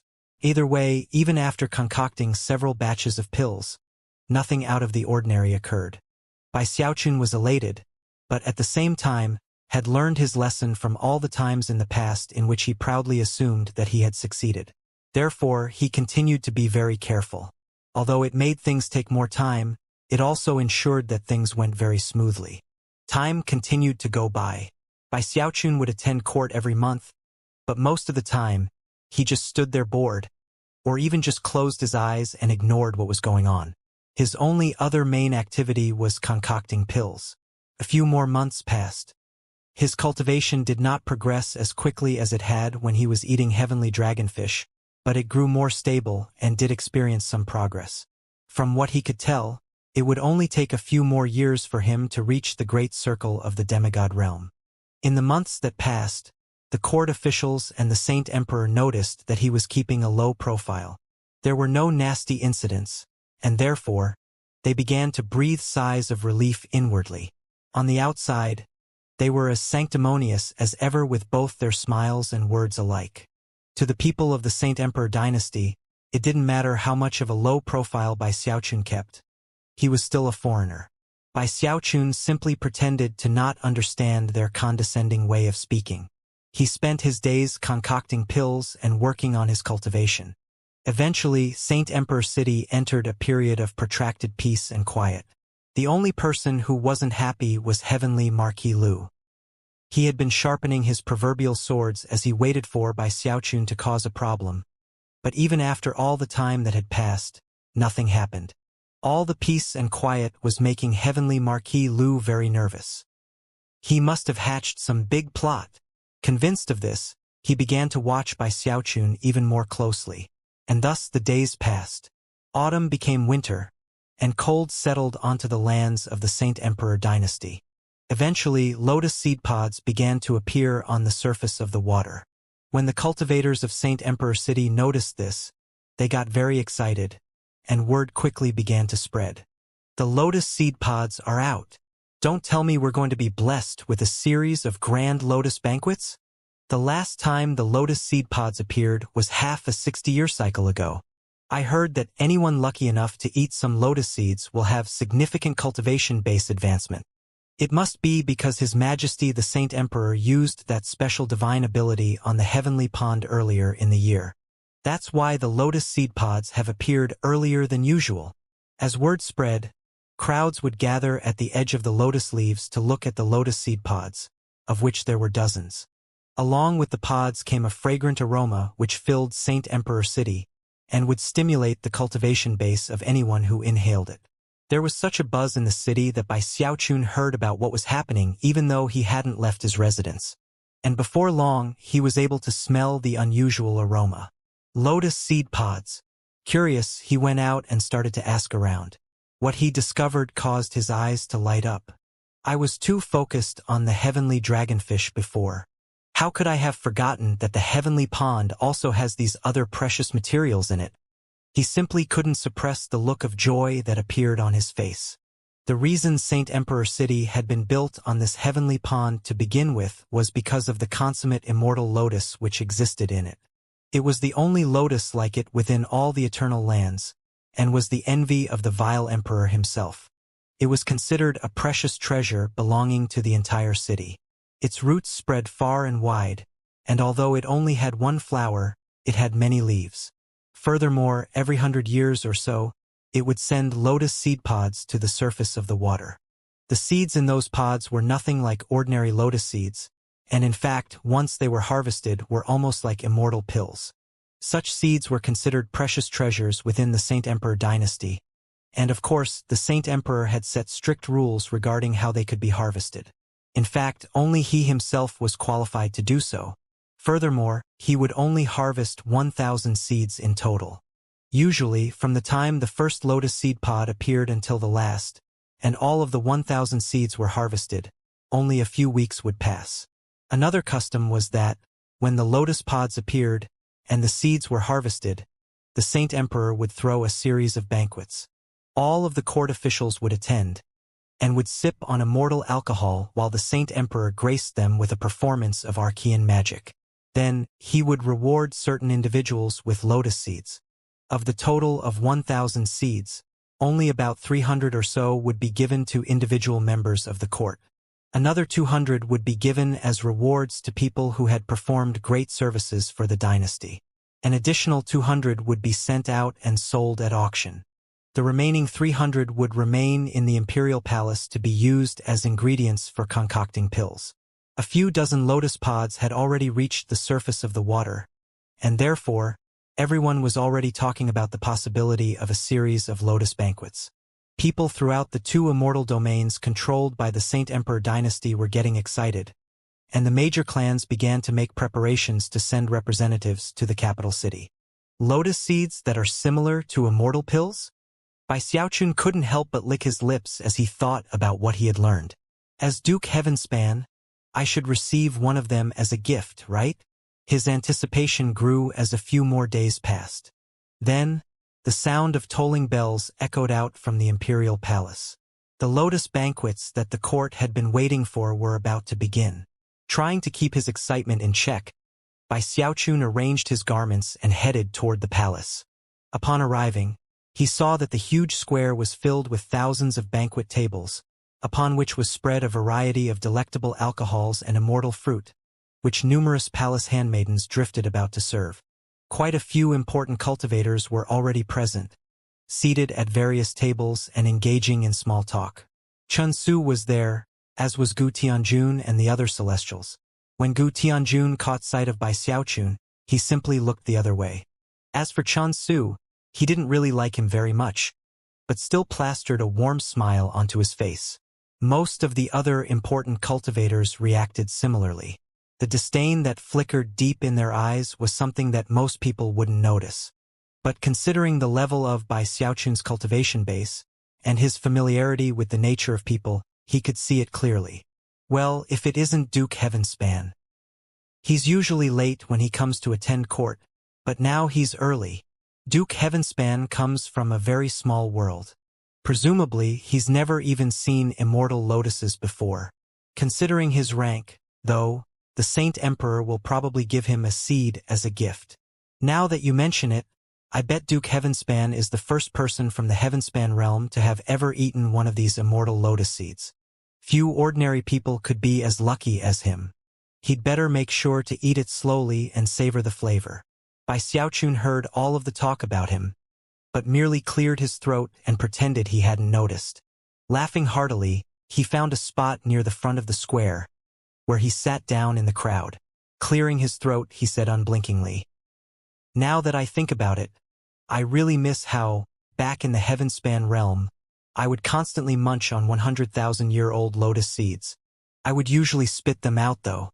I mostly just put them in my mouth for the flavor. The aftertaste would last for a whole day, and was truly unforgettable. I'd assumed I would never enjoy that again. Who would have thought I would run into some immortal lotus seeds here? It's too bad there aren't any spirit-tailed chickens here. There was one kind of immortal fowlback where I come from that evolved directly from the natural laws of heaven and earth. We called them heaven-destroying, earth-extinguishing spirit-tailed chickens. We would usually roast them with 10,000-year-old snow lotus seeds, and then add in a few 500,000-year-old immortal peppers. Ah, now that is a flavor that will go with you through reincarnation. Sadly, I was only important enough to eat a few thousand of them. With that he sighed, the gleam of reminiscence flickering strongly in his eyes. Silence prevailed for a long moment as everyone nearby looked over at by Xiaochun, strange expressions on their faces. Bragging was nothing uncommon, but not this level of fakery. Furthermore, he said it with such a completely straight face that it seemed very convincing. Then people started thinking back to how he had bragged that the vile emperor essentially got lucky to not be kidnapped by him. At this point, Chun Su cleared his throat and changed the conversation topic, striking up a conversation about cultivation with Gu Tianjun. The others present looked away and began to chat and laugh amongst themselves again. No one brought up the lotus seeds again, apparently not wanting to give Bai Xiaochun a chance to brag.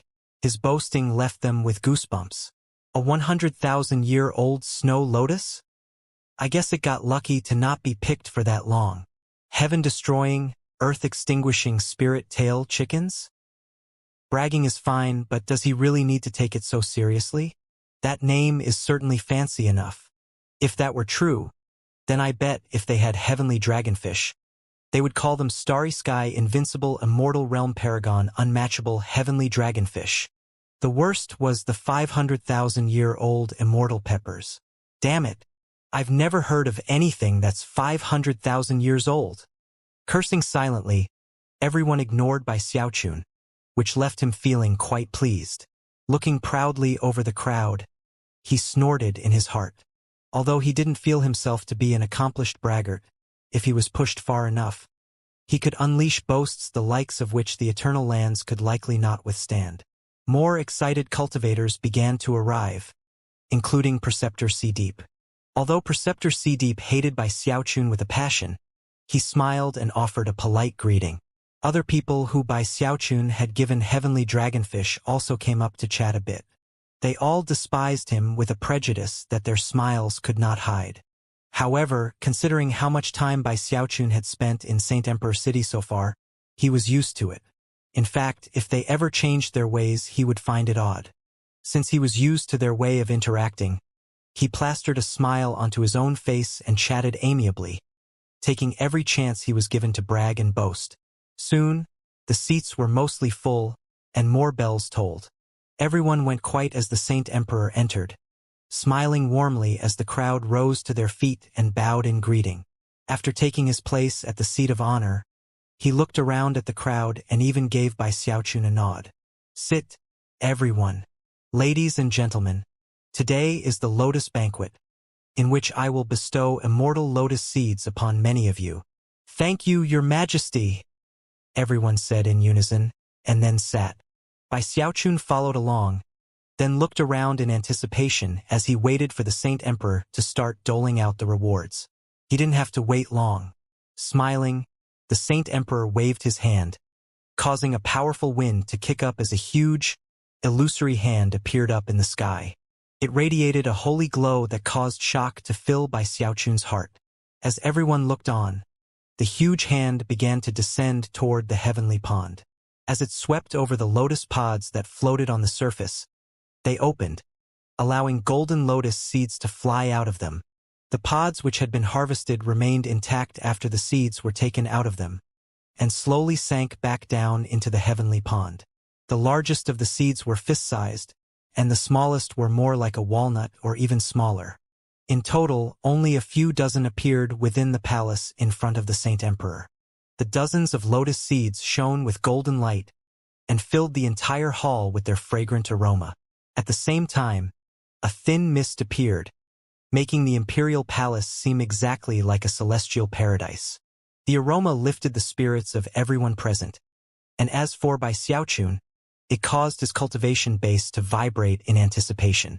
Celestial Chun Su, Celestial Gu, Celestial Sima. You three are the protectors of the Saint Emperor dynasty. Without you, the dynasty would not exist. As I once said, it is important to share with those around us in creation, measly immortal lotus seeds included. The three celestials all rose to their feet and clasped hands formally, then accepted the large collection of lotus seeds that flew their way. The heavenly kings defend the dynasty, assisted by the various dukes under their command. As I have sworn, the blessings of heaven will most certainly be shared with you as well. The Saint Emperor waved his hand, sending another group of immortal lotus seeds out. Those who received them all bowed deeply in thanks. Of the first group of lotus seeds, only 5 remained, most of them smaller than a walnut. Clearly, these seeds were not fully ripe. As Bai Xiaochun saw the lotus seeds disappearing without a single one going to him, he started to get anxious. Feeling a bit jealous, he held his head high and his chest out, hoping to attract the attention of the Saint Emperor. Hey, I'm a duke too, he thought. Apparently, his actions worked. The Saint Emperor's eyes flickered, and after looking over at Bai Xiaochun for a moment, he hesitated, then waved his right hand. The other dukes and marquises who have performed services for the Saint Emperor dynasty will not be left out. The 5 remaining lotus seeds flew out, with one of them heading toward Bai Xiaochun. He reached out excitedly and grabbed it, but afterward, frowned slightly. It was impossible to tell if it was a coincidence or not, but it seemed like his lotus seed was the smallest and least ripe. The truth was that because of the heavenly dragonfish incident, the Saint Emperor didn't have a good impression of Bai Xiaochun at all. However, because of his title, and the loyalty the Heavenspan cultivators showed toward him, the Saint Emperor had to at least make a show of treating him well. On this first day, 49 immortal lotus seeds have been bestowed upon my dear subjects. There is no need to be anxious. All those who have performed services for the Saint Emperor dynasty will eventually be rewarded. The Saint Emperor didn't actually need to be present for the entire banquet. After offering a few more words of encouragement, he turned and left.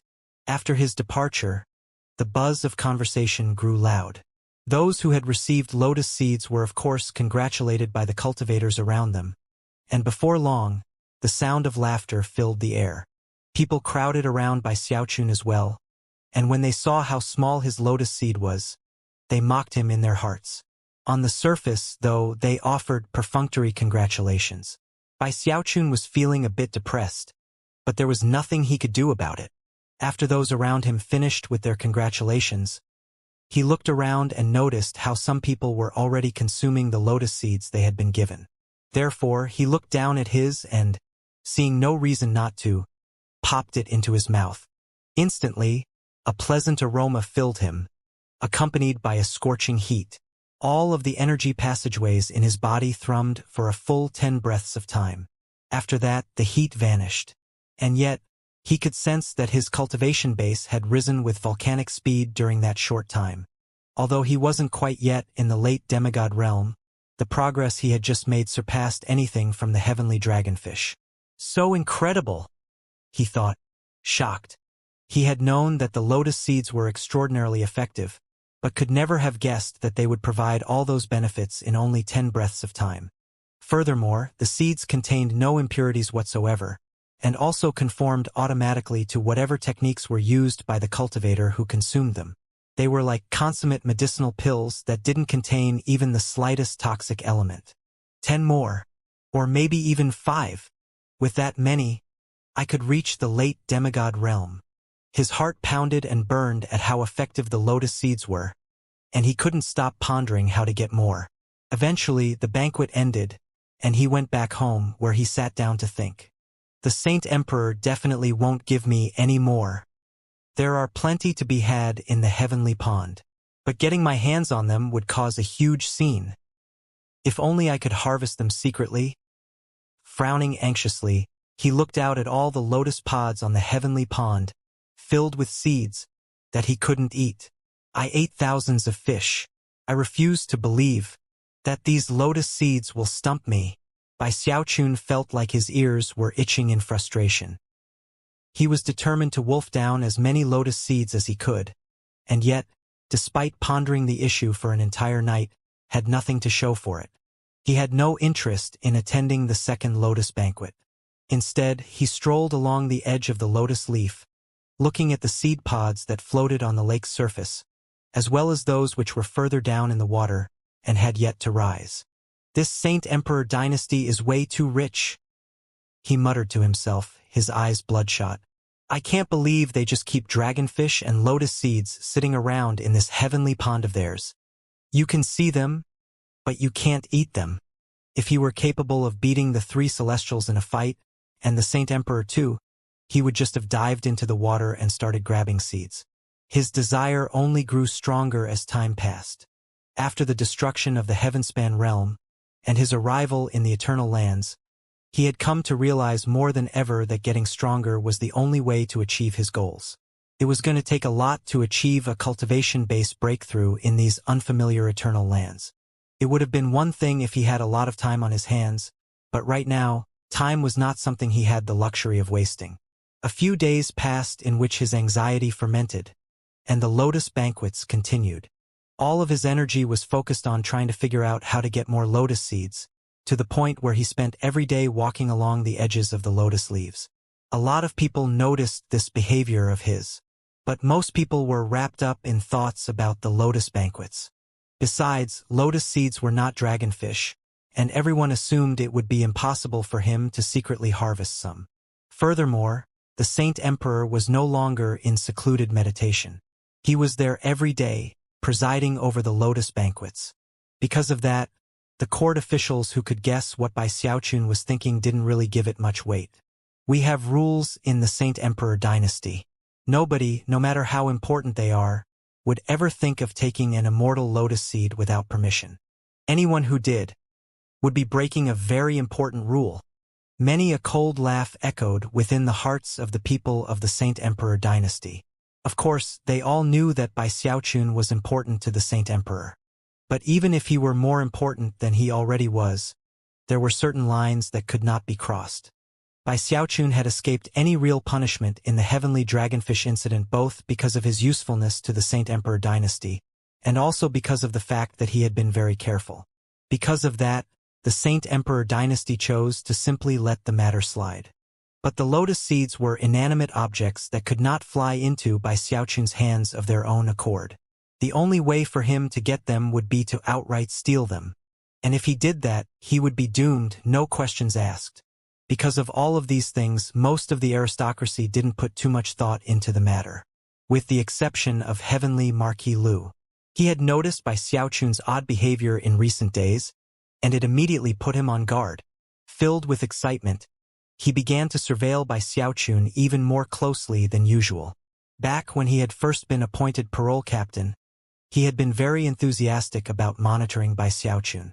But after a few months went by in which Bai Xiaochun behaved well, Heavenly Marquis Lu had begun to get nervous that nothing more would happen. You're as crafty as a rat, Bai Xiaochun, but you won't be able to evade my discerning eyes.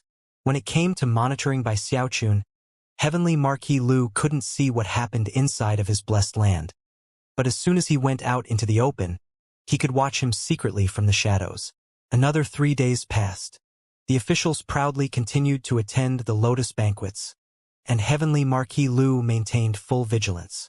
Bai Xiaochun eventually became aware that Heavenly Marquis Lu was shadowing him. But around the same time, he came up with a plan that he was fairly certain would succeed. This is the only way I can do it, he thought. From that point on, he didn't go to the heavenly pond to look at the lotus pods anymore. He remained in his blessed land, where Heavenly Marquis Lu couldn't see him. There, he performed an incantation gesture to seal the area, and then settled down cross-legged to meditate.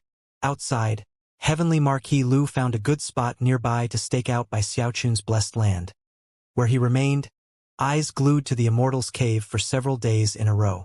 He was so excited about what was to come that he didn't even get tired. He was absolutely sure that whatever evil plan Bai Xiaochun had come up with was about to be carried out. All I have to do is catch him in the act, and it will count as a huge service to the dynasty. The mere thought got him more excited, and he poured all of his energy into making sure that Bai Xiaochun didn't get a chance to harm even a single lotus seed. I don't care what your plan is. I know you're after the lotus seeds, and with me watching you so closely, you'll never be able to get them without being spotted. Eventually, Heavenly Marquis Lu was getting antsy with excitement, whereas Bai Xiaochun was still sitting there meditating. For several hours, he didn't even move until finally night fell. At that point, he surreptitiously sent some divine sense into his bag of holding. "Get out here, little turtle," he said. However, there was no response. After the destruction of the Heavenspan realm, Bai Xiaochun hadn't seen the turtle, but was absolutely convinced that he was in his bag of holding. The end of the world would definitely not hurt him. Impatient, Bai Xiaochun yet again called out with his divine sense. "Enough with the act. Get the hell out here," he snorted coldly, and yet, there was still no reaction. "Not gonna come out, huh? Fine. Fine, let's settle accounts." Another long moment passed. "You're really not there?" he said, surprised. Shaking his head, he sighed. "Well, that's too bad. I guess he won't have a chance at this treasure." Perhaps it was the word treasure itself which was too enticing. As soon as he spoke it, he got a reaction from inside his bag of holding. "Treasure? What treasure?" The little turtle's voice was faint in his mind, as though he had been sleeping and just woken up. However, it only took a moment for it to get back to normal. "All right, little Xiaochun, you tell Lord Turtle what treasure you found immediately." At this point, the little turtle's head popped out of Bai Xiaochun's bag of holding. Before Bai Xiaochun could even respond, he sniffed the air, and his eyes lit up. "Aha! Lord Turtle has detected the aroma of treasure. Damn it! I didn't realize that all that blood I lost made me a lot less sensitive to treasure." Eyes widening with excitement, the little turtle prepared to burst into motion. Before he could, Bai Xiaochun grabbed him and shoved him back into the bag of holding. "Keep your voice down," he said urgently via divine sense. "We're being watched." In response, a spark of killing intent appeared in the little turtle's eyes. Who is watching the mighty Lord Turtle? Who dares to try to steal Lord Turtle's treasure?" Bai Xiaochun cleared his throat and said, "It's this guy named Lu Yong. He's staking us out right now. He's the one who wants to steal our treasure. How dare he? Lord Turtle will beat him to death." The little turtle hated nothing in life more than people who stole treasure from him. "Hold on, we can worry about that later. Little turtle, look at how many lotus seed pods are in that heavenly pond out there. There are too many to count, and each one is like an immortal pill. You sneak out there and keep yourself hidden.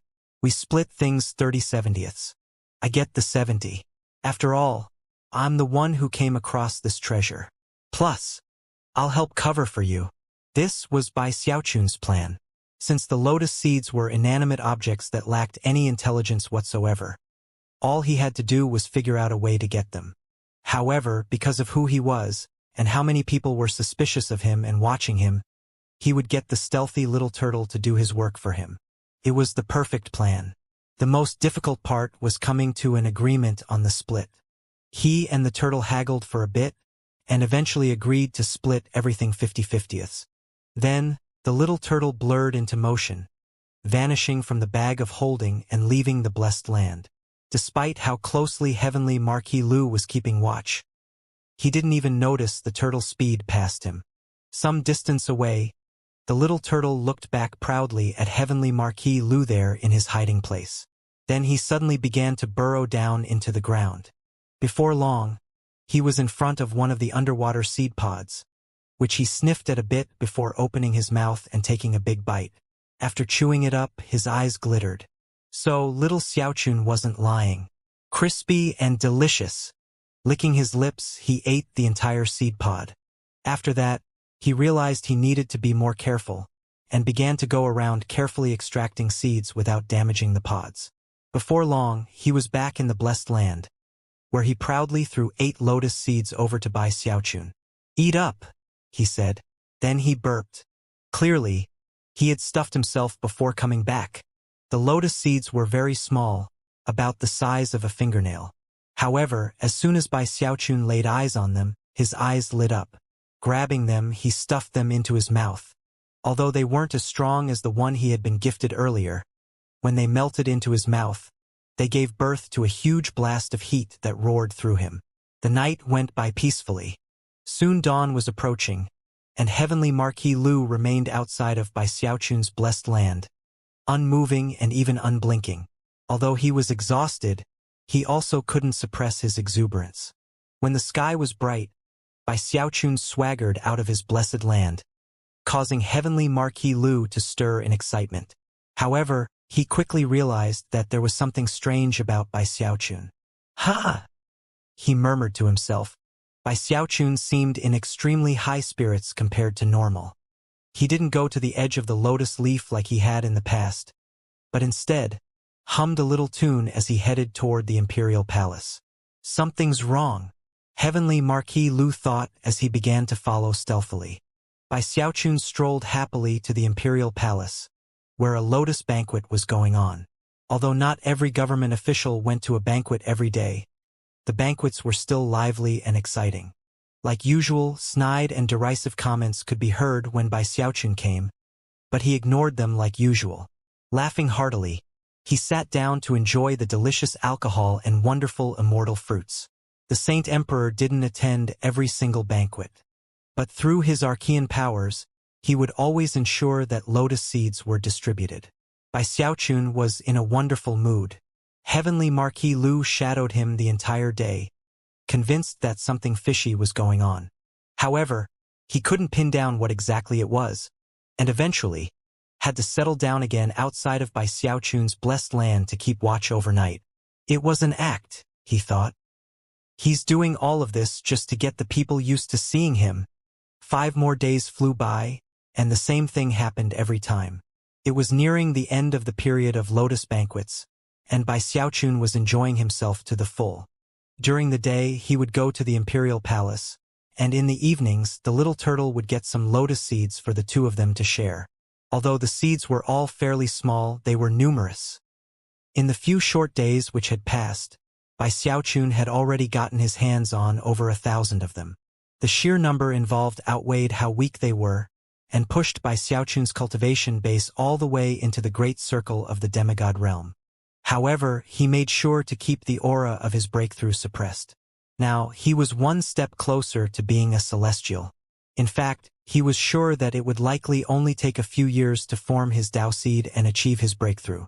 Bai Xiaochun was aware that the little turtle had benefited even more than he had, although he wasn't sure by how much.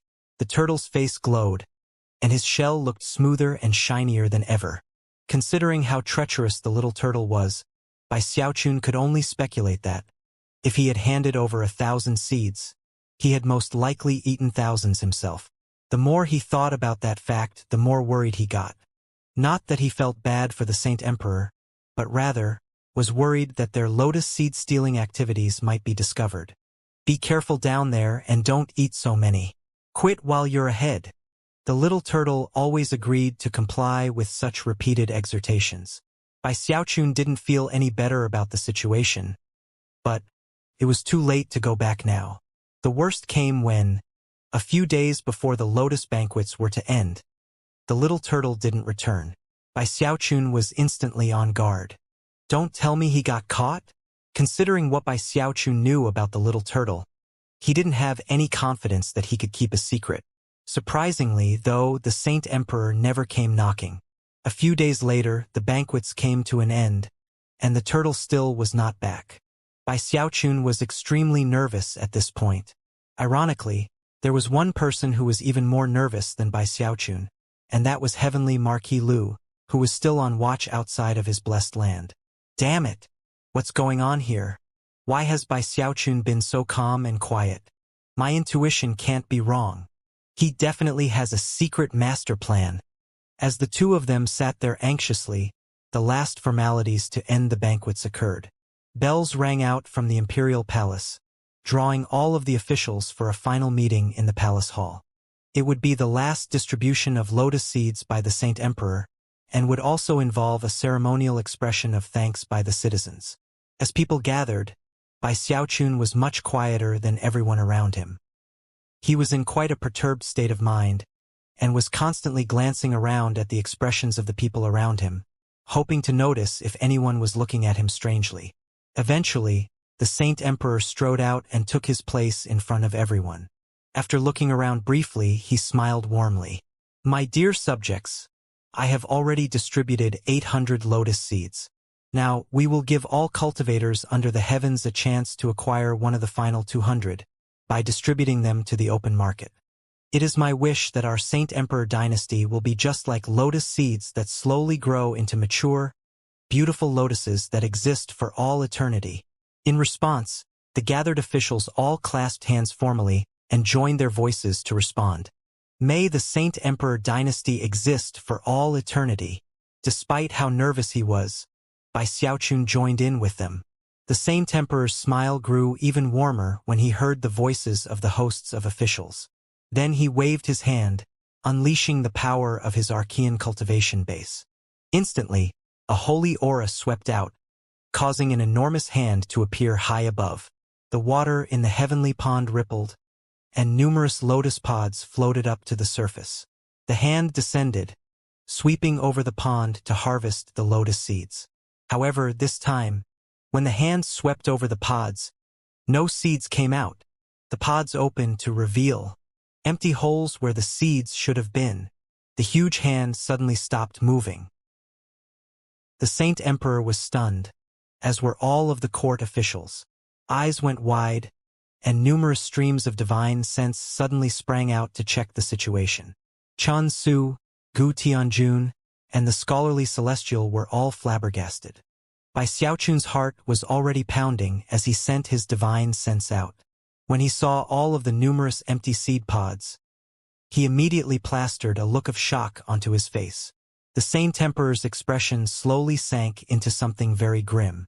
Waving his hand again, he caused more of the seed pods to rise to the surface and open up. Yet again, almost no seeds could be seen, only empty holes. The court officials all gasped, and a moment later, devolved into a hubbub. This? Where are the lotus seeds? How could this be happening? Why are there no lotus seeds? All of a sudden, Bai Xiaochun's voice rang out in extremely loud and exaggerated fashion. Heavens! How could this be happening? Don't tell me the heavenly dragonfish ate them all? Amid the cacophony of shocked exclamations, the Saint Emperor's expression turned even grimmer. Then, he performed an incantation gesture and waved his finger at the heavenly pond, sending a shocking stream of divine sense into the water. The sky went dim, and a huge wind kicked up as the water seethed and all of the lotus pods in its depths rose to the surface. Whether they were mature or not didn't matter. All of them rose up and then opened, over 10,000 in total. When the crowd saw the result, they were stunned. Everyone was shaken to the core as they saw that every single seed pod, without exception, was almost completely empty. If that were all there were to it, it might not be a big deal. But the Saint Emperor, the three celestials, all of the demigods, and even the Devas saw that on one of the lotus pods was Little Turtle, munching away at a fist-sized lotus seed. When Bai Xiaochun saw the little turtle, his eyes went wide, and his heart began to pound even harder. He had assumed the little turtle had secretly eaten a few thousand seeds. Never could he have imagined that he would have eaten this many. Damn it! What kind of turtle is that? How dare he secretly eat the Saint Emperor dynasty's immortal lotus seeds? Look at how many of the pods are empty. He must have eaten tens of thousands of seeds. Damn it! I'm gonna turn him into turtle soup. The anger in the shouting of the crowd couldn't have been more apparent, and the Saint Emperor's expression continued to turn grimmer. Suddenly, he reached out with his right hand. The little turtle was incredibly fast and usually was able to vanish without a trace, but in this case, he was no match for the Saint Emperor. Even as the little turtle prepared to teleport away, a magical ceiling settled down in the area surrounding him. He struggled, but to no avail. A moment passed, and then a powerful force grabbed onto him and sent him flying into the imperial palace in a beam of light, right into the outstretched hand of the Saint Emperor. The turtle was clearly frightened, and fought back with all four of his legs. But it did no good. As soon as he realized he had been captured by such a terrifying figure, he shrieked, "I was forced to do it. It was Bai Xiaochun. Bai Xiaochun made me do it. He's the ringleader in this whole thing. You people have no idea. He's a walking disaster. He forced me to steal the lotus seeds. I'm completely innocent. I'm the victim." When the cultivators in the infuriated crowd heard the little turtle's words, they slowly turned to look at Bai Xiaochun. To have so many people staring at him caused Bai Xiaochun to break out into a cold sweat. Although he knew that the little turtle was a scoundrel who wasn't exactly the trustworthy type, he had never imagined that it would immediately sell him out. What was worse was that the little turtle had personally taken what was likely tens of thousands of lotus seeds, and had only given 1,000 to Bai Xiaochun. Inwardly, Bai Xiaochun was cursing up a storm, but on the outside, he simply looked startled. Then he leaped to his feet and pointed an accusatory finger at the little turtle.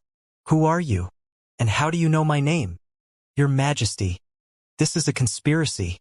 Somebody is definitely framing me." From the rage that seemed to echo in his voice, he was clearly furious at being unjustly accused. If it weren't for the matter of the heavenly dragonfish, the surrounding cultivators would likely have been convinced. But now, it seemed obvious that this little turtle was working together with Bai Xiaochun. The turtle was accusing Bai Xiaochun, whereas Bai Xiaochun was accusing the turtle. Obviously, they were the seed thieves, and now they had been caught red-handed. Worse was that the Saint Emperor had just been about to harvest 200 lotus seeds to be sold at auction to the general populace. The Saint Emperor himself wouldn't benefit from the resulting auctions, but many of the officials present would have. There were numerous factors that played into the lotus seed auctions, factors which ensured that everyone involved profited. But now, there would obviously not be any auction. With 70% of the lotus seeds gone, the Saint Emperor obviously wouldn't be doing any more harvesting. The lotus pods had been so heavily damaged that it would be a long time before there were any more lotus banquets. That realization caused fury to boil up in the hearts of the Celestials, whose clans would definitely be affected negatively by this development.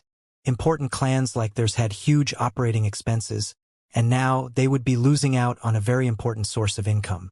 "How brazen and reckless of you, Bai Xiaochun!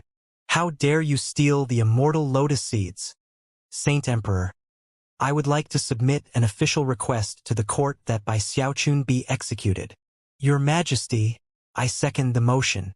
This Bai Xiaochun must be punished immediately." The imperial palace instantly became like a hornet's nest, with raw killing intent surging in all directions.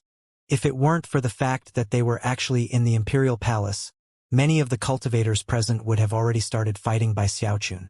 Bai Xiaochun was sweating hard, and gasped numerous times in response to what people were saying. Scalp tingling in fear, he was just about to open his mouth to speak when he suddenly noticed that the little turtle had just winked at him in odd fashion. Then, the turtle cleared his throat and spoke in a high-pitched voice that cut through the crowd. "My noble ladies and gentlemen, everything I did was on the orders of Bai Xiaochun. He is my master, and I have no choice but to follow his commands." Bai Xiaochun was glaring furiously at the turtle, but inside he was actually a bit curious. After all the years of dealing with the little turtle, he had come to know him well, and could tell that there was something very odd about the way he had winked a moment ago. And the fact that the turtle had immediately accused him in loud and public fashion seemed to indicate that he was planning something. The entire place was in complete chaos. Numerous cultivators were submitting requests to the Saint Emperor. The little turtle was yelling at the top of his lungs. Bai Xiaochun was shouting. It was a madhouse. At this point, Gu Tianjun suddenly spoke in a voice as cold as ice. Killing intent was visible in his eyes as he stared at Bai Xiaochun and said, "Saint Emperor, this Bai Xiaochun absolutely must be put to death. He has committed a capital offense of truly shocking nature, and I'd wager that the giant ghost fellow is in on the conspiracy. He should be killed too." Heavenly Marquis Lu was there in the crowd, his eyes shining brightly. Ever since he had been put in charge of keeping an eye on Bai Xiaochun, he had been unable to find any incriminating evidence. No matter how hard he tried, not a single clue had ever turned up. But now that the little turtle had been discovered, everything made sense. Heavenly Marquis Lu couldn't help but get excited at the sight of Bai Xiaochun being cursed by everyone in the crowd. "Ah, what a familiar scene," he thought, trembling in excitement. "It's just like what happened in the Grand Heaven Master's Hall in Archemperor City." That was also the first time I lost to Bai Xiaochun. The heavens do have eyes. The same thing that happened back then is happening today. But this time, I definitely won't lose. With that, he threw his head back and laughed maniacally. Striding out into the open, he ignored the rest of the crowd to glare at the turtle for a moment. Then he clasped hands and bowed deeply to the Saint Emperor. As of this moment, Heavenly Marquis Lu felt like he was one with all creation. Raising his voice loudly, he said, "Your Majesty, I have summarized 500 crimes that this Bai Xiaochun has committed, and would like to take the opportunity today to list them out publicly. First is the crime of..." However, before he could even speak out the first crime, the Saint Emperor, who stood there in front of the crowd holding the little turtle, threw his head back and laughed uproariously. His crisp, clear laughter filled all of Saint Emperor City, causing heaven and earth to shake violently.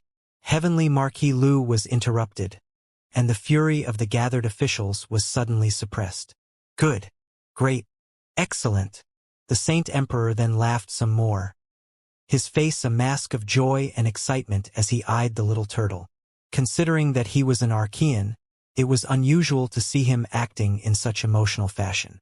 Everyone was shocked, and had no idea what was going on, except for the three Celestials. Their eyes flickered as they looked at the little turtle, and a moment later, looks of astonishment could be seen on their faces. "The Eternal Turtle," the Saint Emperor said, his voice quavering a bit. "The Eternal Turtle. It's the Eternal Turtle. The legendary, one-of-a-kind, completely unique companion spirit of the Eternal Flower. To have the Eternal Turtle in Saint Emperor City is a good omen. It shows that the Saint Emperor dynasty is the true and orthodox force in the Eternal Lands, something that will stand the test of time and endure forever." Bai Xiaochun was stunned. Back when the Gravekeeper had extracted blood from the little turtle to help Bai Xiaochun, he remembered hearing something about an eternal turtle, but he had been mostly unconscious and had never pursued the matter. Eventually, the Saint Emperor flicked his sleeve and issued a proclamation. "Let the Eternal Turtle be named the Saint Turtle of the Saint Emperor dynasty. This turtle is now the symbol of our nation, and represents me wherever he goes. For offering this turtle as a gift, Bai Xiaochun will be given a 7-colored belt and 10 immortal pills." Gasps could be heard from the gathered cultivators as they looked over at the little turtle. No one could ever have predicted that the little turtle who had secretly eaten such a vast number of lotus seeds would be appointed as the Saint Turtle of the Saint Emperor dynasty. Although it seemed completely preposterous, it certainly resolved the issue of the lotus seeds. The rewards given to Bai Xiaochun ensured that the matter was already a thing of the past. Everyone was effectively silenced as the Saint Emperor departed the scene happily. However, unlike past incidents, the officials did nothing to cover up their frustration and anger at Bai Xiaochun as they glared at him. After all, the Saint Emperor hadn't really lost out on anything in this incident. Only they had. Bai Xiaochun was just as stunned by this turn of events as everyone else. However, after thinking about it, he realized that the little turtle must have planned on this from the beginning. He knew that the Saint Emperor would recognize him immediately if he ever saw him in person. That was why the little turtle had dared to so brazenly eat the lotus seeds, and was also why he had so openly declared his relationship with Bai Xiaochun. There were still a few things he wasn't completely sure about, but in the end, now that the incident was concluded, they didn't really matter. Clearing his throat, he looked around at the court officials, stuck his chest out and stood up taller and straighter, and finally swaggered out of the palace. The cultivator's eyes glittered with cold light as they watched him go.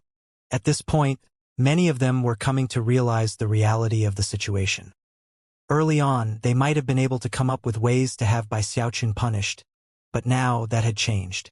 The little turtle had been appointed the Saint Turtle, which meant that Bai Xiaochun was even more important than before.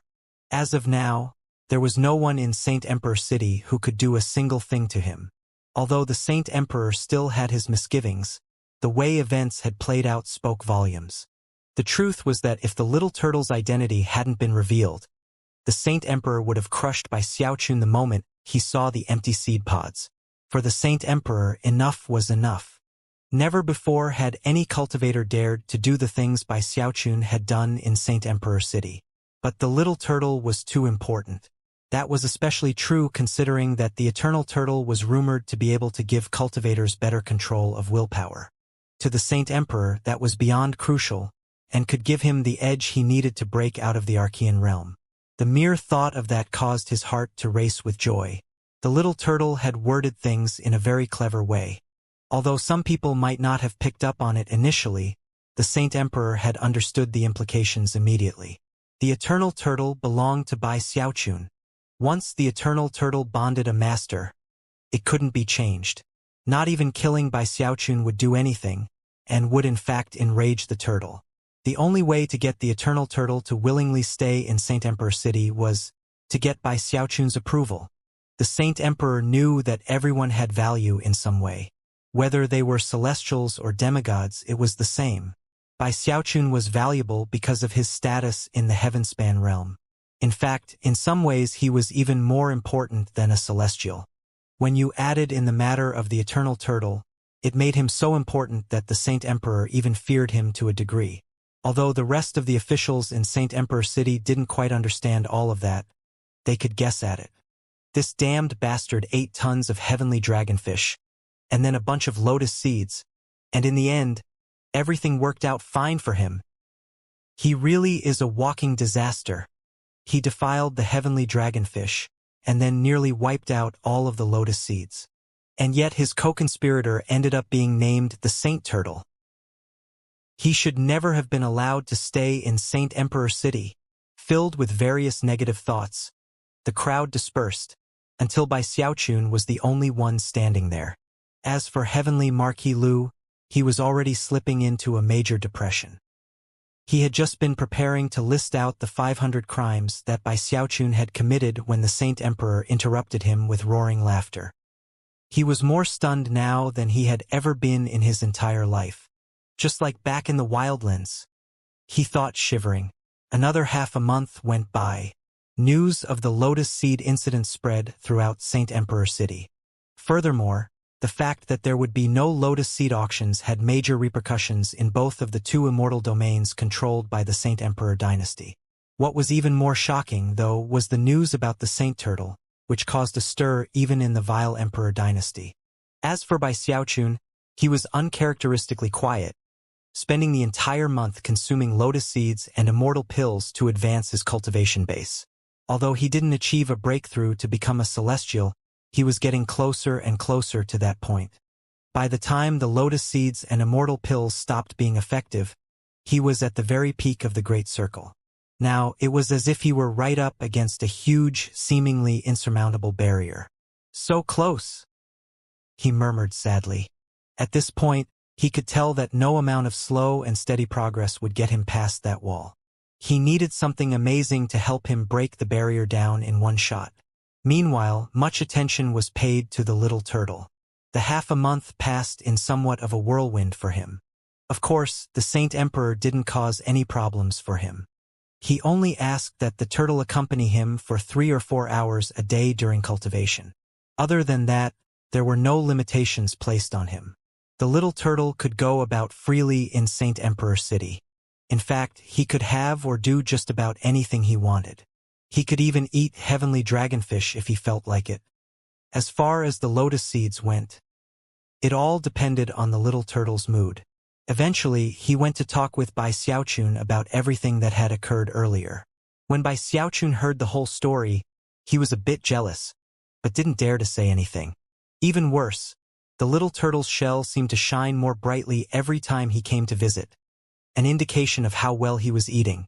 And that wasn't even mentioning how the turtle seemed to be gaining a lot of weight. AI, there's really nothing I can do, little Xiaochun. You have no idea how rough life is. I've eaten so many immortal pills I can hardly stand them anymore. The Saint Emperor, and even that celestial named Chan Su, stuffs me with them. The worst of them is Gu Tianjun. Can you believe that he gave me an entire harem of female turtles? They're completely shameless. All they want to do is fight over who will be the first to lay a batch of eggs. It's so annoying. Despite the turtle's size, It was impossible for him to conceal how pleased he was with his wonderful life. Despite the fact that the little turtle kept providing Bai Xiaochun with a supply of immortal pills and other such things, now that Bai Xiaochun was in the Great Circle, none of them were enough to break through the barrier that held him back. Whatever item it was that could help him break through apparently didn't exist in the Eternal Lands. If it did, then the Saint Emperor dynasty wouldn't only have 4 celestials. After seeing how proud the little turtle was with himself, Bai Xiaochun thought for a moment, then lowered his voice and said, "Hey little turtle, I know you can eat the dragonfish and the lotus seeds, but what about the lotus roots down at the bottom of the lake? Can you eat those too?" Lotus roots? The little turtle's eyes suddenly began to shine brightly. "I bet they're more effective than anything else." Bai Xiaochun was licking his lips just thinking about it. "How about you go down and grab one? We can try it out together." The little turtle was already looking excited at the prospect. After all, it had only eaten the lotus seeds up to this point. Seeing this reaction, Bai Xiaochun decided to strike while the iron was hot, and began to negotiate. 50-50? The little turtle said, glaring. "No way. 90 out of 10. Bai Xiaochun sighed. "Listen, little turtle, we've known each other for years now. From the Bloodstream sect to the River-defying sect, then the Wildlands. And now here we are in the Eternal Lands. We have to rely on each other to survive. We're partners. In some respects, we're basically family. You ate tens of thousands of lotus seeds, and I didn't say anything. Now I'm trying to achieve a cultivation-based breakthrough. What's the point in you being so stingy?" It was with bloodshot eyes that Bai Xiaochun tried to appeal to the little turtle's emotions, even putting a look of pain into his own eyes as he spoke. This was the little turtle's first time seeing Bai Xiaochun talk to him in this way, and he was clearly taken aback. Suddenly feeling a bit sorry, he sighed. Sounding hurt, he said, "Whatever. Look, 90 out of 10 it is. 90 for you, 10 for me. I won't sneak any extra before you make your breakthrough." With that, he turned and blurred into motion toward the heavenly pond. At that point, Bai Xiaochun's eyes began to shine. Who would have thought that this was the way to deal with the little turtle? Considering the speed the little turtle was capable of, and his current standing in the Saint Emperor dynasty, unless the Saint Emperor personally had divine sense locked onto him, it would be impossible for anyone to keep track of him. Nobody even noticed as he slipped into the heavenly pond and headed down toward the lotus roots. There were quite a few of them in the pond. They formed the foundation of the huge flower, as well as the numerous leaves up above. Most were embedded in the silt at the bottom of the pond, but many floated in various positions within the water. The little turtle didn't need to do any searching. It took almost no time at all for him to find a lotus root several meters long. Although it was hard to say exactly how he accomplished it, he easily dragged the root up and out of the water. It was evening and not many people were out and about. Therefore, no one caught sight of him as he whizzed back to Bai Xiaochun's blessed land. A whooshing sound could be heard as he appeared right in front of the cross-legged Bai Xiaochun, his eyes shining with anticipation. "I did it! As you know, when Lord Turtle takes the field, he never loses." A blur could be seen as the huge lotus root then appeared between the two of them. Almost immediately, a fragrant aroma filled the air that lifted Bai Xiaochun's spirits, as well as a strong spiritual energy that vastly surpassed anything from the heavenly dragonfish or the lotus seeds. Excited, Bai Xiaochun quickly cleaned the root. Then a crunch could be heard as he took a deep bite. It was sweet and sticky, and altogether delicious. Almost immediately, Bai Xiaochun's eyes lit up, and a warm current began to flow through him. When the little turtle saw how excited Bai Xiaochun was, he cleared his throat and said, "Whatever. Lord Turtle won't fight with you over this one." After all, he had secretly munched on some other roots while down in the water. Blurring into motion, he left the blessed land and headed back to the heavenly pond. Bai Xiaochun was very happy to see the little turtle acting in this way, and quickly went about munching down more of the lotus root. Heat flowed through him as, in a relatively short time, he consumed the entire lotus root. The spiritual energy from the lotus root was first like a stream, and then a huge river, and then an ocean raging through his energy passageways. Rumbling sounds echoed out that only he could hear, making it seem as though he were in a world of his own, a place filled with boundless spiritual energy. At this point, his cultivation base began to batter against that invisible barrier. That one lotus root was better than all of the lotus seeds and heavenly dragonfish put together. This is incredible. His face glowed a healthy red, and his eyes shone with the glow of anticipation. He very much wanted to get out of the demigod realm and into the celestial realm. After all the progress he had made, he finally seemed to be just on the verge of doing that.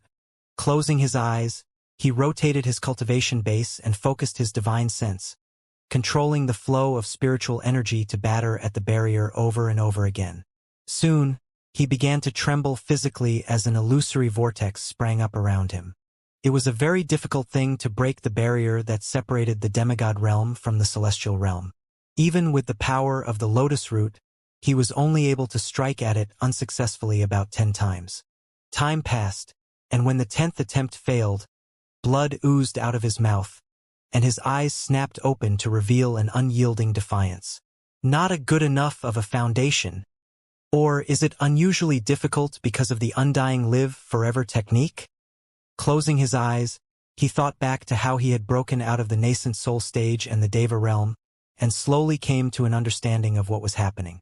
All of his previous breakthroughs had to do with the undying live forever technique.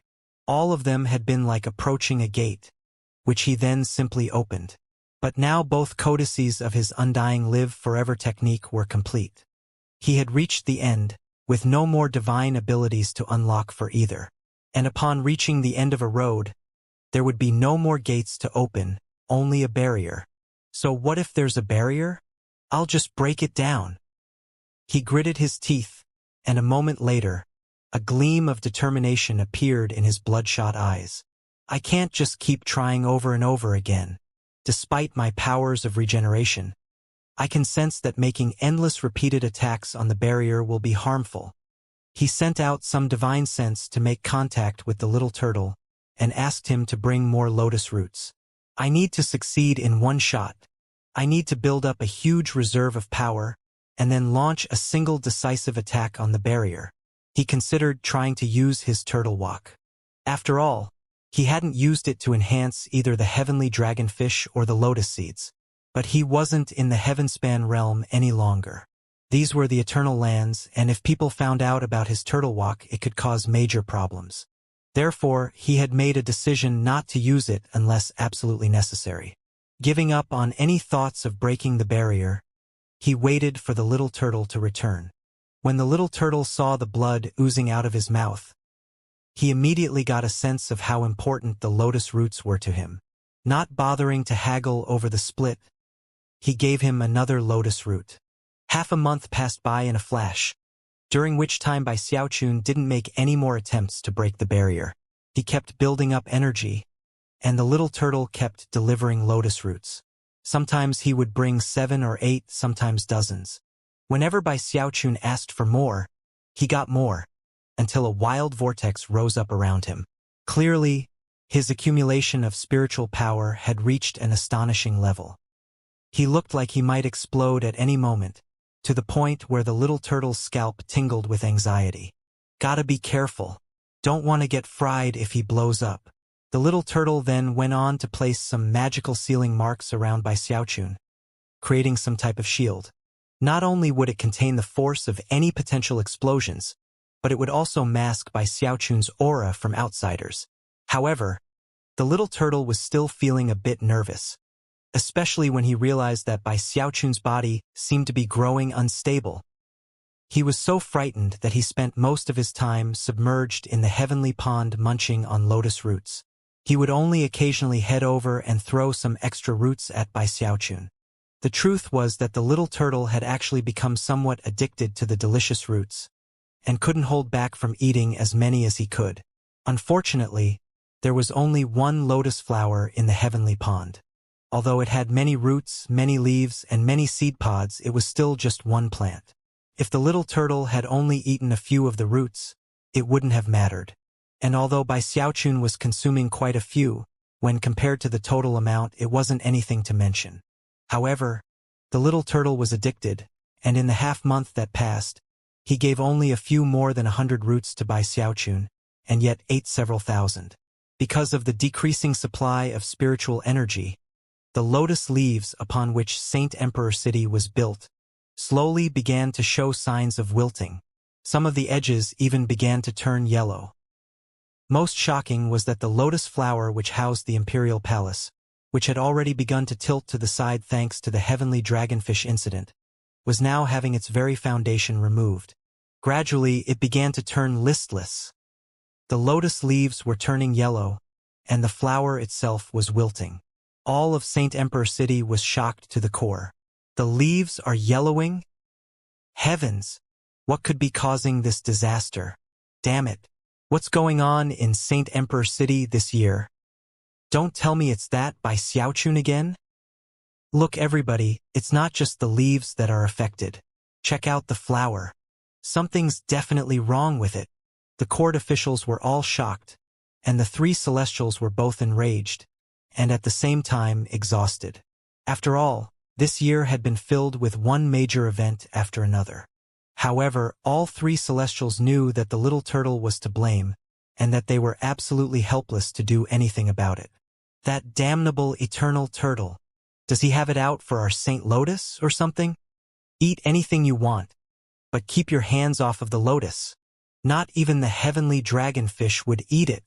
It's one thing to eat lotus seeds, but that turtle is actually eating the roots. Damn it. If this goes on, one of these days he'll eat the whole flower. To the Saint Emperor, the little turtle was essentially a precious treasure, and therefore, no one else in the nation qualified to berate it. And unfortunately, he was in a session of secluded meditation, and could not be disturbed except under the direst of circumstances. Eventually, he emerged, and when he saw the yellowed lotus leaves and the wilting flower, even he was stunned. By now, he truly had a love-hate relationship with the little turtle. And of course he couldn't punish the turtle. He could only bring him back to the palace and try to persuade him with words. Looking at the little turtle standing there on the palm of his hand, he said, You can't eat the lotus roots." "What?" the little turtle said, sounding guilty and looking like the picture of innocence. "Really?" Although the Saint Emperor was actually furious, he didn't let any of that show. He would save that for Bai Xiaochun. Instead, he did a bit more work to persuade the turtle of the error of his ways, and then summoned Bai Xiaochun to the palace. However, it was in that very moment that, in Bai Xiaochun's blessed land, his eyes suddenly snapped open. After months of building up spiritual energy from over 100 lotus roots, I have exactly what it takes to break through. Laughing heartily to the heavens, he sent cultivation base power coursing through his energy passageways and toward his divine soul.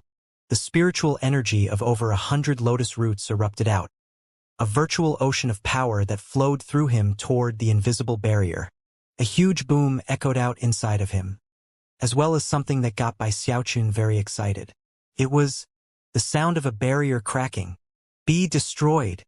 He lowered his head, veins bulging as he put all of the energy reserves he had into the effort of attacking the barrier. He had no gates to enter, no paths to walk. He could only bash his way onto the great way of the celestial. Pain filled him as his divine soul cracked and splintered, but he simply endured the pain, a vicious, maddened expression on his face as he stuck to his plan. His cultivation base was now at the absolute limit of the demigod realm. In the blink of an eye, his divine soul shattered, and his fleshly body began to crumble. At the same time, that seemingly unbreakable barrier also began to fall apart. By this point, Bai Xiaochun's mind was almost a complete blank, devoid of thought or feeling. He could see what was happening, but it was almost as if he were an outside observer. Slowly, everything around him turned dark, with the only light coming from inside his body. That light grew brighter and brighter as countless bright motes appeared, little spots that almost looked like wispy, flying seeds. It was almost like a cloud of dandelion seeds. They filled the area, floating and flying toward one particular flying seed inside of him. Everything seemed to go into slow motion for Bai Xiaochun. Meanwhile, in the instant that the barrier began to crumble, shocking fluctuations rolled out from his blessed land, as well as powerful rumbling sounds. The vortex that had come to surround him swept up high into the sky and far out in all directions. All of the residents of Saint Emperor City noticed, and were completely shocked. After a brief silence, people began to cry out. Those fluctuations! That aura! Someone is breaking out of the demigod realm and into the celestial realm. Numerous beams of light shot up into the air, and countless streams of divine sense came to focus on Bai Xiaochun's blessed land. After all, in all of the eternal lands, there were only 10 celestials in total. From that alone, it was possible to see how difficult it was for demigod experts to achieve breakthroughs. As of this moment, the Saint Emperor was right in the middle of putting the little turtle out of mind and sending some divine sense to Bai Xiaochun's blessed land. Everyone was now completely focused on Bai Xiaochun and the massive energy fluctuations that were coming from his direction. As for the vortex, it continued to spin, causing strange signs and portents to appear in heaven and earth. All the while, Bai Xiaochun's aura was roiling out in full madness. Everyone in Saint Emperor City was shaken, but the first to react was actually Gu Tianjun. He blurred into motion, appearing near the vortex that surrounded Bai Xiaochun. As soon as he examined it, his expression flickered. Bai Xiaochun is going to break through. Chan Su and the scholarly celestial appeared out of thin air, their eyes sparkling at the thought of how long it had been since a new celestial had appeared in the Saint Emperor dynasty. If the person breaking through was someone other than Bai Xiaochun, then it would have been a cause for rejoicing and a stirring inspiration to all of the people in the nation. It would also have left the vile Emperor dynasty quite shaken. With another celestial, the power of the Saint Emperor dynasty would increase by 30%. However, the person breaking through was not truly someone from the Saint Emperor dynasty, but rather Bai Xiaochun. As people began to realize the implications of this fact, they were struck with mixed feelings. That was especially true of the 3 celestials, whose expressions turned very grim. At this point, the scholarly celestial said, "When someone becomes a celestial, the Eternal Mother gets involved. Unless an Archean takes action, no one could possibly interfere. This Bai Xiaochun is a crafty fox," Chen Su said, his eyes flashing. "He knows that because he's in Saint Emperor City, the Saint Emperor will have to assist, and the vile Emperor definitely won't come to cause problems. There couldn't be a safer place." "It doesn't really matter," Gu Tianjun said coldly. "Many cultivators throughout history have reached this step. But who can even count how many have been killed facing the 3 heavenly tribulations? All he's done is break the barrier, which begins the first tribulation. He might not even survive it, let alone the 2 to follow." All of Saint Emperor City was shaken, and the Saint Emperor was paying close attention, as were the 3 celestials. In that moment, incredible rumbling sounds echoed out as the enormous vortex grew in size by 100-fold. Nearly half of the sky became a vortex, filled with countless bolts of dancing lightning.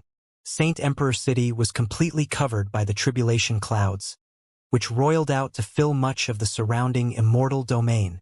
"The second tribulation is starting," Gu Tianjun said, his eyes narrowing. Beneath the epicenter of the vortex was Bai Xiaochun, who sat there cross-legged, trembling within a world of darkness. The only thing he could see were the countless floating seeds, which were oh so slowly forming together into one. That process was the second tribulation to which Gu Tianjun referred. When a demigod became a celestial, they would endure 3 great tribulations. The first was the formless barrier, a heavenly obstacle that only demigods with abundant resources could break through. Each failure was harmful, and after too many such failures, success would become impossible. After all, most people did not have the powers of regeneration that Bai Xiaochun did, and not even he had the ability to make unlimited attempts.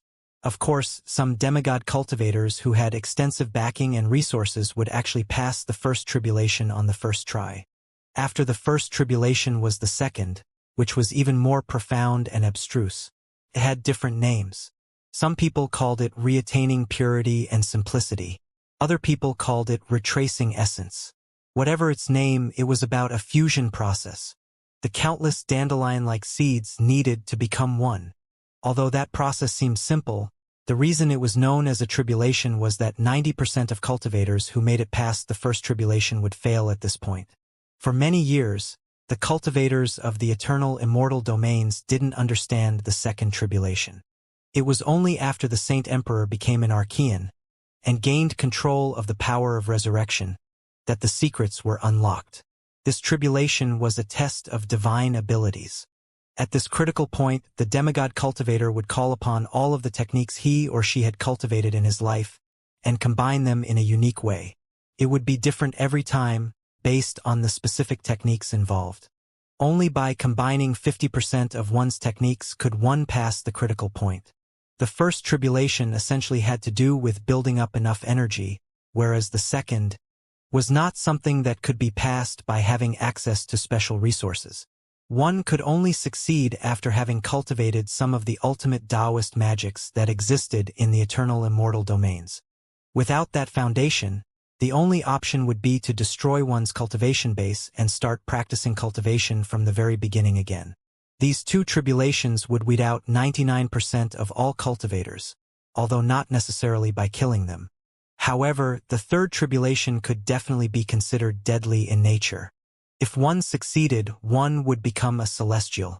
If one failed, one would be reduced to ashes and become, as the legend said, a part of the eternal flower. The third tribulation was about approval. The approval of the eternal flower, also known as the eternal mother, was absolutely required. It had nothing to do with access to resources or the nature of one's techniques. In fact, even the Archeans weren't fully sure of how the process worked. The Saint Emperor dynasty and the Vile Emperor dynasty all descended from the original emperors and cultivated similar techniques. And yet, people from both dynasties had failed at the third tribulation in the past. Right now, Gu Tianjun, Chun Su, and the scholarly Deva were all thinking about these various tribulations as they looked at the vortex surrounding Bai Xiaochun. It was the same with the Saint Emperor. The fact that Bai Xiaochun had passed the first tribulation was no surprise to them. After coming to the Saint Emperor dynasty, Bai Xiaochun had consumed heavenly dragonfish and lotus seeds. As far as the lotus roots, all of them were fairly certain that he had been part of that as well. With resources such as that at his disposal, it was only natural that he would pass the first tribulation.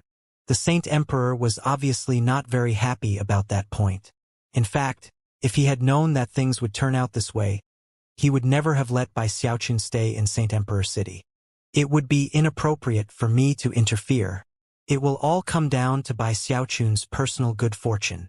If Bai Xiaochun had been making his attempt at some other location, the Saint Emperor might have interfered.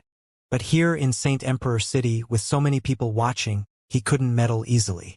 And thus, all eyes in the city were fixed on Bai Xiaochun's blessed land and the enormous vortex which surrounded it.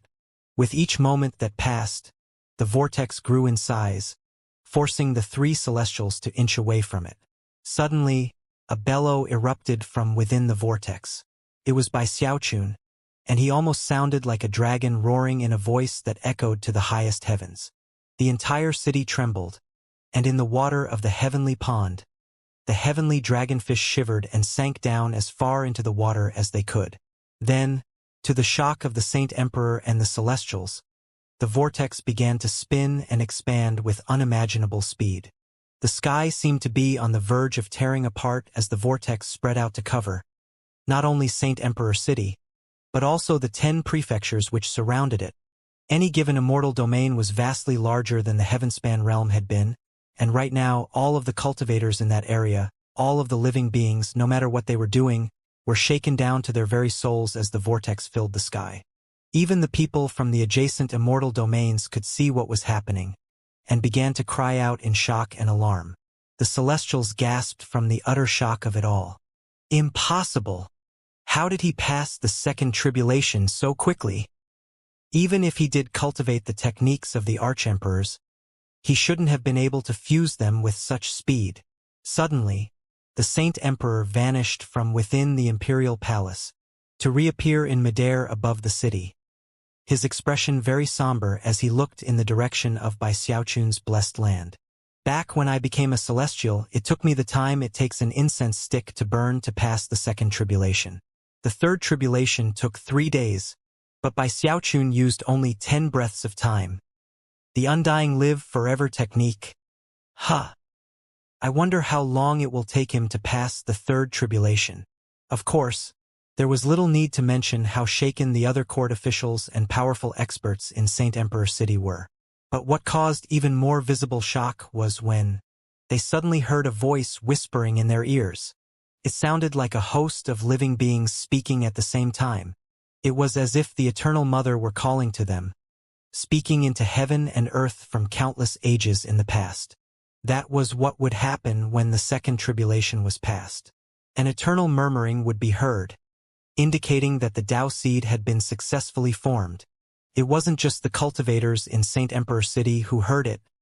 Everyone beneath the massive vortex also heard it. Even the people of Heavenspan who were in the Saint Emperor dynasty were included, and they were shaken. Although many people had no idea what exactly it meant, there were some who had been party to something similar in the past, and quickly realized what it meant. Someone is becoming a celestial. The news quickly began to spread through the prefectures of the Saint Emperor dynasty, leading to widespread shock.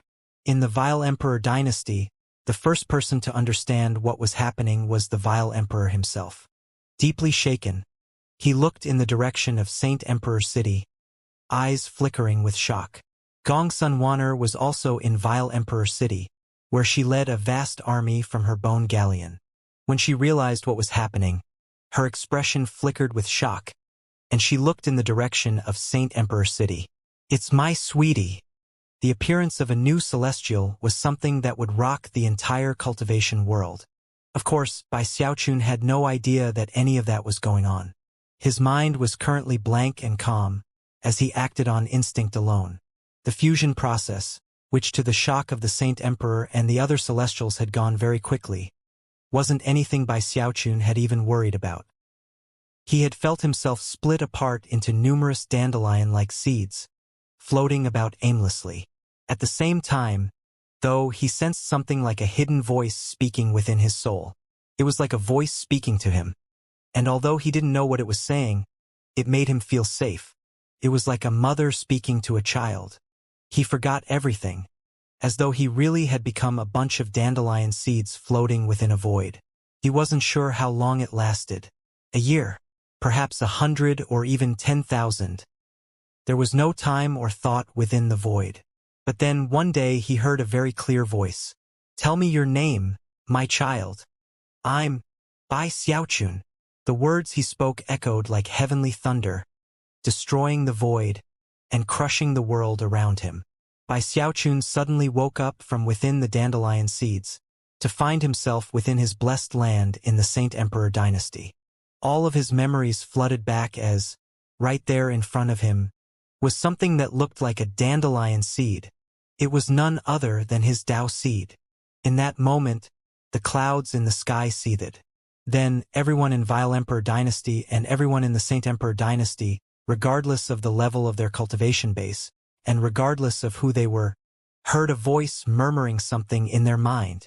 An 11th celestial exists in the world, named Bai Xiaochun. Also in that exact moment, outside of the eternal immortal domains, next to the enormous sovereign, out in the darkness of the starry sky, was an enormous object that looked almost like a landmass. Closer inspection, though, would reveal that it was half of a fan. Despite being damaged, it sped smoothly through the starry sky like a shooting star. Originally, it had not been heading toward the eternal immortal domains, but after Bai Xiaochun's cultivation-based breakthrough, when that voice spoke to all living beings, a vortex sprang up which changed the trajectory of the damaged fan. As of this moment, it was clear that it would soon pass by the eternal immortal domains. No one was aware of the impending arrival of the huge fan, not even the Archean emperors. However, in the moment that Bai Xiaochun became a celestial, all living beings in the two dynasties heard the name Bai Xiaochun ringing in their ears. It was as if the spirit of heaven and earth were announcing to all creation that a new celestial had arrived. It was just as Gong Sun Wanner had explained some time ago.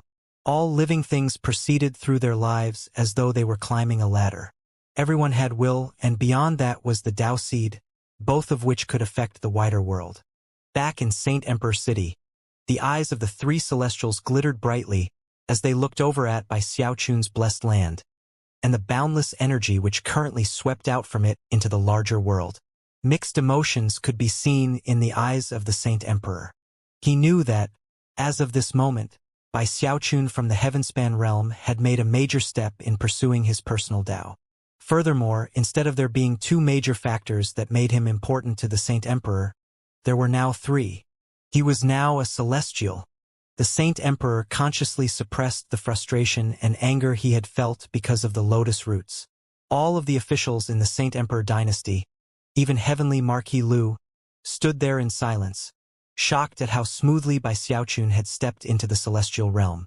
As for the vile emperor, he was just as shaken as the Saint Emperor was. And then there were the cultivators from the Heavenspan realm, scattered throughout the two dynasties, whose hearts surged with excitement as that mysterious voice spoke to them. In Godsifter Prefecture, the giant ghost king had been sitting sullenly in his preceptoral manner, grumbling about how destitute he and his followers were. All of a sudden, he shot to his feet, his eyes shining with unprecedented brightness. Bai Xiaochun is a celestial? He threw his head back and laughed uproariously. The Grand Heaven Master was speeding along through the wastelands of a neighboring prefecture when, all of a sudden, he turned to look in the direction of Saint Emperor City. Mixed emotions could be seen in his eyes, including relief, happiness, and determination.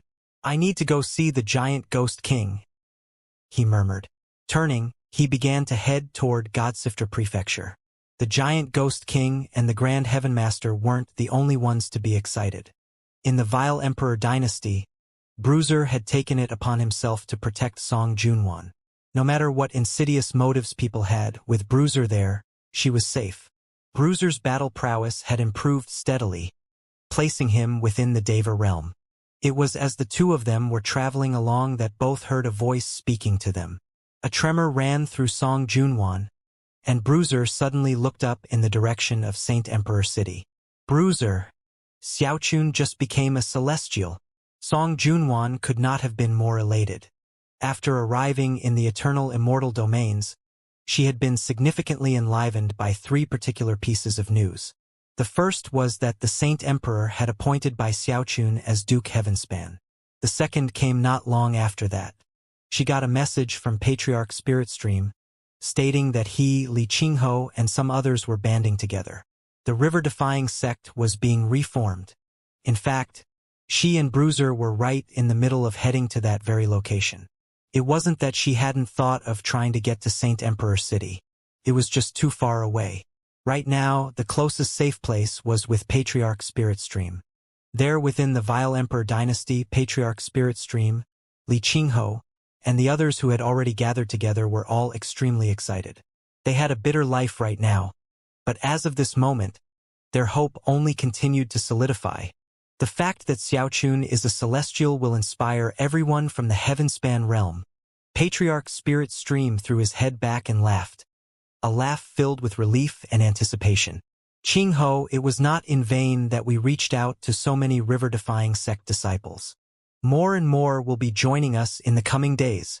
Saint Emperor City is too far away for us to reach, but I have faith that Xiaochun will find us sooner or later." A broad smile covered Li Qingho's face, making him look almost as young as he had been when he first caught sight of that youngster atop Mount Hood. Song Ke had made much progress over the last year in the Vile Emperor dynasty. He had participated in many deadly fights, causing a powerful murderous aura to build up in his bones. He had chosen not to go to Patriarch Spiritstream. Instead, he was like a lone wolf, prowling the vast immortal domains of the Vile Emperor dynasty in a constant journey to grow stronger. He was now on the cusp of a breakthrough, half a step into the Deva realm. When the voice spoke to Song Ke about Bai Xiaochun becoming a celestial, he stopped in place. After a moment of silence, he smiled. And yet, the determination never left his eyes. Turning, he vanished into the night. There were quite a few lone wolves like Song Ke. For example, there was Zhou Zimo, Because of her Deva cultivation base, as well as her extreme caution, no one had any idea who she truly was. Furthermore, she didn't go around slaughtering people like Song Quebec.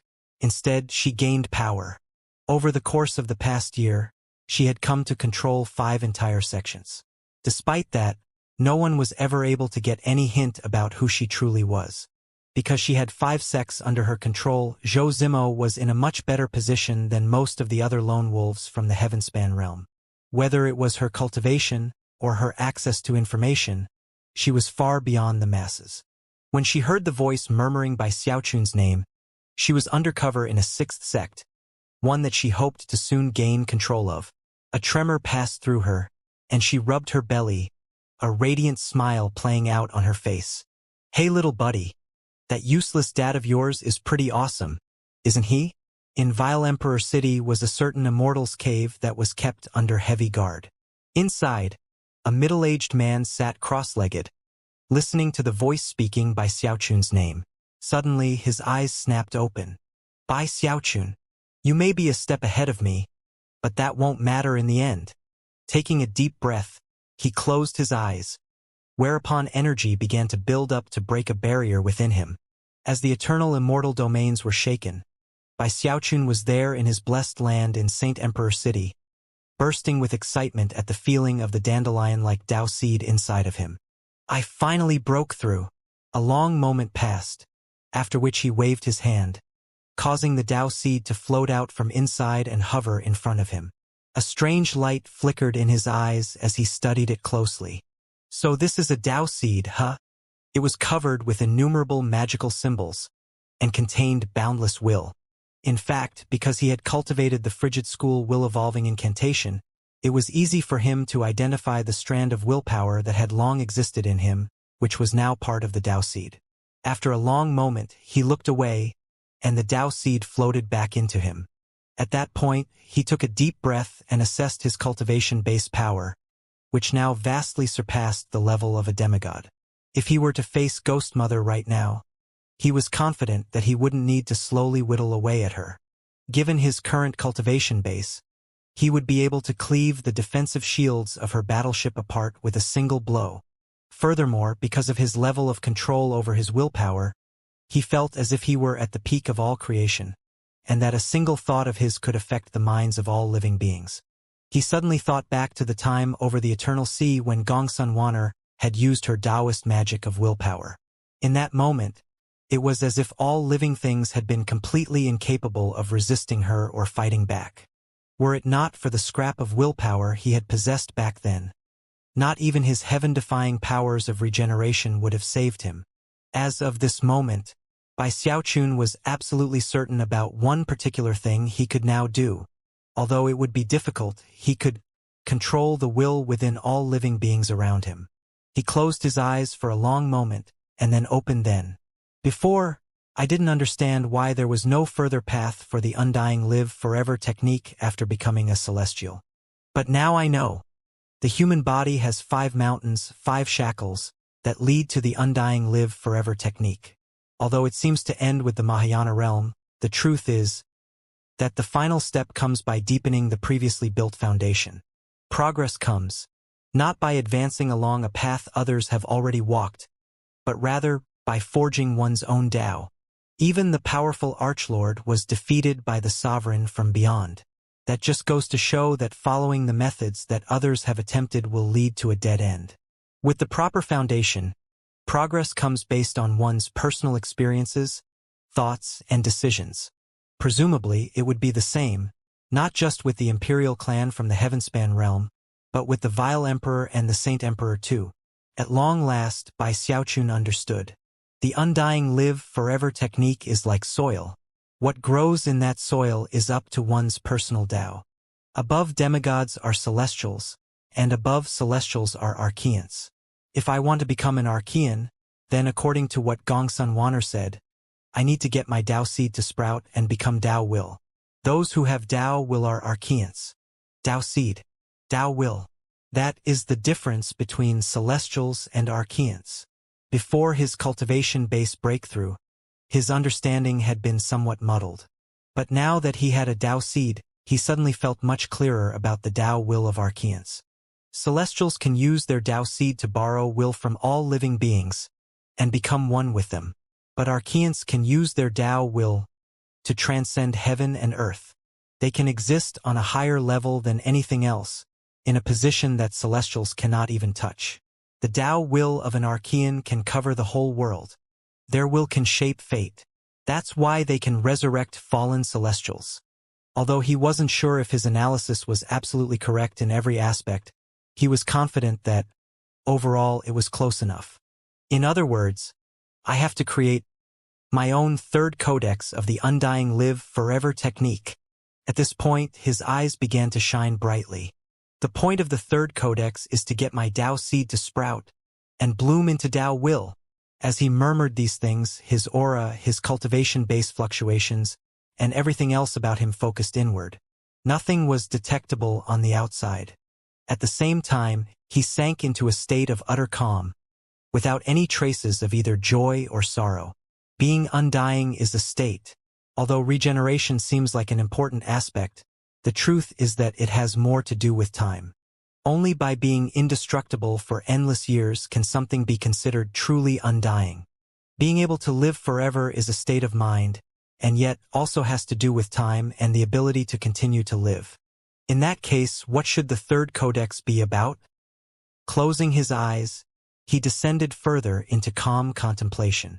He recalled years past, he recalled cultivating the undying codex, and he recalled acquiring the live forever codex. He recalled the heavenspan realm, and he recalled his own history. Those memories existed within him as clear as day. As he worked on creating his own new technique, his cultivation base focused completely inwardly. Meanwhile, the vortex outside of his blessed land had vanished entirely. The voice which had murmured into the ears of all living beings faded off into the distance. The world returned to normal. The three Celestials still hovered in midair, looking down quietly at the blessed land. Although few other people knew what Bai Xiaochun was doing right now, the Celestials obviously knew. He's creating a new technique, Chun Su murmured. All three of the Celestials had done a similar thing back when they broke through. They knew how important this step was. Not only would it determine Bai Xiaochun's battle prowess as a Celestial, but it could also lead to a situation in which the eternal immortal domains might have a third Archean emperor sometime in the future. As for the court officials and other important cultivators in Saint Emperor City, none of them knew exactly what Bai Xiaochun was doing at the moment, and yet, their eyes still flickered with fear as they looked in the direction of his blessed land. Although there were no more powerful fluctuations rolling out from the blessed land, people could sense from the utter stillness and quiet there that something powerful was inside, like a wild beast with its eyes closed, that could open them and devour anything that got too close. Back when Bai Xiaochun had been a demigod, they weren't too worried about mocking or deriding him. But now he had become a celestial. In all of the eternal immortal domains, there were only 10 others. As of now, he was not the type of person that others could point and laugh at. Everyone lived in an imperial dynasty with laws and rules, but it was also the cultivation world, in which people respected the powerful. If Bai Xiaochun were not from the heavenspan realm, everyone would have been very excited and proud. But Bai Xiaochun was different, and therefore, it caused many mixed feelings to rise up in the hearts of the cultivators of Saint Emperor City. Many of them were thinking back in fear to how rudely they had reacted to the incidents with the heavenly dragonfish and the lotus seeds. Others had submitted official requests that he be executed. If he had remained a demigod, it would have been one thing. But he was now a celestial, a fact that caused bitterness to grip the hearts of the officials. Now, none of them wanted him in Saint Emperor City. For one thing, based on past events, they could only imagine what the future might bring. Back when he was a demigod, he nearly destroyed the foundation of Saint Emperor City. Looking forward, that means that the city is in grave peril. We have to get him out of here. It's been made clear that Parole Captain Liu was right. He's a walking disaster. He's only been in Saint Emperor City for about a year, and during that time, more than half of the heavenly dragonfish vanished, 70% of the lotus seeds disappeared, and the lotus roots suffered a serious blow. The venerable Saint Emperor might be able to weather such disasters, but we can't. I'm absolutely convinced that if things keep going on the way they have, this guy's ability to cause disasters, backed by a celestial cultivation base, will leave us completely powerless. Even worse, he's a master at quibbling his way out of problems. We're in serious trouble. Virtually everyone was thinking the same thing, and many people began to make petitions of the Saint Emperor. Your Majesty, Duke Heavenspan becoming a celestial is a grand occasion for the Saint Emperor dynasty.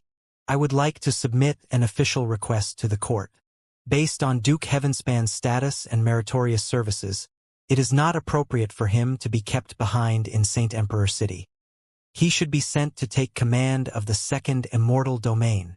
Your Majesty, the second immortal domain is constantly at odds with the vile Emperor dynasty. Celestial Zhao Yuanhan has been stationed there for years now, working very hard and performing great services for the Saint Emperor dynasty. The time has definitely come for him to retire. That's right, Your Majesty. I would also like to submit an official request to the court that Duke Heavenspan be sent away. We really shouldn't be such a disappointment to him. After all, he kidnapped a celestial to give as a blood tribute. Meritorious service like that deserves a truly substantial reward. The official requests began to pile up in front of the Saint Emperor. Many people even petitioned for personal audiences in which they offered all sorts of persuasive arguments. In the end, the message was the same. No one wanted Bai Xiaochun to stay in Saint Emperor City. The truth was that Bai Xiaochun had even become a headache to the Saint Emperor, who had also come to the realization that it had been a big mistake to keep him in the city. Never could he have imagined how much of a torment that would be. Not only did he cleverly make sure that there was never any good evidence that could be used against him, he also managed to constantly make himself more important. The Saint Emperor couldn't help but lament the loss of the heavenly dragonfish, and how it would be years before the lotus seeds could be harvested again. And then there were the yellowing lotus leaves and the wilted flower. The Saint Emperor was absolutely convinced that, if Bai Xiaochun remained behind, he would be the end of them all. He also sympathized with all the other cultivators in the city, and could well imagine how scared they were about what would happen when Bai Xiaochun emerged from secluded meditation. Damn that Bai Xiaochun! The more the Saint Emperor thought about the situation, the angrier he got, and the more worried about the future he became. Finally he sighed, aware that if you ride a tiger, it's hard to get off. No matter what decision he made, it would have negative ramifications. And that was without even thinking about what the vile Emperor dynasty would do to take advantage of the situation. Damn this Bai Xiaochun! How could he be such a torment? If I'd have known things would end up like this, I would never have accepted his blood tribute. Sighing, he was just about to make his decision when he realized that if he got rid of Bai Xiaochun in the way everyone was requesting, then the second immortal domain would be in great peril. In the past, he would never have come to this conclusion. But the events of the past year, and his personal experience with Bai Xiaochun's torments, caused fear to grip the Saint Emperor's heart. Unfortunately, now that Bai Xiaochun was a celestial, he couldn't be put in charge of a prefecture. Could only be an immortal domain. Even as the Saint Emperor wrestled with the issue, and the court officials continued to submit requests, Bai Xiaochun was seated cross-legged in his blessed land, thinking about everything that had happened in his life. Eventually, his eyes opened, partly blank, partly alive with enlightenment. My memories of the Heavenspan realm, from the time I was born until everything ended. All of the former things. The Tao seed needs to sprout roots, and eventually bloom into Tao will. Put it all together and you have former will. Although the Undying Codex and the Live Forever Codex aren't technically connected in any way, Bai Xiaochun murmured, they still conform to the same general idea. Therefore, my third codex. My memories of the past will be former will. My current Tao will be present will. And my upcoming destiny will be future will. As he uttered these words, the enlightenment in his eyes grew clearer, and the blankness faded. Clarity began to take over. His voice thrummed in strange fashion, as if with the power of natural law. It seemed as though his voice existed around him, beyond the heavens, in the past, and in the future. Rifts opened up in the area, as well as a series of spinning vortexes. It was almost like a tempest, and yet, it was only visible within the blessed land, and nowhere outside. Anyone who might have been able to cast their vision into the blessed land would have been able to sense time twisting and distorting, flowing in a different way than in the world outside. It was as if the past, the present, and the future were all fusing together within that blessed land. It was impossible to truly describe or understand, and was profoundly shocking. The truth was that this technique by Xiaochun was making surpassed anything that anyone else could imagine. And if anyone could have it described to them, they would be deeply shaken. After all, celestials could temporarily reverse time, but they could only do so by means of certain Taoist magics. And in some situations, it was only possible with the help of an Archean emperor. But Bai Xiaochun was essentially probing the Tao of time, as the rifts filled his blessed land, and the tempest raged with increasing intensity. Bai Xiaochun murmured, "Former will, present will, future will. When I master those three types of will, then I will break through from the celestial realm and reach the Archean realm. This codex describes time immemorial. Therefore, it will be called the Time Immemorial Codex." Bai Xiaochun's eyes shone as brightly as if they brimmed with lightning. Rumbling sounds filled the blessed land as Bai Xiaochun became what appeared to be an enormous black hole. It was a black hole that existed in a different dimension than the eternal immortal domains. As it spread out, it didn't affect the blessed land in even the slightest aspect.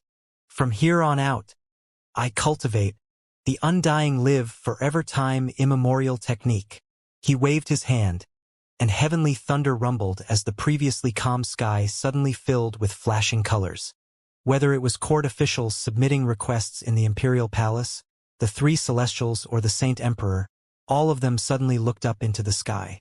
The officials suddenly had very ill premonitions, and as for the celestials, they began to pant in shock. That aura! What kind of technique is Bai Xiaochun making? The Saint Emperor's eyes shone with scintillating light, and although he managed to remain calm, a faint scrap of killing intent appeared within his heart. The Tao of time! Of course, Bai Xiaochun was unaware of all of that. He was wrapped up in creating his technique. Although he was now clear as to the nature of it, he still had much to do in the way of analysis and augury. The Time Immemorial Codex has three wills, which cannot be created simultaneously.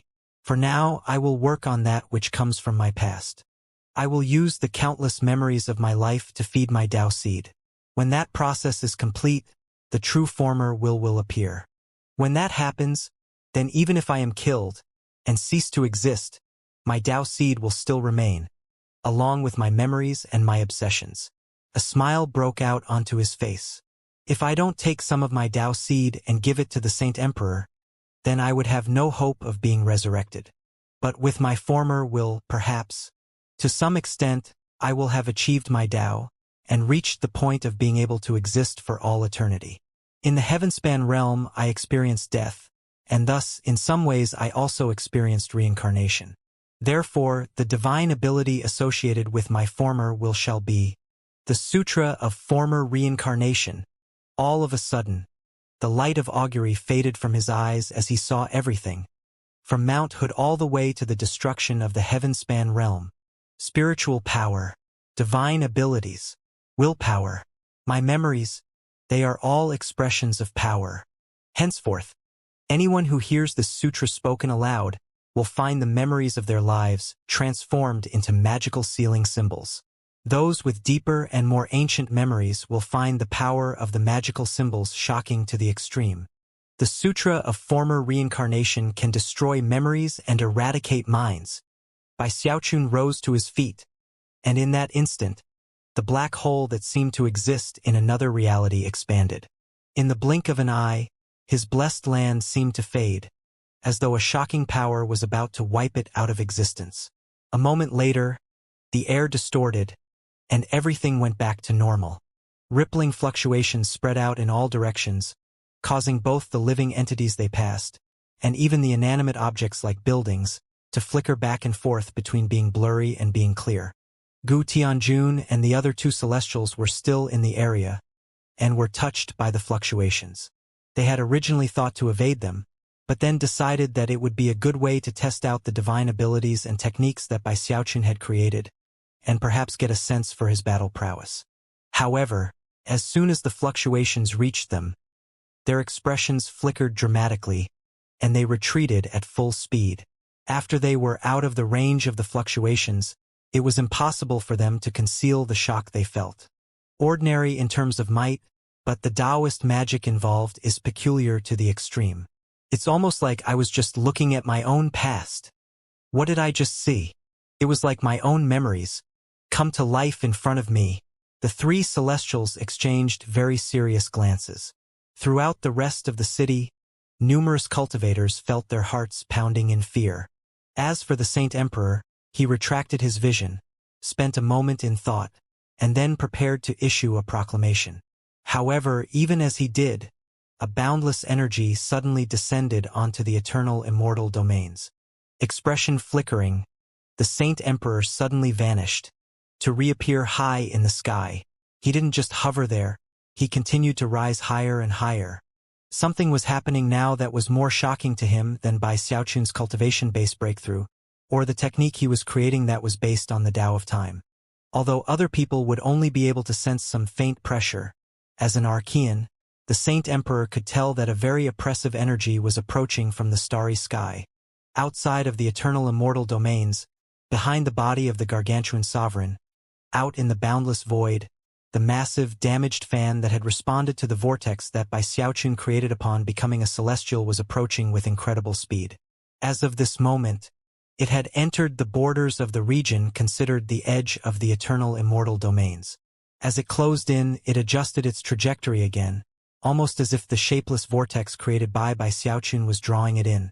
After these adjustments, the fan was not going to just brush by the eternal immortal domains. It was going to hit them. More precisely, it was actually going to hit the gargantuan sovereign right above them. It moved with incredible speed, unleashing powerful fluctuations. Furthermore, it was moving so quickly that it trailed flames as it moved. With every moment that passed, the fan got closer and closer to the eternal immortal domains. Anyone who could view the scene from out in the void would see something that looked like a burning meteor, descending with shocking energy and momentum. The speed involved defied imagination. Earlier, despite the fact that the damaged fan had changed trajectory because of Bai Xiaochun, it hadn't been on course to hit the eternal immortal domains. Furthermore, its speed hadn't been that shocking.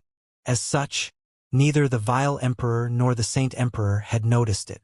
But now, as the fan's momentum built, and its trajectory became locked in, strange signs began to appear in the eternal immortal domains. The first place to be affected was the eternal sea. The water was tugged at as if by tidal forces, and rumbling sounds echoed out in all directions. Mist began to rise up from the sea, and the shores of the immortal domain were battered by massive waves. The living beings in the eternal immortal domains were all struck with deep shock. Meanwhile, as the Saint Emperor flew up into the sky, Gu Tianjun and the other two celestials looked up in astonishment. As for Bai Xiaochun, he had just completed his breakthrough and created his former will, and had been about to leave his blessed land. That was when he felt an incredible pressure, along with an indescribably intense sensation of crisis. Something dangerous is coming from above. Blurring into motion, he flew high into the sky. It wasn't just the Saint Emperor dynasty in which such things occurred. In Vile Emperor City, the Archean Vile Emperor blurred into motion to appear up above, where he headed up to the very limits of the sky. He was followed by 4 beams of light, which were the celestials of his dynasty. 2 celestials did not come, one of them being Ghost Mother. Of those present, all wore looks of incredulity as they peered high into the sky. When people in both of the capital cities saw the dramatic events playing out with the emperors and the celestials, their hearts filled with sensations of unease. What is that? As people cried out in alarm, they began to look up into the sky, where something like a burning meteor was now visible. Based on their vantage point, it didn't seem to be moving very quickly. although that couldn't have been less the case. The Saint Emperor and Vile Emperor teleported to the limits of the world, until they were almost hovering out in the void itself. Their senses were more acute than those of anyone else in the world, and they could also physically see the bright, glowing light of the approaching fan. It was moving so incredibly quickly that it would arrive within only about 10 breaths of time. Both emperors could tell that the thing was going so fast that neither of them could possibly stop it. It was at this point that both of them breathed sighs of relief. No one else would be able to see it, but because of their incredible cultivation bases, they were able to pick up on clues which pointed to the fact that the fan would not strike the eternal immortal domains, but rather the enormous sovereign. As the fan neared, their hearts calmed to some extent. However, they were still shocked as they realized that the aura of the fan seemed to be that of an Archean. Despite the fact that the moment of crisis seemed to have passed, the two of them remained in place just in case something unexpected occurred. The Vile Emperor turned to look at the Saint Emperor and spoke in a sinister and cold voice. "It's big, but it's nothing more than a damaged Archean treasure. It won't cause any problems. Now that it's here, though, I'll take 6 spots." The Saint Emperor smiled, and in response to the Vile Emperor's coldness, spoke in the warmest of voices. "It's been a long time since any damaged treasures fell into the eternal immortal domains from the void. If it weren't for the vortex created by Xiaochun upon becoming a celestial, it would never even have come. The Saint Emperor dynasty can claim credit for this damaged fan. Based on that, do you really think I'll let you have 6 spots? Impossible." The Vile Emperor chuckled coldly. Ignoring the Saint Emperor, he focused on the incoming fan, which was now little more than a streak of light.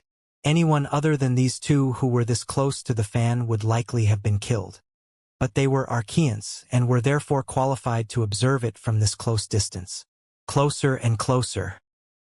After a few breaths of time passed, the huge fan slammed into the continent-sized hand of the gigantic sovereign, causing a massive rumbling sound to fill the eternal immortal domains. It was louder than heavenly thunder, and caused the 5 immortal domains to tremble. The eternal sea churned and heaved wildly. Xiaochun hovered in midair as the deafening sound rolled out, looking up in the direction of the enormous sovereign's right hand.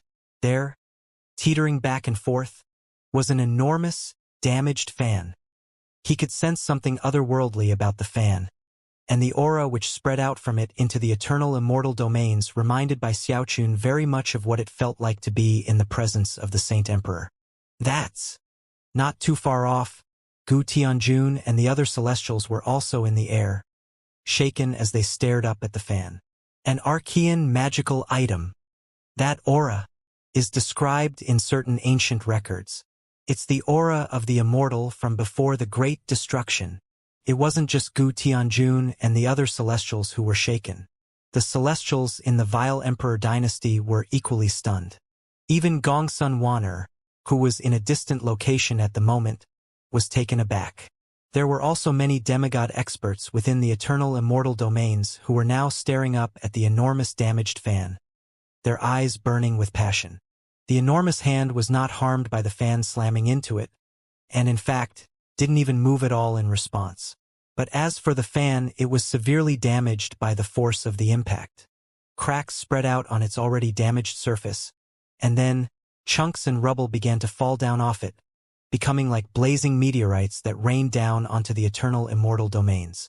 There were millions of chunks of such rubble, all of which shot down with shocking speed and energy. In that very moment, both the Saint Emperor and the Vile Emperor took action. Their hands blurred with incantation gestures, causing 2 immense fields of light to shoot out.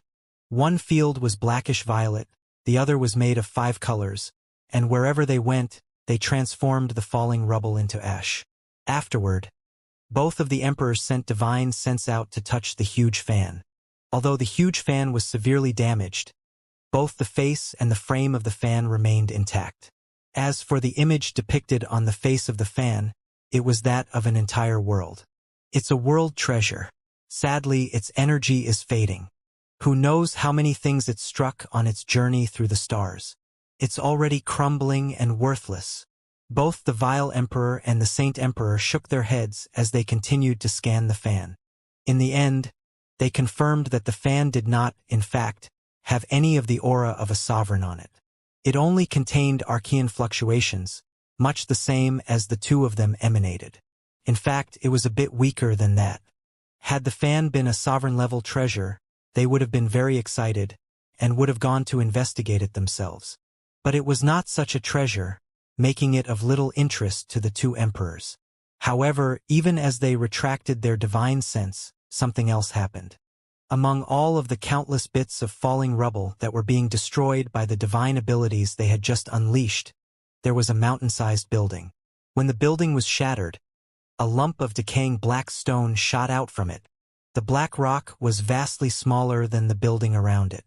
But as the building fell apart, the rock completely ignored the beams of light sent out by the Saint Emperor and the Vile Emperor, and continued downward toward the eternal immortal domains.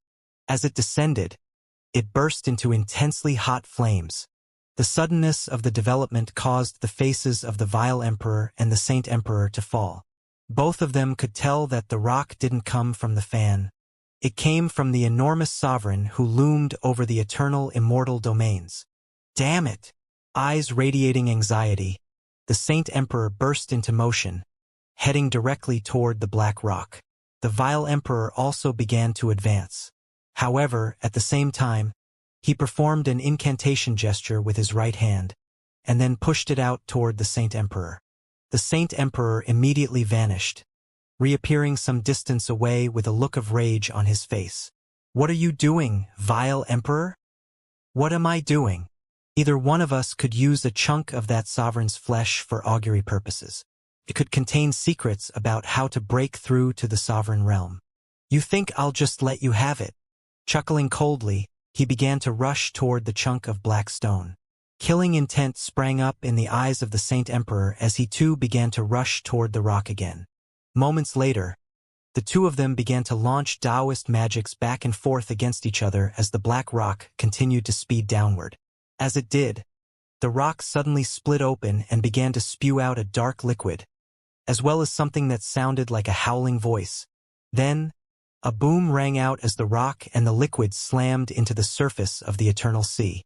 As a massive wave rolled out, the rock began to sink down to the bottom of the sea. The Vile Emperor and the Saint Emperor rushed down into the sea to follow it, causing more massive waves to roll out across the surface of the water. Even the immortal domains trembled as a result of what was happening. Thankfully, the process didn't last for very long. Moments later, both of the emperors emerged from the sea, grim looks on their faces as they exchanged murderous glances. "You'd better compensate me for this, Saint Emperor. It got away. You should be the one compensating me." They stared at each other icily for a few breaths of time, then turned and left the eternal sea to return to their respective immortal domains to search for clues about where the black rock was. No one except for the two emperors knew exactly what it was they were searching for. After all, few people qualified to have been able to observe what happened with the black meteorite. Furthermore, the aura emanating from the teetering fan up above had completely attracted the attention of the celestials and demigods. Much talk spread through the immortal domains of the two dynasties during the following weeks. Back when the Saint Emperor dynasty was surrounded and about to be defeated by the Vile Emperor dynasty, the Saint Emperor suddenly reached the Archean realm. It was all because he found a palace that had been floating in the void for countless years. No one knows exactly what he found inside of that palace, but after coming out from it, he was in the Archean realm. According to the ancient records I've read, every 10,000 years or so, a ruined object from beyond the heavens will fall into the eternal immortal domains. They're always objects of good fortune for us cultivators. Quite a few cultivators began to eye the damaged fan with deep hope. Demigods and celestials alike were all convinced that there was an Archean aura in the fan, which indicated that there was a high likelihood that it could provide assistance in reaching the Archean realm. Xiaochun heard a lot of talk about the fan. Furthermore, now that he was a celestial, he had access to ancient records that most other cultivators could never peruse. According to the legends, that enormous sovereign destroyed all of the tens of thousands of realms that once existed in the starry sky. In that moment, The entire starry sky turned dark as countless worlds were exterminated. Nothing remained alive. The only things left behind were endless wilds and ruins, never-ending amounts of dust and bone. Occasionally, some of those ruins will float past the eternal immortal domains. It doesn't happen often, but when it does, they become good fortune for the cultivators of the eternal immortal domains. After studying the jade slip carefully, Xiaochun was quite certain about the origin and nature of the fan. An Archean aura. A damaged world treasure. He looked up at the huge fan with excitement. From the way it was visibly teetering back and forth, anyone could see that before long. It would fall off the sovereign's hand and then continue on its way through the starry sky. For unknown reasons, neither the Saint Emperor nor the Vile Emperor seemed inclined to try to keep the fan. Nor did they issue any orders for their subordinates to explore it and search for good fortune. And without their help, not even Celestials could possibly reach the fan. The Celestials from the two dynasties spent half a month waiting in eager anticipation, during which time neither the Saint Emperor nor the Vile Emperor even made public appearances. A few more days went by, and finally, the Saint Emperor returned. When he did, he sent his divine sense out into Saint Emperor City and summoned the court officials for an audience. It was impossible to tell what he was thinking, but there was definitely something grim to his expression. As the officials gathered in the imperial palace, they could see that and began to get nervous. Even Xiaochun was acting especially cautious. Thankfully, he hadn't done anything to arouse public wrath recently, which made him a bit more confident. The Saint Emperor currently stood in front of the dragon throne, looking around at the gathered cultivators. He didn't bother with the warm expression he usually wore. It almost seemed like he had taken off a mask to reveal his true expression. His eyes were cold, and his cultivation base emitted powerful fluctuations that weighed down heavily on all of the cultivators in the imperial palace. Gu Tianjun and the other celestials exchanged glances, their hearts pounding with sensations of foreboding. The imperial palace was completely silent as the Saint Emperor looked at his subordinates and mentally reviewed everything he had done in the past half-month. Unfortunately, no matter what he did, no clues had turned up. As far as the damaged fan went, although it contained good fortune, it was nothing that the Saint Emperor cared too much for. Furthermore, the black rock was a bad omen that he didn't want to have much to do with. However, it demanded an investigation. Only after performing that investigation had he returned and summoned his subordinates to make arrangements to send people to the fan. Gu Tianjun. Sima Yunhua. In response to his words, Gu Tianjun and the scholarly celestial both stepped forward and clasped hands respectfully. I would like to trouble the two of you to take a trip to the damaged fan up in the sky. If there is good fortune to be had, the two of you will have a chance to get it. As Gu Tianjun and Sima Yunhua both looked up, the Saint Emperor suddenly transmitted some words into their minds that only they could hear. Furthermore, you will check to see whether the damaged fan has anything to do with the gigantic sovereign. A chunk of the sovereign's flesh and blood fell in the form of a stone, which landed in the eternal sea and then vanished. In response to his words, serious expressions overtook the faces of Gu Tianjun and Sima Yunhua. Xiaochun maintained full vigilance as this happened. Although he wasn't sure what the Saint Emperor had just said to Gu Tianjun and Sima Yunhua, he had the feeling that it had something to do with the fan, which only seemed to grow more and more mysterious. As he pondered the situation, the Saint Emperor began to list the names of some of the demigods who would assist Gu Tianjun and Sima Yunhua in their venture. Eventually, his gaze came to fall on Xiaochun, who was trying to remain hidden toward the back of the crowd. Thinking about all of the official requests he had received half a month ago, the Saint Emperor snorted coldly in his heart. Duke Heavenspan has become a celestial, so therefore has earned the title of King Heavenspan. He will also participate in this mission. Xiaochun's heart leapt into his throat. A few days ago, he would have been excited by this opportunity, but now he had a very ill premonition. Saint Emperor, Your Majesty, I've been feeling a bit under the weather lately, and at this point, the Saint Emperor turned and began to walk off. The matter's settled, he said with decisiveness that could sever nails and chop iron. In 3 days, I'll personally send all of you off. Bai Xiaochun scowled miserably as the Saint Emperor walked off. By now, he could see that there was more to this damaged fan mission than met the eye. That was especially true considering that the Saint Emperor had essentially gone missing for half a month. Clearly, that had something to do with the fan. When you added in the grim look in the Saint Emperor's eyes, it caused Bai Xiaochun to feel very nervous. Of course, the surrounding court officials were all delighting in Bai Xiaochun's potential misfortune. By now, all of them were very clear about how well Bai Xiaochun could cause disasters. Whether it was the heavenly dragonfish, the lotus seed, or the lotus roots, all of them were convinced that if Bai Xiaochun stayed in Saint Emperor City, it would definitely cause chaos. As far as they were concerned, the Saint Emperor was being very wise, intelligent, and courageous to send Bai Xiaochun away. However, none of them allowed their true feelings to show on their faces. Some of them took the initiative to call out greetings to Bai Xiaochun and even chat with him.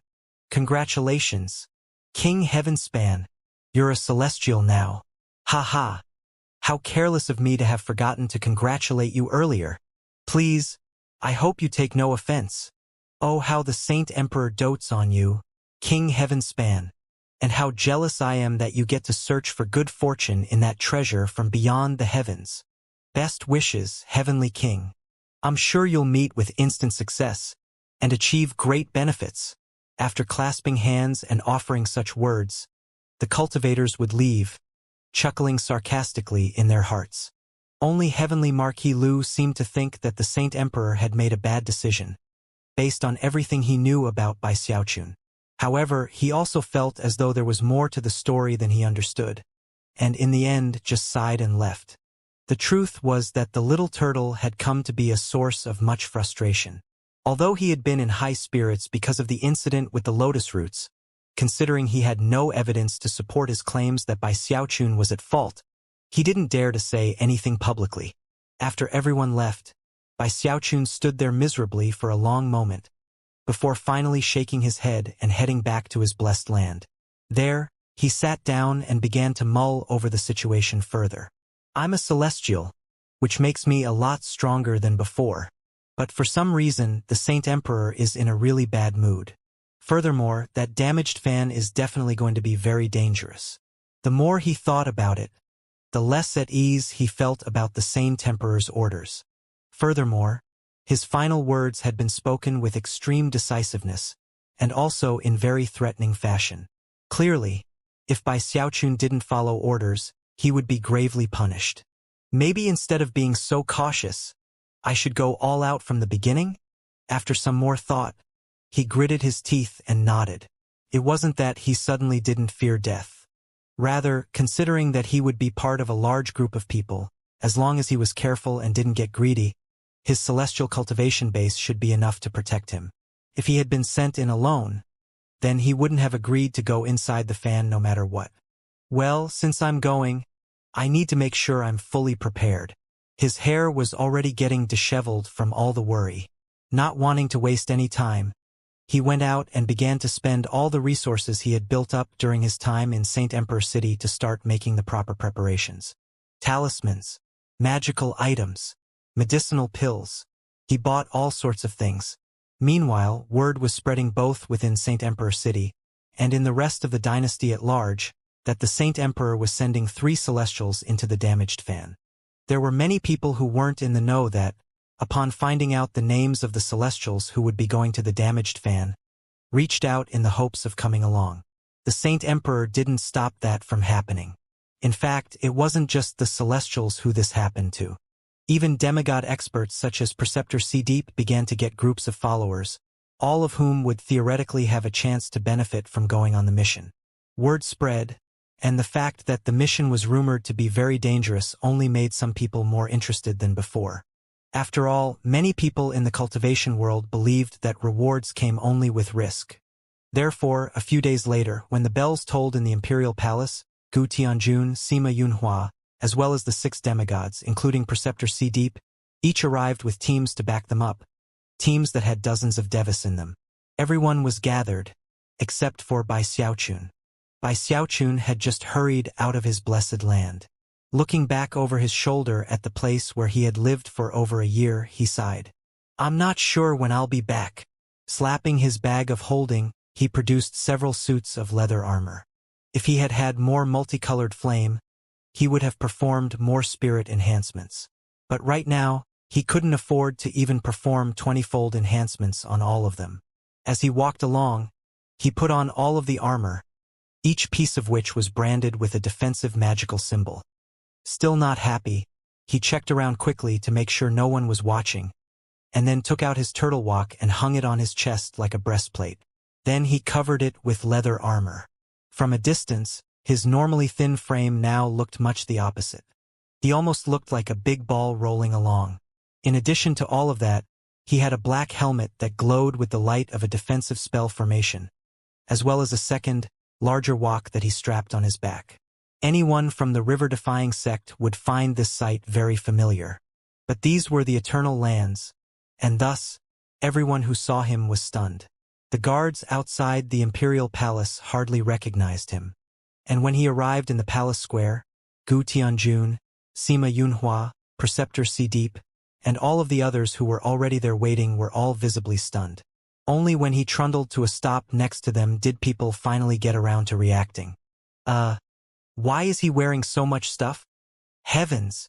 This by Xiaochun has enough defensive magical items to protect a 100-man army. Look at that helmet.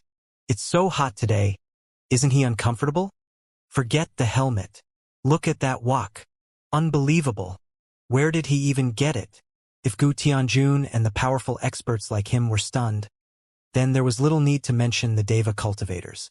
At the same time, many of them suddenly started wondering exactly how dangerous this mission was going to be. Was it really so terrifying that a mighty celestial would go to the extent of preparing in this fashion? When Bai Xiaochun saw the reactions of the crowd, he cleared his throat proudly. After all, if he hadn't dressed up like this so many times in the Heavenspan realm, he would probably have long since lost his poor little life. Maybe I am a celestial now, but that doesn't mean I can just forget about danger. Caution can keep you alive for thousands of years. Sighing, he prepared to say something when, all of a sudden, a cold snort rang out that caused all hearts present to tremble, including Gu Tianjun and Sima Yunhua. Everyone reflexively clasped hands and bowed respectfully. The Saint Emperor strode out into the open and glanced around. When he saw Bai Xiaochun and his get-up, even he was taken aback. Trying to pretend he hadn't noticed, he took a deep breath and waved his right hand through the air. Instantly, the power of an Archean cultivation base erupted out into heaven and earth. The sky went dim, and a holy light erupted, not from the sky, but up toward it. It moved with incredible speed, as though it intended to split apart heaven and earth. At the same time, intense fluctuations rolled out in all directions. In the blink of an eye, the light turned onto a passageway connecting them to the damaged fan up above.